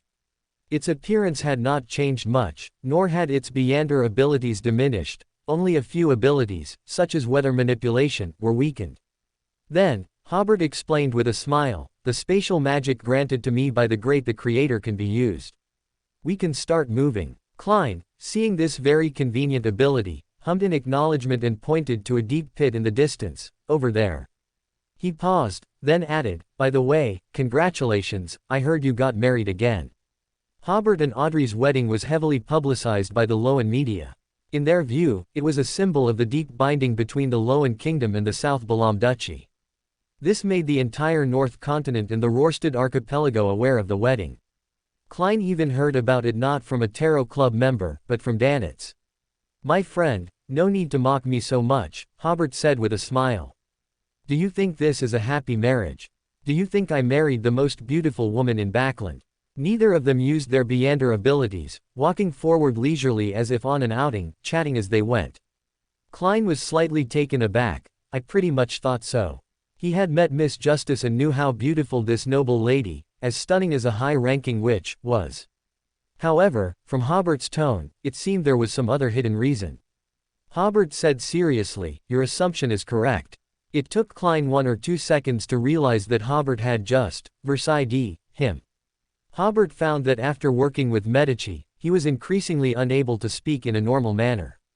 For example, when he asked Medici to formulate a war plan to attack Aconcagua state, Medici only needed to say, "Such a small matter doesn't require my trouble." But the Red Angel said, "Do you think I'm too old to walk, which is why I'm showing such care for an intellectually disabled elder?" Hobert wasn't particularly provoked, but the other officers present were provoked, because Medici was unwilling to plan such a simple scheme, and the task of formulating the war plan fell to Elliot and the others. These commanders all felt that they were in the prime of their lives, neither too old to walk nor intellectually disabled elders. Thinking of this, Hobert shook his head slightly and, following the topic, asked, "Do you have any plans to get married or be in a relationship?" Klein, who had just reacted, was stunned again, then he smiled. "In essence, Beander is distortion and chaos. Especially after reaching the high sequence, such uncertainty is too great, I'd rather not implicate others." Hobert, however, said, "We have the saying, food and sex are human nature. I personally believe that these two things can enhance humanity. Or rather, controlling one's desires is more like being human. If there is no desire at all, it is actually detrimental to maintaining one's state." Klein pondered this theory for a moment before saying, "I don't seem to know how to handle relationships between men and women very well. Before transmigration, he could talk big in front of a computer screen, but when he actually met women, he felt very awkward. It wasn't nervousness, he just didn't know what to talk about, but not starting a topic felt very embarrassing. This was a typical, otaku syndrome. Hobert said seriously, perhaps the more this is the case, the better it will help you maintain your humanity. Klein realized that Hobert was actually telling him a method to improve humanity. He thought back carefully, and it seemed that among the angels he knew, Mr. Azek and Hobert were in the best state. And a significant anchor for Mr. Azek himself was his memories of loved ones and family from his previous resurrections. So Klein smiled, when I return to the real world, I will give it a try. Hobert hummed in acknowledgement, and the two of them had now arrived at the giant pit. Klein described, according to the intelligence I obtained, more than 2 years ago, a mountain here suddenly transformed into this giant pit. Soon, the nightmare wolf Kodal arrived and took away an Beander item, like a curtain, that caused this change. That curtain should contain the sequence 1 Beander characteristic of my pathway. Later, the nightmare wolf took the curtain and left this place. Then he said, before the battle, we must discuss how to divide the spoils. If we only get this curtain, the sequence 2 characteristic within it should go to me. According to our previous agreement, the sequence 1 characteristic within it goes to you. I will find a way to find an item of the same level for you to trade, unless our negotiations break down, otherwise, you cannot trade it to anyone else. Hobert nodded. That's fine, we should help each other anyway. If we successfully hunt Kodal, his Beander characteristic goes to you, and the curtain you mentioned goes to me. Afterward, I will definitely give you a discount on the trade of the sequence 1 characteristic within it. He thought to himself, you probably don't know, if you hadn't asked for my help, even if Kodal hadn't been successfully hunted, that curtain would have been yours. Therefore, Hobert also had no intention of making overly harsh demands and would offer a considerable discount. After discussing the specific ownership of the spoils, Hobert once again took out the crown-shaped death god sword. Get ready. Then, Hobert injected his spirituality into this sealed artifact, using his conqueror-level ability to search for clues about Kodal. Searching for clues about the prey is the most basic ability of a hunter. And at this level, one can already find clues about the prey through the spirit world, and even find some abstract clues, or Beander clues. However, if it were merely a conqueror, it would be almost impossible to find a sequence 2 demonic wolf using clues from more than 2 years ago. This is where the ability of the strongest support comes into play. Hobert's ability can directly find Kodal through clues about him. After searching for more than half a minute, Hobert pulled out a very blurry thin line from the illusory spirit world. That was Kodal's spirituality thread that he had used here. He should have manipulated a marionette here. At this point, the death god sword had reached its safe usage time, and Hobert quickly put it back into the country of disorder. He looked at the illusory spirituality thread in his hand and used the ability of association. The blurry thin line in his hand suddenly solidified, leading into the distant darkness. Hobert immediately used the method of distortion space, taking Klein with him along the thin line. At this time, Hobert's limit for a single distortion of space was around 500 kilometers. He distorted it 3 times, arriving before an ancient castle nestled in rolling mountains. Giants, elves, humans, and vampires, playing roles such as servants, cooks, and guards, would chat a few words when they met, looking very lively and spiritual. However, as soon as they returned to their rooms, their expressions would immediately become dull, and they would be hung from the ceiling by an invisible force. This was precisely the ritual Kodal had prepared for his advancement, but at this moment, he had already sensed danger. Kodal, as huge as a small mountain, was now entering the historical void. He was draped in a curtain that looked similar to velvet, appearing like a stylish cloak. From the moment Hobert found the clue until now, only about 3 seconds had passed, but it was enough for an angel of the seer pathway, who possessed keen spirituality and precognition, to sense danger. Hobert had previously speculated that if everything was completed within 5 seconds, he could block Kodal. But now it seemed, at most 4 seconds. If they couldn't get there within 4 seconds, Kodal would escape. Hobert immediately stretched out his hand, causing Kodal's Beander abilities to fall into chaos. This was the change in the chaos ability after advancing to sequence 1. Not only could it make laws and space chaotic, but even Beyonder abilities could become chaotic. Thus, the historical void in front of Kotal rapidly shrank, until finally, only a finger-thick gap remained. Kotal, 4 or 5 meters tall, massive in size, and with 8 legs, was slightly stunned. In thousands of years, this was the first time he had encountered such a thing. But immediately after, a ball of flame suddenly ignited in the distance as far as the eye could see. Kotal disappeared from his original spot, and the next second, the distant flame rapidly expanded, outlining Kotal's shadow. He was about to utilize his flame ability again to escape to a more distant place, but he suddenly felt the curtain on his back tightening. It seemed to have received some command, and threads of spirituality linked with the Nightmare Wolf's spirituality threads. This was Hobert using the ability of utilize, manipulating that curtain to attack Kotal. At Hobert's level, as long as the target carried a sealed artifact, the abilities and negative effects of that sealed artifact could be used by Hobert. Kotal immediately swapped positions with a marionette.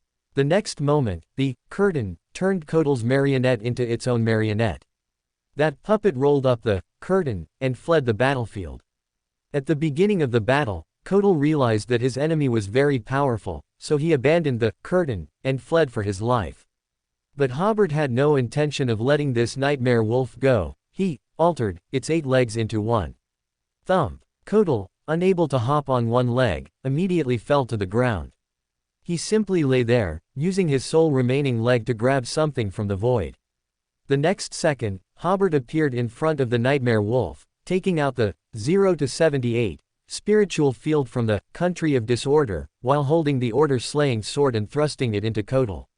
Poof! Kotal turned into a substitute, and he appeared dozens of kilometers away. He was still grabbing for something, and it wasn't until the third time that his movements suddenly became a bit sluggish, as if he had grasped something. Hobert quickly laid out a spiritual barrier around him and immediately caused Kotal's ability to fall into chaos. As a result, Kotal's only remaining leg pulled out a piece of half-eaten cheese. Kotal clearly lacked experience fighting the order-killing prince. This change made him pause slightly again. Hobert seized this opportunity to distort Kotal's consciousness, causing him to lose all reaction ability in his brain for the next 2 seconds. It was then that Hobert rushed forward, thrusting his sword into Kotal, then slicing downwards, splitting the nightmare wolf in half. At this moment, Klein had just released the messenger Reinette Tinakal from the gold coin. Reinette had just used the yesterday's reappearance rune to restore herself to her peak state.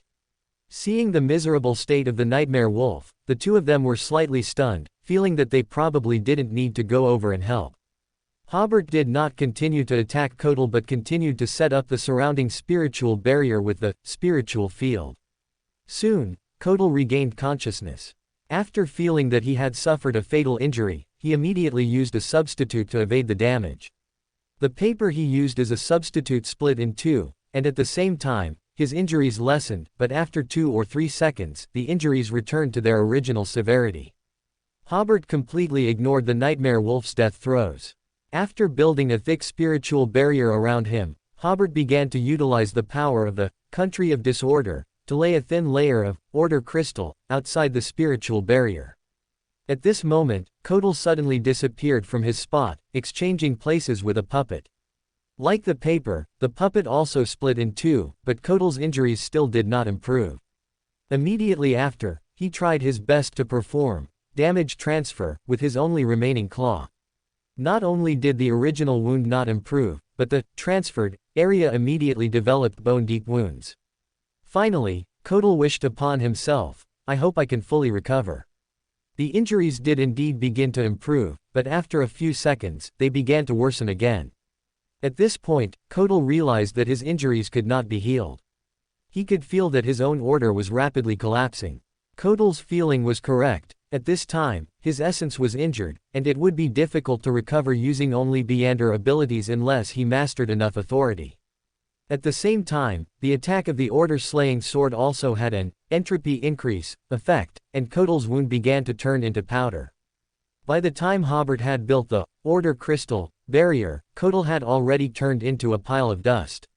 Next was the most crucial stage, could the barrier formed by the spiritual barrier plus the order crystal block Kotal's resurrection process? This fellow had lived for thousands of years and must have made many preparations for resurrection. He would definitely resurrect in some hidden place in the forsaken land of the gods and would not choose to resurrect on the spot. Once resurrected, Kotal could sever all ties with everything before his resurrection. If he wanted to continue hunting, it would take a long time to find him again. If it weren't for a fortunate coincidence, it might take a year or two to find any clues about him. Whoosh! A few seconds later, the dust of Kotal's corpse was suddenly swept up by a strange wind. The strange wind reshaped Kotal's body, and he resurrected on the spot. Hobert smiled. It seemed that the barrier he had spent a lot of time building was effective. And it would certainly be effective. These spiritual barriers have the abstract meaning of imprisonment. Things like spirits, mental bodies, and even light can be imprisoned. The ability of the order crystal can isolate all Beyonder phenomena, and the resurrection of a miracle invoker belongs to Beyonder abilities, theoretically within the scope of what can be isolated. Building these two layers of barriers was a method Hobert had thought of before the hunt. In addition, he could also utilize abilities like utilize and distort to influence Kotal's resurrection, but this was, after all, an archangel-level resurrection, and Hobert was not entirely confident. Since Kotal could not escape, the second round of attack should naturally begin immediately. However, as soon as Kotal resurrected, 6 of his 8 legs simultaneously made pulling motions. Hobert distorted a part of his ability to summon historical projections, and he didn't have time to distort 6 times at once. Finally, he pulled out another nightmare wolf from the historical void. At this time, Rynette over there had already transformed into a giant rag doll as large as a castle. This rag doll had crimson eyes, mysterious patterns inscribed on its body, and was entwined with evil vines.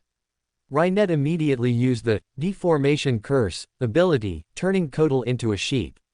Amplify. Hobert timely amplified the effect of the curse, turning Kotal into a true sheep for a certain period of time. At this moment, Klein also arrived, summoning death from the historical void, and fired 2 shots at the sheep, killing Kotal again. But Hobert sensed that something was wrong. The fur color and patterns of the nightmare wolf Kotal summoned were clearly different from his own, so he certainly wasn't summoning himself. But strangely, this summoned demonic wolf stood there motionless. Hobert raised a hand. Chaos. Their 3 people's eyes suddenly seemed to shatter a mirror, and another scene came into view. The summoned nightmare wolf still stood there motionless, but Kotal had not turned into a sheep. He was still in the form of a demonic wolf, trying to destroy the spiritual barrier with a magical item full of spiritual power, also summoned from the historical void. As for the summoned nightmare wolf, Hobert believed it should be the former mother of the sky, as the former darkness goddess had already become the Evernight goddess and could not be summoned by Kotal. He probably wouldn't dare to summon Antigonus either. Half-Fulin was in such a strange state, who knew what would happen if his historical projection was summoned.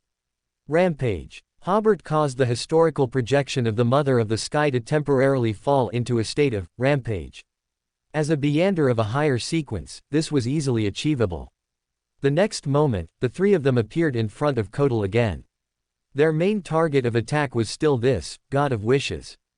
In fact, according to Klein's idea, after obtaining the curtain, hunting this nightmare wolf was no longer such an urgent matter. However, Hobert also had an scholar of your subordinate, so he certainly hoped to obtain another Beyonder characteristic of the miracle invoker.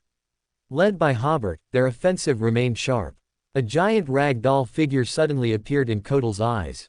The moment Rynette appeared in front of Kotal, the wraith possession had already been completed. Hobert seized the opportunity to step forward and touch Kotal, altering the structure of his body. Kotal seemed like a toy that suddenly fell apart, with his 8 legs dropping off one by one. Rynette immediately left Kotal's body.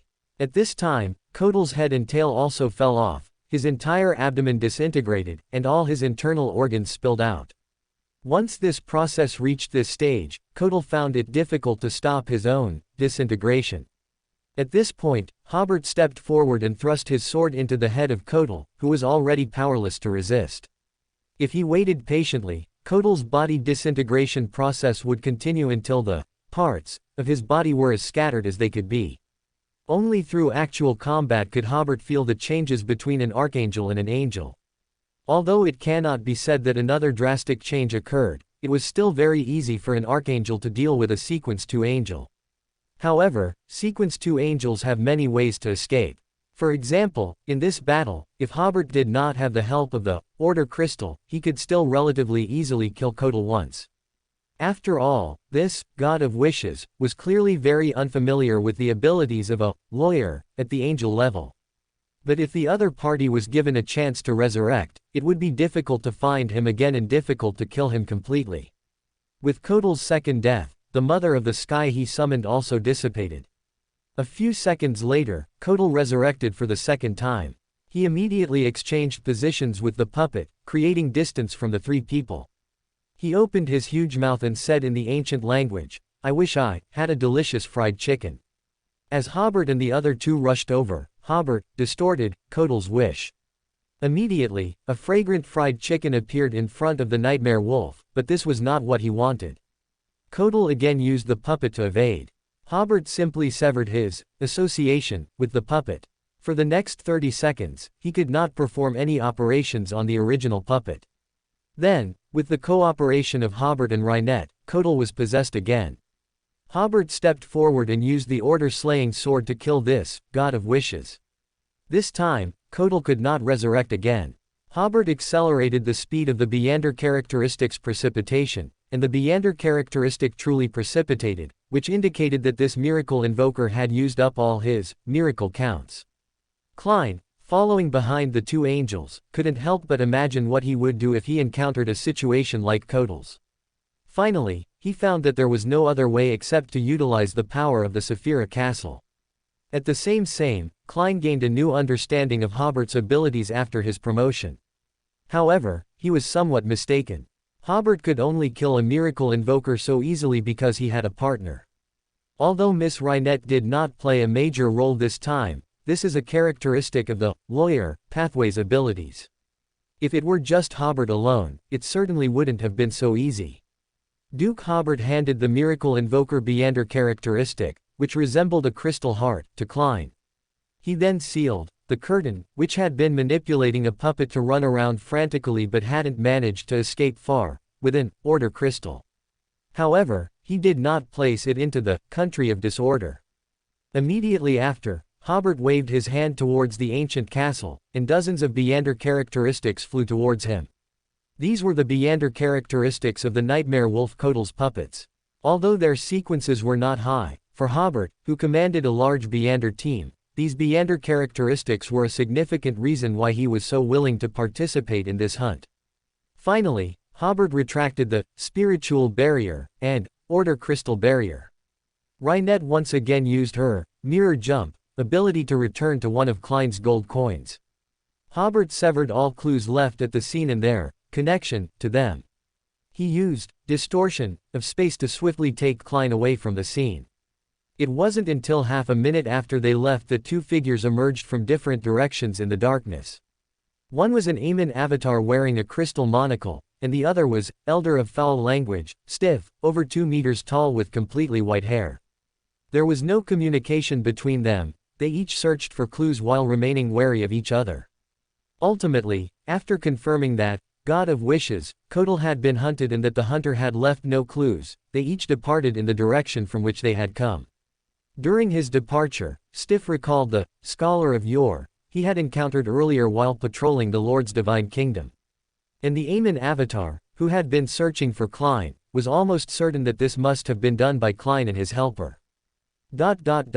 Hobert returned to the real world again through sacrifice. He tidied up the altar, then assumed a prayer posture and entered the country of disorder. It didn't matter if the fool's gaze hadn't left yet. After such an important hunting operation, he certainly had to report to the creator. Hobert entered the country of disorder, primarily to utilize true sight to confirm the state of the curtain. This Beander characteristic was a layout by Celestial Worthy. He wondered if it would react with the country of disorder. In fact, Hobert already possessed a certain degree of true sight in the outside world, as he was already a Sequence 1. If he felt there was no problem outside, then there was basically no problem. Although this level might not be able to resolve Celestial Worthy's layout, he could perceive any potential reactions between the curtain and the country of disorder. Entering the country of disorder to check was merely to confirm it again. After confirming there were no issues with true sight, Hobert believed that these two layouts by Celestial Worthy should have no intrinsic connection. Only then did he store the curtain in the country of disorder and name it 0-79 inches Lord of the Mysteries curtain. Looking at these grade 0 sealed artifacts before him, Hobert planned to utilize them all as much as possible before and after he became a true god. Having completed the hunt for Kotal, and with no urgent matters recently, Hobert finally ordered Angus's Gale Army, Helen's Poison Thorn Army, and 5,000 regular soldiers, led by Archibald, to march south. Although the South Balam Principality had already become a colonizer of the Salto area, with local nobles serving merely as agents, Hobert was not satisfied with this political model.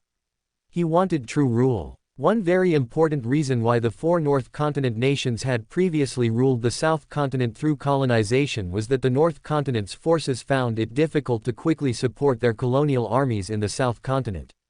Whether establishing direct rule or managing through companies, the results were unsatisfactory. After continuous attempts, they developed the agent system, and the Loan Kingdom's vast colonies were built using this system. For example, in the management of a province in East Balam, the top layer of people must be Runas, the middle layer consists of East Balam elites, and the lowest layer of civil servants are basically middle class or small landlord family members recruited from the local area. This way, when problems arose, the Runas could push the responsibility onto the middle or lower levels. Irresponsibility was their norm. However, Hobert's philosophy of rule was completely contrary to this, because the history of the Western Zhou and Eastern Zhou dynasties made him very clear about the shortcomings of agent politics. Additionally, with the presence of teleportation arrays, Hobert could swiftly deploy sufficient forces to wherever they were needed. And the communication system established with the help of the country of disorder could complete the process of information aggregation and dissemination in a short time, making it completely unnecessary to continue using agents for governance. Thus, the South Balam Principality's Beander troops and regular army set out, and 2 weeks later, good news arrived. They had completely controlled the Salto area, extending the South Balam Principality's territory to the southernmost tip of the continent. What puzzled the indigenous people of the South Balam Principality was that June was usually the coldest month of the year, but this year, as soon as June began, the south wind surprisingly started to warm up. By mid-June, the ground had even begun to thaw, and wild grasses in the fields already showed signs of sprouting. It was also at this time that officials of the South Balam Principality began organizing the populace for spring plowing. Because they had received notification that spring had arrived more than a month early this year. Furthermore, all grassroots officials received a Lord of the Mysteries notice, requiring them to record all uncultivated land. It was said that this year's grain yield in the second half of the year would be double that of previous years. However, the first half of next year would yield nothing, though uncultivated land would not be affected by this. All of this, of course, was Hobert playing the role of the order-usurping prince, and creating opportunities to digest his potion. Changing the laws of nature is also a form of order-killing, but since this was his own country, he had to be careful when performing such operations. He had sent people to investigate and had gained a comprehensive understanding of the normal climate of previous years. After a period of deduction, Hobert believed that if the climate warmed up earlier, the impact would be greater the further north one went. The greatest impact on the South Balam Principality might be less rain and drought. But this point did not stump Hobert. He would simply provide each county's agricultural department with as much rain as they needed. With such a deduction, Hobert stood at the southernmost tip of the South Continent and warmed the cold south wind. After operating continuously for a day, the weather began to warm up. After that, not much operation was needed. He only needed to occasionally resist the cold winds blowing from the South Pole and allow the sun's rays to be more intense. Making the climate abnormal is order killing, which is equivalent to acting out the role. Then, the early spring plowing after the abnormal climate violated the common sense of this world, which was enough to allow the order-usurping prince potion to be digested to some extent. As for the issue of crop yields doubling, it also came from Hobert's large-scale alteration.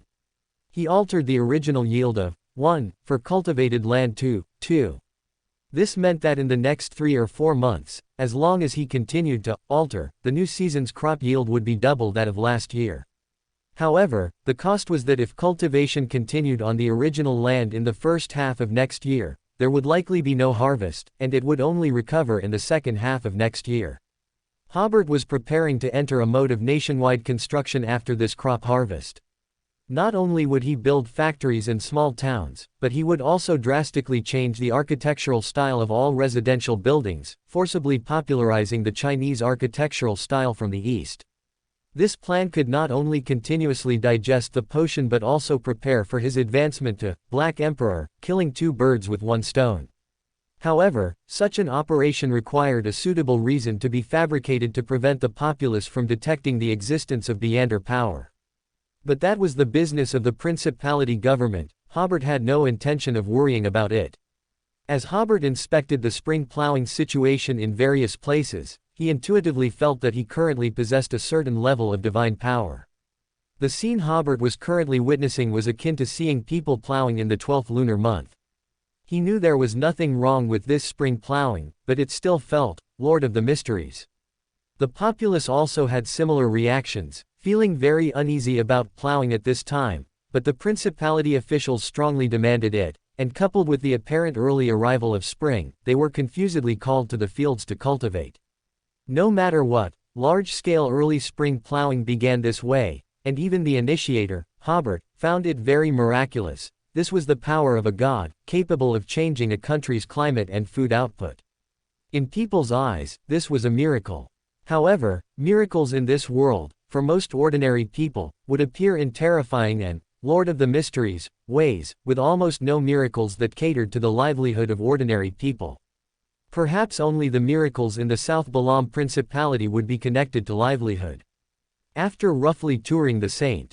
Nose region, Hobert not only inspected this year's spring plowing but also gained a general understanding of the executive capabilities of various levels of government. Hobert was generally satisfied with this bureaucratic system. The fact that even absurd-sounding orders like early spring plowing could be executed indicated decent executive power. Of course, during actual implementation, there would certainly be cases of compulsory enforcement. But what Hobert currently needed was executive power. To consolidate the strength of the entire nation, government functional departments had to be stronger. It wouldn't be too late to build a relatively relaxed political atmosphere once everyone had enough to eat and wear, and once they were protected by a true god. In addition to arranging some potion digestion methods that resembled miracles, Hobert had also focused a lot of his attention on the development of Beander power recently. Firstly, the Werewolf Legion and Hunter Legion, established within the military, already had several werewolves and pyromaniacs. According to convention, these 2 armies already possessed a certain combat capability, and some of their units could be deployed to participate in future Beander wars. Secondly, there were 2 rituals currently being prepared. Under the guidance of Elliot, Beverly and Raymond would swear allegiance to the Creator, and under the guidance of Angus, Medici would swear allegiance to the Creator. This was a devolution of power by Hobert for the God blessed. In the future, more and more places would require the Creator to appear. The key was that Hobert had more and more demigod-level Beyonders around him. He couldn't always preside over his own sacrifice rituals, could he? Not only would he be busy inside and out, but there was also a risk of being exposed. Before today, Hobert had gradually handed over the task of presiding over some rituals to Angus, Elliot, and others. Following Angus, Elliot had now also been promoted to Sequence 3, qualifying him to preside over this oath-swearing ceremony. Just as preparations for the 2 rituals were underway, Princess Ethel, a special envoy from the Fenaport Kingdom, visited the South Balam Principality. For the South Balam Principality, this was another diplomatic feast, as Princess Ethel had come to establish an embassy. The situation on the North Continent was already very clear. The Intis Republic had captured the indefensible Takval Plain and was beginning to attack the Balchus Mountains, a range only about 100 kilometers from Bakland. On the North Line battlefield, after 5 months of fierce fighting and attrition, the Fasak Empire finally broke through Lowen's main force on the North Line, which was composed of Lowen's defense line in industrial cities like Constance.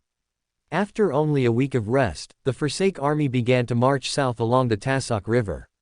Similar to the West Line, the southern part of the Intersea Industrial Zone was almost undefendable, and the Forsake army had already advanced all the way to Tingen City.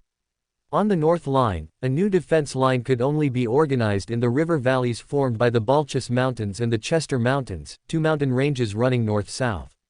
The bad news was that it was only about 100 kilometers from Bakland. The good news was that Lowen's supply lines became shorter. The strategic objectives of the Intis Republic and the Fasak Empire were very clear. They intended to occupy and plunder Bakland, an international metropolis. For Biander forces, it meant driving the Rune royal family out of the capital of the Rune kingdom, whether they went to East Balam or the Rorstad archipelago. Once the capital was occupied, the Augustus family would virtually lose its legitimate right to rule Lowen. The strategic objective of the Fenaport royal family was to reclaim the territories that had become independent during the Oath-Breaking War.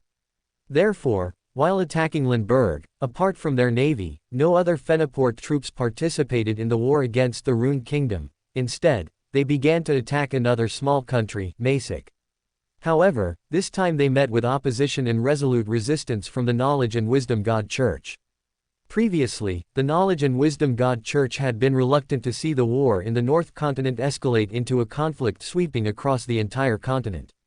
Therefore, its performance in Fenaport's invasion of Lindbergh had been consistently passive, and the war there had long been a stalemate around Lindbergh's capital. But now it was different. If Masik were lost, the Knowledge and Wisdom God Church would lose half of its parishes, so they began to actively engage in the fight. The Earth Mother Church, which had been prepared, immediately dispatched a large number of Biander forces into Lindbergh and Masik to coordinate with the military. Suddenly, this invasion became extremely fierce, and most of the Fenaport royal family's forces were also tied up in these two countries. Ethel's visit this time, besides affirming the strength of Duke Hobert and the South Balam Duchy, was also an opportunity for the Fenaport royal family to find a breakthrough. Seeing that the Intis Republic and the Fasak Empire were about to reach Bakland and divide Lowen, the Fenaport royal family was bogged down in Lindbergh and Masik, consuming a large amount of troops and energy in these two countries. The Fenaport royal family believed that if the war on the main battlefield ended, but the wars in Masik and Lindbergh had not, Intis and Forsake would intervene to mediate in order to limit the Fenaport royal family's power. At that time, in this world-class war, the Fenaport royal family might gain nothing, watching Intis and Forsake divide Lowen, and ultimately be relegated to a second-rate nation in the North Continent. Since there seemed to be no opportunities in the North Continent, they decided to look to the South Continent. As soon as Ethel emerged from the teleportation array, she felt that the weather here was somewhat unusual. Based on previous colonial management experience, the South Balam Duchy should have been as cold as winter at this time. Why was a warm breeze blowing? And outside, it looked lush and green, with no sign of winter at all. Foreign Minister Audrey and Prime Minister Conrad together welcomed the Fenaport ambassador and held a luncheon in her honor that afternoon. At Ethel's request, Audrey accompanied her to Yasong City via the teleportation array that same afternoon to visit Highland County. Everyone knew that Ethel wanted to see how the South Balam Duchy was governing the former Highland Kingdom. So the carriage carrying the special envoy and the foreign minister headed straight for the farmlands outside the city, with the following motorcade close behind. Ethel, with her neat short hair, looked out the carriage window at Yasong City, where there were almost no people on the streets. I heard that many people in this city died during the siege at that time. To be precise, according to the descriptions of the Highland Kingdom nobles who fled to the Fenaport colony, the South Balam Duchy massacred everyone in the city after occupying it. Such rumors were largely suppressed only after many of the fleeing Highland Kingdom nobles died in various accidents. At this time, the first issue of the newly established Southern Kingdom Daily clarified the matter. The newspaper stated that the Highland Kingdom, seeing that its capital was about to fall, plundered all the wealth in the city and then fled north. Many people died during the plundering process, and after they fled north, the remaining people also left the city, which is why it essentially became an empty city. This was, of course, also a lie, but it sounded more credible. In the newspaper, the Duchy government also explained the South Balam Duchy's demand for population, indicating that it would not do anything to reduce such a large population. At the same time, they refuted the nobles' lies point by point. For example, how could the South Balam Duchy army, which numbered only over 3,000 when they entered Yasong City, massacre 300,000 people in 2 days? If a massacre occurred, why didn't so many people flee at that time? After this refutation, politicians in the North Continent generally concluded that neither the Highland Kingdom nobles nor the South Balam Duchy had told the truth, and the matter was left unresolved. In the years to come, North Continent politicians might only bring up this matter when it suited their needs. The beautiful and graceful Audrey said, "Duke Hobert specifically instructed me to tell you the truth, as Princess Ethel is our friend." She took a deep breath and said solemnly, "When the Rose School of Thought withdrew from this city, they awakened the severely contaminated bound god. Because of the contamination on the bound god, everyone in this city turned into monsters. With the help of the Creator, the contamination here did not spread outside the city." Ethel's expression also became solemn. What was the bound god contaminated by? What happened to the bound god later? "I'm not very clear on the specifics," Audrey said. According to Hobert's description, the bound god seems to have fallen. Ethel was somewhat surprised. As one of the colonizers of the South Continent, the Fenaport royal family knew some information about the bound god, knowing that this deity was at the level of an king of angels.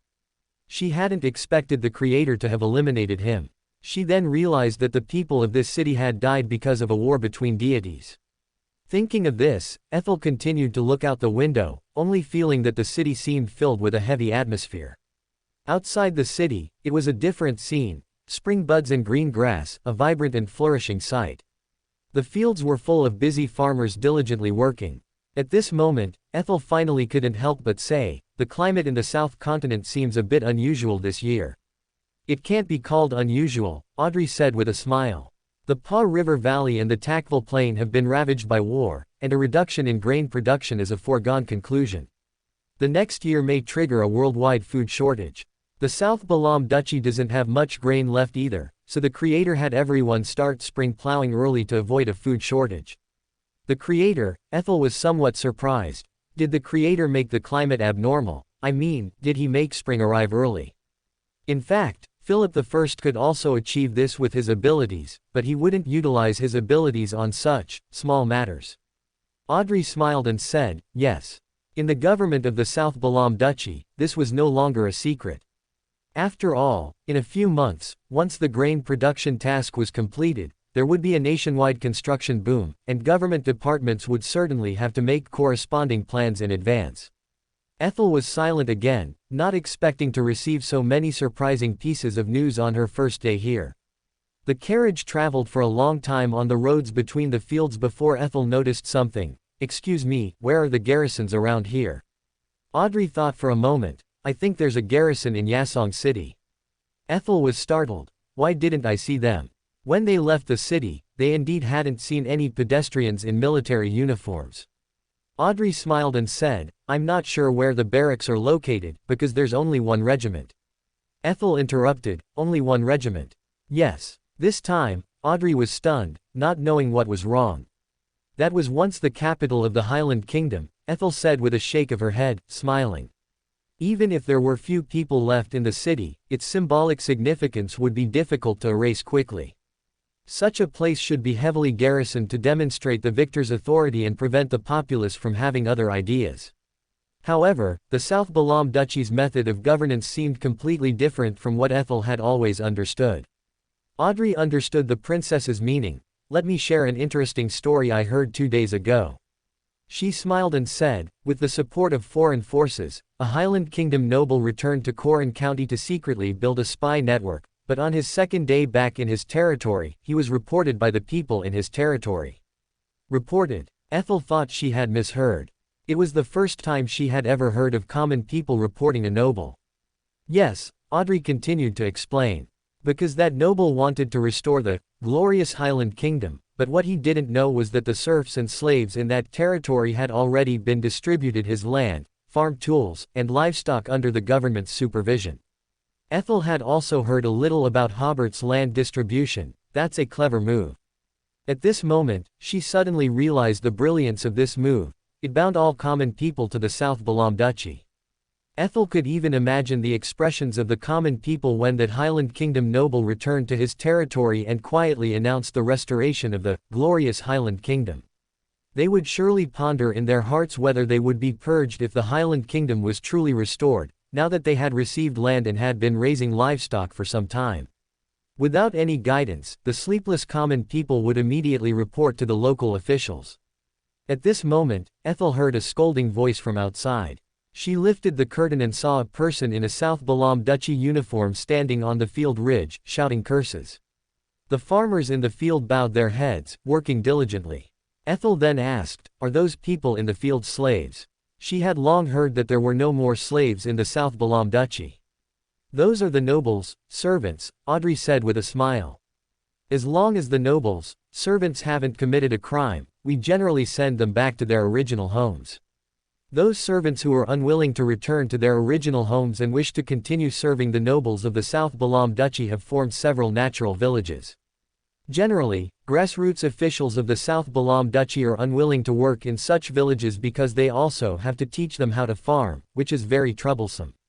Ethel slowly nodded and then asked, "Where did the Highland Kingdom nobles who didn't manage to escape go?"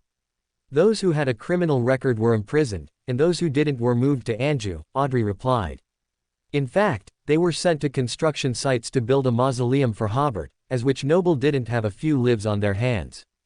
Except for children and infants, all were sent to construction sites. These should all be professional servants, so why don't you let them serve you? Is it because you don't trust them?" Ethel then asked. Audrey was the first to speak. "The South Balam Duchy has no nobles." Well, that might not be entirely accurate. It should be said that there are no nobles in the traditional sense, so there isn't a great need for servants. Ethel was slightly taken aback. She recalled that among the high-ranking officials of South Balam who greeted her, besides Audrey, there didn't seem to be any other nobles.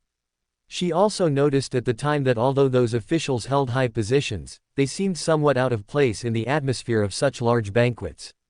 At the same time, the phrase, "no nobles," was deeply etched into Ethel's mind. She felt that this phrase was very impactful and sounded quite terrifying. After spending an afternoon in the farmlands, the day's activities concluded. The next day, Ethel was invited to observe two large ceremonies. Ever since the Kastja family was permitted by Philip I to believe in the Creator, Ethel, who had witnessed the Creator's majesty, had already become a shallow believer.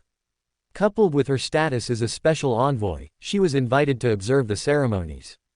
Of course, inviting her to observe was also a form of deterrence from Hobert towards the Fenaport royal family. Around 8 o'clock in the morning, those permitted to observe had already arrived at a grand hall in the Duke's mansion specifically used for rituals. The interior decoration of the hall was very simple, even the altar did not have gold edges, jewels, or similar embellishments. The observers stood quietly in front of the altar, watching Elliot, the chief priest of this ceremony, arrange the altar. Then, Elliot stepped down from the altar and first summoned Beverly and her brother from a simple altar nearby. Ethel saw the heavy coffin emerge from the spirit world and the fire person flying in from outside. Then Elliot used the circular jade pendant in his hand to release a surge of surging power of order. The heavy coffin opened, and the mischievous lady lying inside, as well as the humanoid figure composed of flames, used this power to jump out of the coffin and transform into a normal human appearance, respectively. Ethel realized at this moment, could these be two angels? Then she was shocked by her own thought, because Audrey had told her yesterday that both ceremonies today were oaths of allegiance to the Creator. Seeing the ongoing ceremony, Ethel increasingly felt that these two must be angels, otherwise, there would be no need for such a grand ceremony. The allegiance of two angels was enough to make any deity take it seriously. Even if these two angels seemed to be in poor condition, they were still angels. Before the ceremony even began, Ethel was already filled with shock and anxiety. Fenaport had previously received some credible intelligence that at least two angels were loyal to the Creator. They had appeared in the war against the Rose School of Thought on the South Continent and also in the Beander battle in South Colson. And now, two more angels were about to swear allegiance to the Creator. Such power was simply too terrifying. What made Ethel anxious was that the strength of the South Balam Duchy exceeded her expectations, at least stronger than that of the Feniport royal family. At this point, Elliot asked Beverly and her brother to wait for a moment. He first washed his hands with purified water, then used meditation to clear his mind, and then the ceremony officially began. Beverly and Raymond ascended the altar and knelt on it, praying to the Creator. Elliot stood by the side of the altar. After sensing the Creator's gaze, he first bowed towards the altar and then loudly stated Beverly and her brother's request to pledge allegiance to the Creator. After receiving the Creator's approval, he led the siblings in their oath. The Creator was clearly pleased with this oath, bestowing 2 circular jade pendants made of order crystal at the end of the ceremony. After the ceremony, the Beyonders who observed congratulated the 2 angels, especially the members of the Tony family, who were all very excited. The Tudor family had finally found a new home after wandering for over 1,000 years. Even though Ethel was only a sequence 5, she could feel that the 2 circular jade pendants were very unusual. After obtaining these 2 pendants, the 2 angels' conditions seemed to improve immediately. After returning to the hotel for foreign guests, Ethel's mind could not calm down for a long time. After pacing back and forth in her room, she suddenly thought that if the 2 Beyonders who swore allegiance were angels, they would certainly not be unknown. So, she reported the morning's ceremony to Philip I through prayer and asked if Beverly and Raymond were angels. Soon, Ethel received Philip I's reply. Beverly and Raymond are both children of Tudor. In the 4th epoch, they were already angels. Philip I had originally remembered Beverly as dead, but hearing that she was lying in a heavy coffin, he knew she probably hadn't died completely. Ethel noticed that Philip I said, Beverly and Raymond are both children of Tudor, not descendants, which meant these 2 were the princess and prince of the Tudor Empire back then. She took a deep breath. The 2 who pledged allegiance today were not only angels, but also relatively famous angels. So, who would be pledging allegiance in the afternoon ceremony? With a curious and anxious heart, she finally waited until the afternoon. The chief priest for this ceremony was Angus. After washing his hands and meditating as well, this time he invited a young man with distinct South Continent facial features onto the stage. Angus smiled and said, Mr. Medici, as per the Duke's instructions, we have prepared a gift for you. With a wave of his hand, 4 attendants carried a coffin-sized wooden box from the back door of the hall. At this moment, Ethel thought, this is that descendant of the Medici family. Because of the propaganda by the nobles of the Highland Kingdom, the outside world now knew that a descendant of the Medici family had now defected to the Creator's faction and was highly valued. It was said that the war that destroyed the Highland Kingdom was commanded by this Medici. Medici on the altar looked at the wooden box and laughed, Are you afraid I'll fail my advancement and have prepared a coffin for me? Angus smiled and said nothing. Only when the wooden box was carried onto the altar did he say, Please see. The wooden box opened, and inside lay a handsome young man with bright fiery red hair and a conspicuous blood-red flag-shaped mark on his forehead. His features were strikingly similar to Medici before his fall, but even more handsome, with an added touch of femininity. Medici was also stunned on the spot when he saw this body. At this point, Angus explained, We sent people to the underground ruins of Backland to collect the hair and bones of the 3 of you, and then had someone sculpt this body. Medici then came back to his senses, You mean, someone? Angus was slightly taken aback, not quite understanding Medici's meaning. Never mind, Medici said, it's rare for Hobert to be so thoughtful. To be able to refine the hair and bones of 2 archangels and 1 king of angels into the same person, Medici couldn't think of a second existence besides the Earth Mother. Ethel, who was observing, noticed that this Medici directly called Hobert by name, yet no one around showed any surprise or unnatural expression. This meant that he usually called Hobert by his name, not Duke, nor did he add honorifics like Duke. Immediately after, the second ceremony began. Amidst Medici's prayers, the Creator once again cast his gaze, and after Medici swore allegiance, he bestowed a weather warlock Beander characteristic. Under the creator's manipulation, the body Medici was currently possessing and the body just refined for him experienced chaos. Medici's spiritual body, in the midst of chaos, was altered into the new body. Medici, who had obtained a brand new body, opened his eyes and sat up from the wooden box. He looked at his hands, first let out a hearty laugh, then sincerely thanked the creator. Ethel didn't know if it was her imagination, but she seemed to hear two other voices on Medici's body, like whispers, saying, "This body is good." Another voice said, "Of course it's good, there's a part of me in it." After that, the two voices seemed to whisper a few more words, but Ethel didn't hear them clearly. The bestowal ceremony ended, and Medici, in front of everyone, swallowed the weather warlock Meander characteristic whole. Amidst everyone's exclamations, Medici took a deep breath and had already contained the surging spirituality. He first smacked his lips, as if he hadn't eaten enough, then smiled and said to everyone, "Don't learn from me. I just underwent a similar advancement ceremony and digested the potion in advance. To be precise, it was 3 rounds of potions." However, Medici had not undergone the advancement ceremony for Weather Warlock, because he was naturally a sequence 2, but the other 2 had undergone advancement ceremonies, so they were not considered to have swallowed the Weather Warlock level potion raw.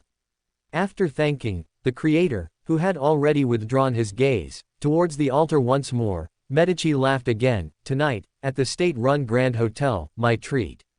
Everyone came forward to congratulate him.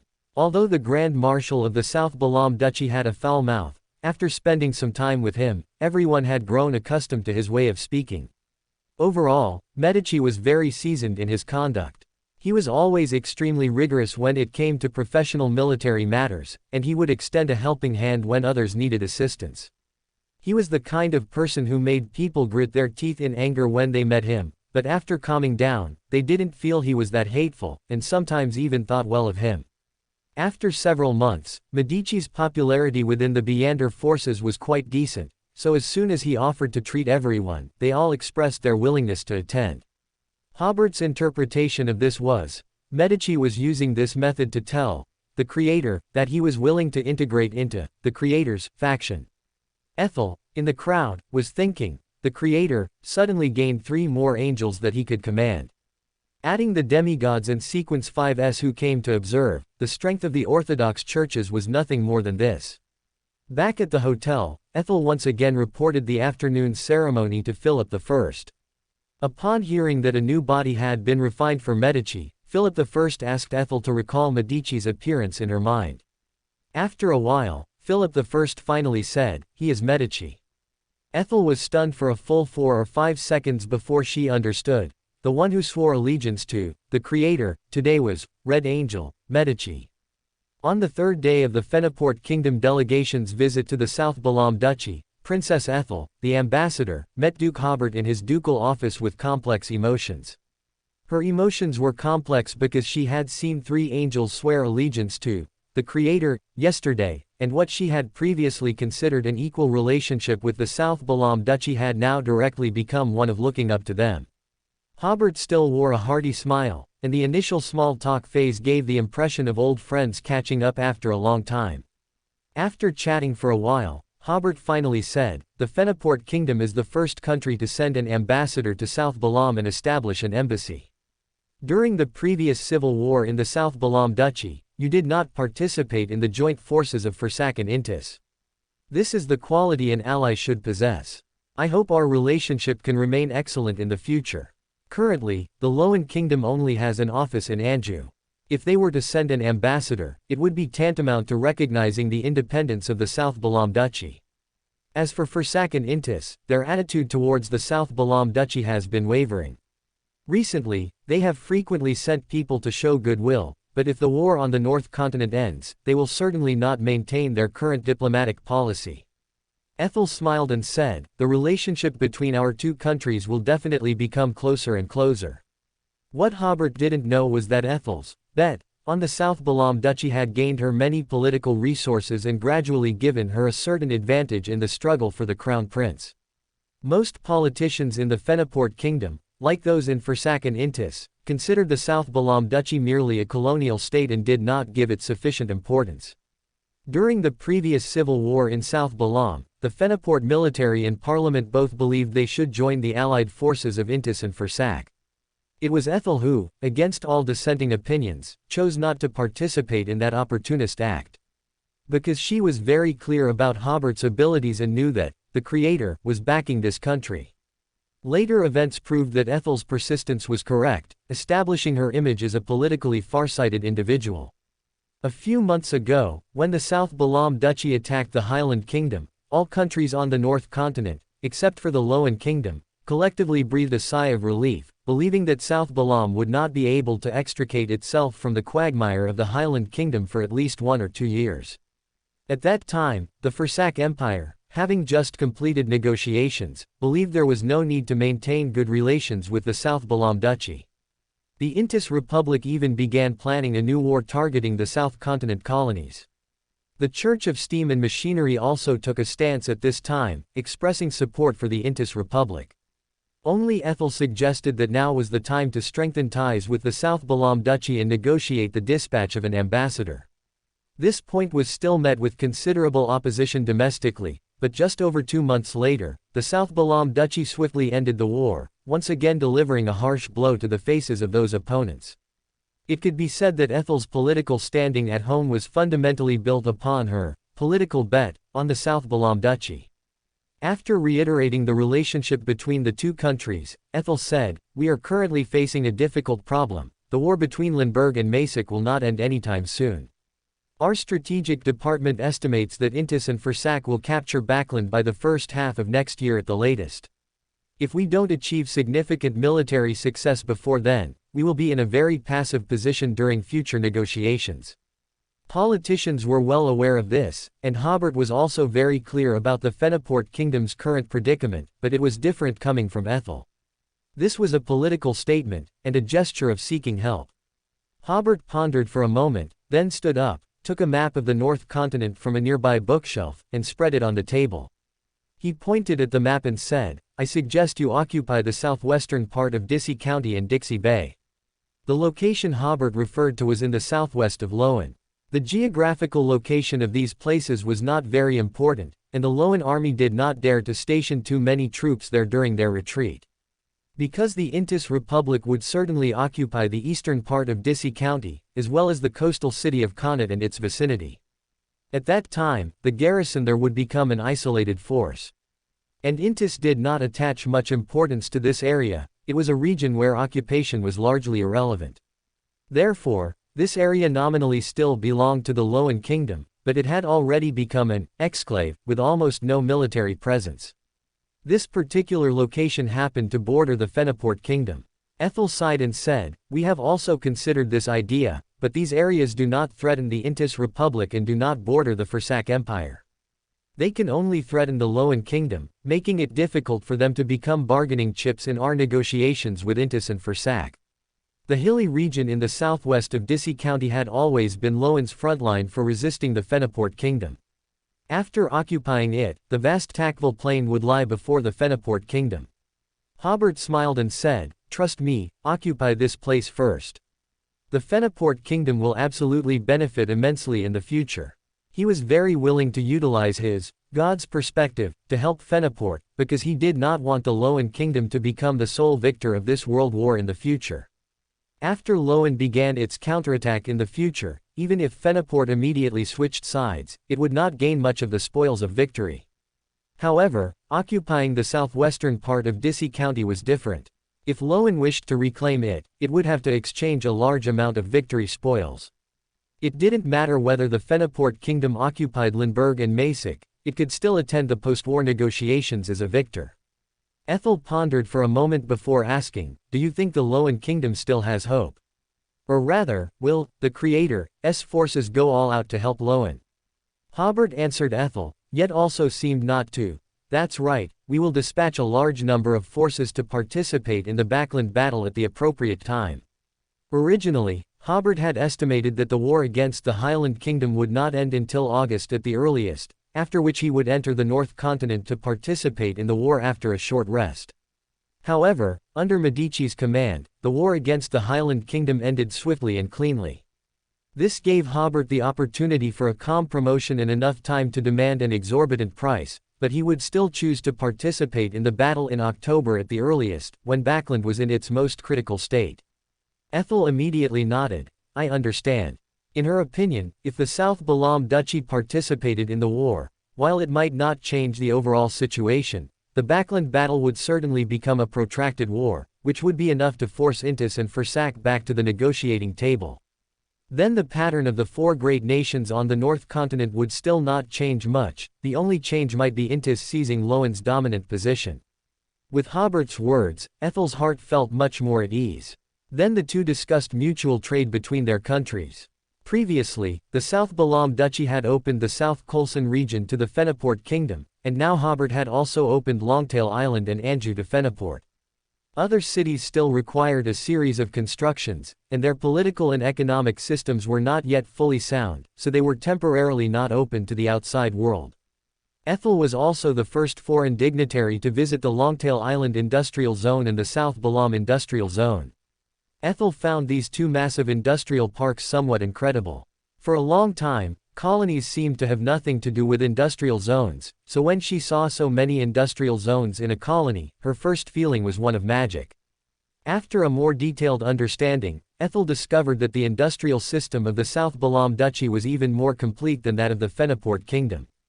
This was also the reason Hobert had her visit the industrial zone, because Fenaport's industry was the weakest among the four great nations, which was why it consistently ranked fourth. After visiting the industrial zone, Ethel found that many industrial products could be imported from the South Balam Duchy, avoiding industrial reliance on the other three nations. Thus, on the fourth day of their visit, the delegation signed a series of economic cooperation agreements with the South Balam Duchy. Ethel's visit could be said to be a fruitful one. After seeing Ethel off, Hobert began to wander around the South Balam Duchy again. Currently, 3 mausoleums were almost completed. After the destruction of the Highland Kingdom, the construction sites gained a new batch of laborers, and the first mausoleum would soon be finished. So Hobert began to search for new locations to build mausoleums. Hobert planned to build one of the mausoleums inside a pharaoh's pyramid. The kings of the Highland Kingdom called themselves pharaohs, but their pyramids were not the triangular cone shape Hobert remembered, but rather segmented trapezoids.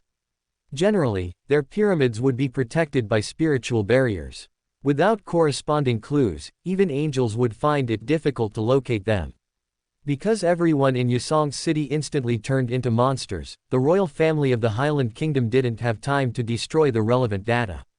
The Morning Dawn Army and Temperance faction, stationed there, had already found several pharaohs' tombs and dug out a large amount of gold and sealed artifacts from within. For the Temperance faction, the pharaohs' corpses were of the greatest utilized to them. For a long time in the future, the Temperance faction would not have to worry about the ritual problems of advancing to demigod. Hobert chose the largest and most comprehensively protected pyramid among them to construct, or rather, to convert into his own mausoleum. Hobert decided to build the 5th mausoleum underwater. When he was studying in the AD era, he had heard his mentor talk about underwater tombs. First, the burial chamber is built on a large ship on the surface of the sea, and then the ship is scuttled, sinking the burial chamber to the seabed. The air inside the burial chamber would isolate the seawater, forming a very sealed environment. One advantage of this type of tomb is that, unless by sheer coincidence, it would be impossible to find it based on clues on the imprecise surface of the sea. In the Beyonder world, Hobert would set up sufficient anti-divination and spiritual barriers, making it difficult for Beyonders to find it as well. As for the location of the 6th mausoleum, Hobert set his sights on the Antarctic. During his previous alteration of the climate, Hobert had once glimpsed the Antarctic from afar, confirming that at least a large part of that continent existed in the real world. Therefore, after there was nothing more for him to handle, Hobert traveled alone to the Antarctic for exploration. When Duke Hobert saw the massive ice wall from afar, he felt the grandeur of this continent. In the AD era, he had only seen some introductions about this continent in documentaries, but only after coming here did he realize how beautiful the scenery was. It was a tranquil beauty, far from the hustle and bustle of humanity, as if it were a pure land for the soul. Regardless of whether there were Beyonders or not, this continent was very peaceful, looking as if it had never been disturbed by the outside world. Duke Hobert heard that the Loan Kingdom and the Intis Republic had both dispatched scientific research vessels to this continent, but because ice-breaking technology was not very mature, they only landed on the continent and did not establish observation stations, research stations, or other buildings. It was said that the Faesac Empire did have corresponding ice-breaking technology, but this country was too far away from here and had no colonies nearby, so it had never dispatched research vessels here. Looking up at the sky, this continent was still in polar night, and the sky full of stars was incredibly beautiful. But Duke Hobert did not dare to look too much, fearing the dangers hidden within. With Duke Hobert's current eyesight, he could see very far even under such starlight. Even with the obstruction of wind and snow, Duke Hobert could see the tall mountains in the distance. After arriving at the summit by means of distortion of space, Duke Hobert was somewhat disappointed with the scenery here. Looking down from here, there was only a white desert, as if no life existed. So Duke Hobert began searching for a suitable place to build a mausoleum on the mountain. Soon, he found a cave among the mountains. Duke Hobert's spirituality also sensed a faint life within the cave, which he estimated to be some Antarctic animal hibernating in the cave. Since he didn't sense any danger, he didn't pay much attention and took a step forward, altering his position into the cave. Although there was no howling cold wind, the cave was still very cold. After all, it was currently the polar night in Antarctica, and there would be no warm places on the entire continent. Just as Duke Hobert was contemplating using his Beander abilities to hollow out the inside of the mountain to create a space for a mausoleum, he sensed that faint life was just around the corner in front of him. Duke Hobert remembered that penguins did not seem to hibernate. He was a bit curious what kind of creature would be there. Could it be a polar bear? He joked to himself as he rounded the corner ahead, and then he got an even more absurd answer than a polar bear. There was actually a person there. More precisely, it was an ice sculpture standing there. Even though Duke Hobert had already become a Sequence 1, seeing a person frozen into an ice sculpture in such a dimly lit environment suddenly made his scalp tingle. Immediately after, he realized two things that were amiss. Firstly, this person still seemed to have some vital signs. Duke Hobert initially thought this should be a Beander, and at least a demigod-level Beander, otherwise it would be impossible to be frozen into an ice sculpture and still be alive. But he quickly realized another oddity. This person was naked, but in his hand, he held a water bottle, and beside him was a pile of clothes. Upon seeing those clothes, Duke Hobert's eyes narrowed. Among them was actually a storm jacket. Yes, it was that kind of polar storm jacket. This made Duke Hobert's scalp tingle even more, because he was very certain that there was no such clothing as a storm jacket on the entire North-South continent at present. Duke Hobert had a bold idea. Could this be a prehistoric human? But the question was, why was he still alive? With these questions, Duke Hobert carefully examined the appearance of the ice sculpture. It was actually an Asian face. Before his transmigration, Duke Hobert faced such faces every day, but now he felt somewhat unfamiliar with these facial features. Because the people on the North-South continent have some differences in facial features compared to Asians. Duke Hobert had never seen a living elf and didn't know if they had Oriental facial features, but Alger, a half-elf, had no Asian features at all. He took a deep breath, calmed himself, and then realized another strange thing about this ice sculpture. Judging from the clothes on the ground, his equipment was very complete. If he hadn't taken off his clothes himself, he wouldn't have frozen to death even in the polar night environment. If he had gotten lost in Antarctica, had to wait for rescue there, and died in the process, he should have died wearing clothes, not frozen to death like this. Duke Hobert swallowed before saying, "Who are you? Why are you here?" Then he smiled. It would be terrifying if you could speak. The cold wind outside still howled, and the surrounding light remained dim. Duke Hobert folded his arms and considered for a moment, finally deciding that since he had encountered it, he should investigate what was going on. However, Duke Hobert felt it would be dangerous to directly thaw this ice sculpture, so his gaze turned to the clothes at the ice sculpture's feet, where there seemed to be a bag. Duke Hobert was about to utilize the method of altering position to retrieve one of the clothes for searching, but for some reason, he always felt that if he touched the ice sculpture's belongings, this guy might suddenly move to stop him. He mused to himself, having too much humanity isn't always a good thing. So Duke Hobert first used distortion of space to move the ice sculpture deeper into the cave, to an unseen location, before he picked up a piece of clothing. But the moment he touched the clothing, it seemed to collapse, turning into pieces of rag. Even in a freezing cold place like Antarctica, thousands of years, or perhaps even longer, had passed, and these clothes could only maintain their current appearance. So Duke Hobert altered the flexibility of these items, making them stronger, and then picked up the storm jacket. First, he saw a few Chinese characters on the storm jacket: Changcheng Station, Sun Jilin. Duke Hobert smiled and sighed, Chinese characters with no association to Rosal's diary. Then he looked at the small, brightly colored 5-star red flag on it and was stunned for a long time. Taking another deep breath, Duke Hobert recalled that Changcheng Station was a Chinese Antarctic research station.